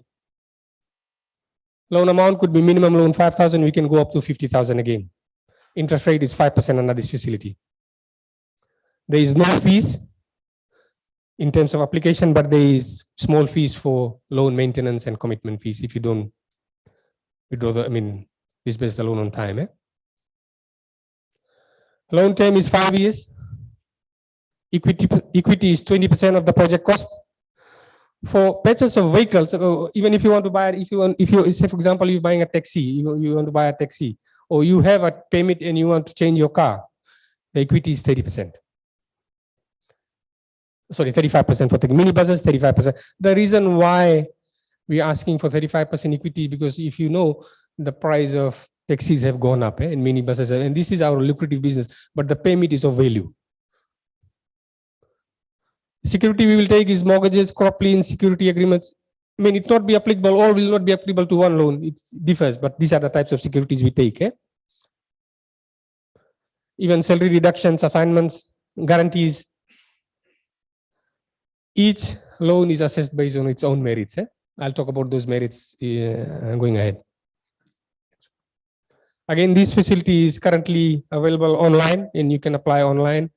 It has got all the checklist, all the requirements, whatever you need, you can get it there. But if not, there's also a helpline there, which will answer your questions if you have any. In terms of our assessment criteria, we look at the 5 C's of credit. When we look at the credit worthiness or sound management based on the past history of the borrower, we look at the borrower, who this person is. We'll do some due diligence in terms of our credit checks. and quality of management towards the loan. We will be able to assess. Once we talk to the person, we know the commitment level. So we'll make that assessment. And that doesn't mean you apply for, when you apply for a loan, you have ticked all the boxes, but we find out that you have been a bad debtor with somewhere, probably we'll have to cross it off. So these things are important for us. In terms of any loan you take, the project has to be viable. So that's why we're saying you take a loan, depending on the type of or the type of business you're doing. We don't want to fund you extra over capitalize your project, and then you have difficulty in repaying the loan. So it's better to start slow and keep expanding. It doesn't mean once you give a loan once, we will not give you again. As you expand, we are with you. There's a lot of success stories we have. We've started more small and have become big ones. Capacity is like ability to meet debt repayments. That's what it means. So we'll do our own projections.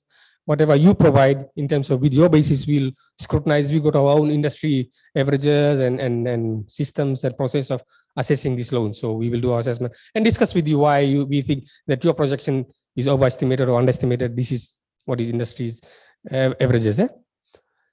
Collateral, we will make an assessment of collateral where there is a valuation, independent valuation required. We'll ask for those valuations and then extend. For any loan you take, we have to take security. Otherwise, if there is no security, the project, the person, everything disappears. And we have some good examples.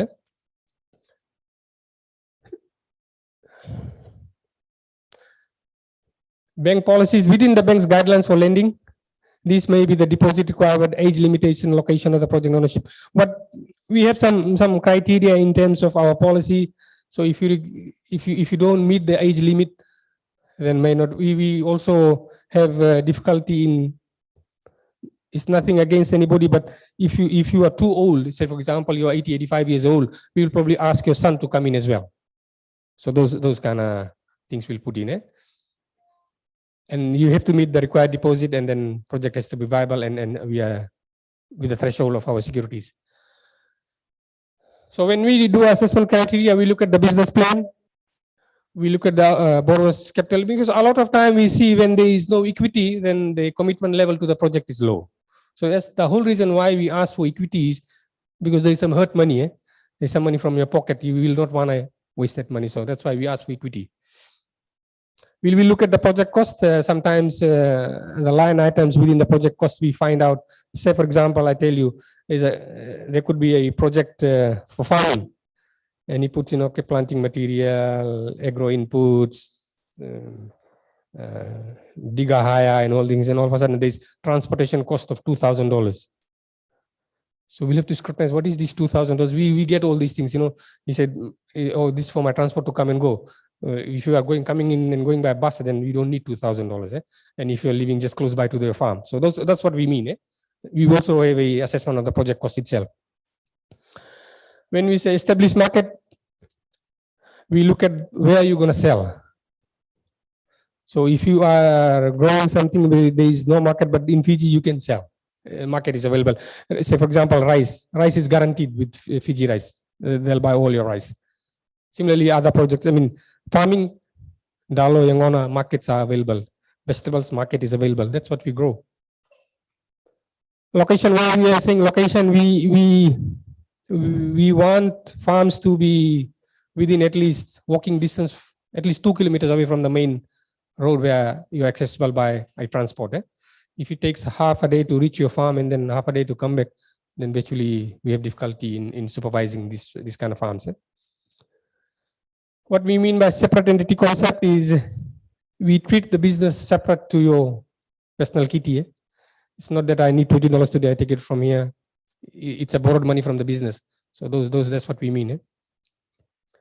And it's a development contribution. I can give an example. Just today I had an inquiry for somebody who's got a piece of land, and there's another person who's got a piece of land on the side, and this guy is encroaching into his land, and they had a dispute, and he's telling us, can you fund us to do a redefinition of his boundary pegs for his land? It's an agricultural land, but there is no development for us. It's just redefinition, get a survey and survey the land and get a lease, but there is no development concept there. what we can do is, yes, we can fund you that, provided you also agree to borrow money to develop the land. But only to survey the land is not our priority. That's what we mean, development contribution. These are the importance of what we want in the business plan. Once you apply for a loan, we will ask you to give us a business plan or feasibility study. We got specimens of business plan, so it outlines the product. What we want to see is how much you have researched about your project. That's what we want to see. So we will look at this. This is what is covered in the business plan, and this is what we will look at. So we will read your business plan. It will give an indication to us whether you put in the business plan or you got somebody else to do it for you and you know nothing about it. Because a lot of time business plan comes from the accountants, but the person himself doesn't know what is there. But it's important that whatever is submitted, you understand what is there, because it's your business. That's what we want to establish. And these are the 5 C's of credit I'm talking about.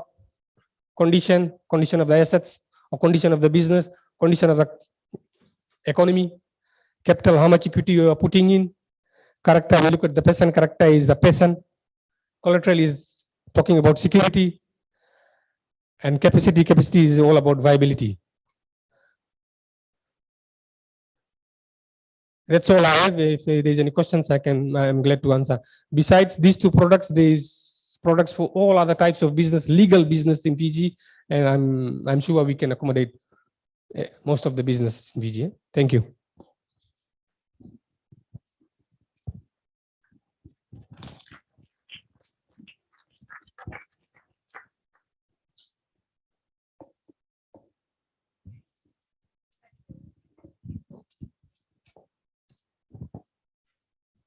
You said something about funding or loan for startups. Can you talk about that a bit? When we say startups, we refer in terms of, when I was talking about startups, it is in this product. We don't fund under this product, but we have startup loans for any legal kind of business with our other products. You can still apply. Startups means you starting the business. Say, for example, you're buying a restaurant, or you're trying to construct something, or doing tire repair business, whatever. That's what a startup means. You're starting the business. That's what I meant. It's not under the SME sustainability, but we got a product for them. Can you tell us about that product? I mean, say, for example, you want to start a restaurant. What we need is all your personal details, your birth certificate, your feasibility study, and what else we need, Ajay? Yes, starting any new business, just any new business. That's what it means, startups.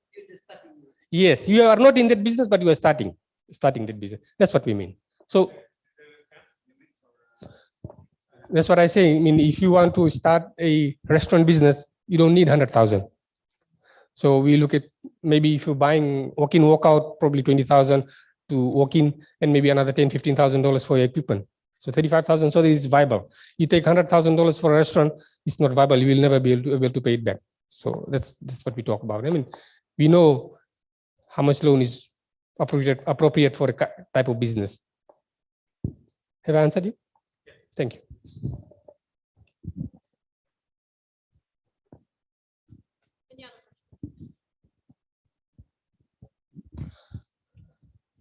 I can give you my email address, ramesh.chand, all small caps, ramesh.chand@fdb.com.fj. Whether you or your family, your friend, anybody who is interested in loan, just give me an email. I'll direct you, whether it's be in Suva, Lambasa, Tawini, anywhere. I'll direct you to the right people. ramesh.chand@fdb.com.fj, all small.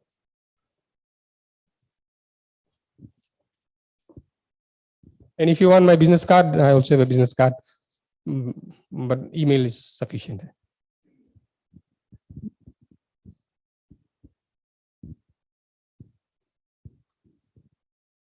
Any other questions, ladies and gentlemen?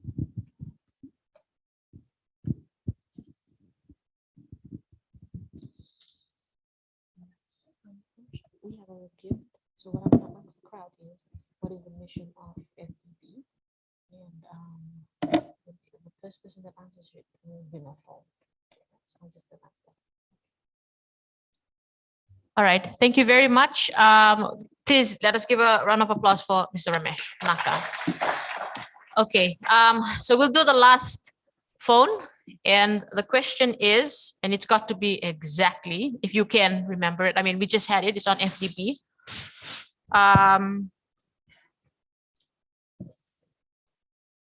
What are the 5 values of FDP? It's the first person that gets it right. The 5 values. The lady at the back. Oh, okay. Okay, it's the gentleman in the front.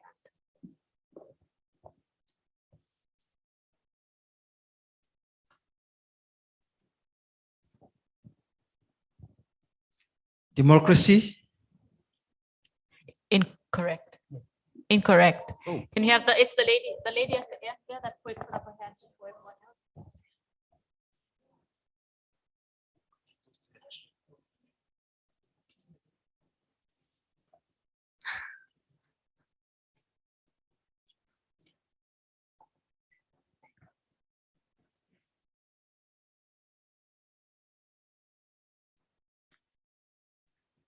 We'll give you 2 seconds. 1. Character, collateral capacity, capital, and condition. Incorrect. We'll just give it to the lady in green at the back. The 5 values are development, innovation, collaboration, integrity, and accountability. That's correct. Thank you.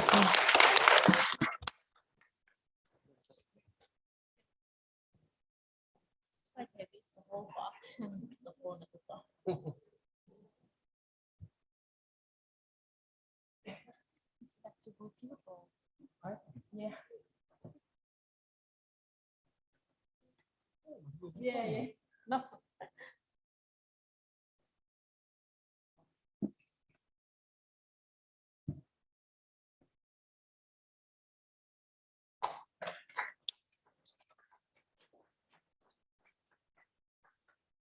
Thank you very much, Mr. Chan, for availing yourself today to speak to our participants on regarding FDB and what it is that you have to offer. Can we please give him another round of applause? Thank you. Thank you.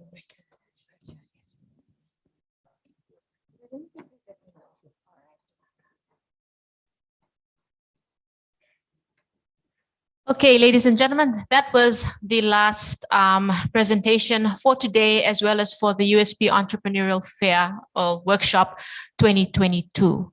On behalf of the university, I'd like to thank you all for joining us this week and for giving your time throughout the 4 days. It's been a long week. I know you're all tired. I'm tired. But it's been great. It's been wonderful to meet you all. In terms of certificates, what we do now at the university is we will send you your e-certificate. However, if you do not have an email, but you have an alternative email, I hope you've put it down, or you can come and see me after, or you can come and visit me at the USP Entrepreneurial Center here at Weather Disability. You can give me a call. So what I'll do now is I'll give you my phone contact as well as my email address. So if you have any issues or you'd like presentations, if you have students or family here at the university that need some career advice or entrepreneurial advice, you can visit us at our center. We'd be happy to help you. So my number is 9409-875. Okay, maybe I should write it down. Hold on.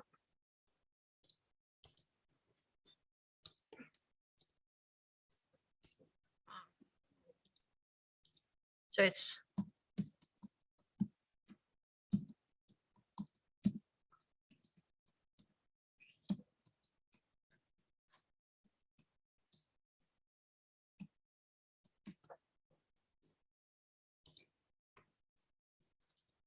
So that's my contact details. And what I will do as well, ladies and gentlemen, if you've provided me on your registration as well as the attendance register that you've been filling out throughout the week, I will put all the emails together, and that will basically, you'll be part of the USP Entrepreneurial Center. And from that, and with that, when we get entrepreneurial news, like what's happening with ILO a couple of months from now, I'll be able to email you all about that, as well as on a Viber group that I'll create come next week. And I'll send that link to you with your certificates when I have it, when it's ready. So before next week, Wednesday, you should receive your certificates. Yes. So thank you very much again for coming, and have a wonderful and safe weekend ahead. Naka. Thank you.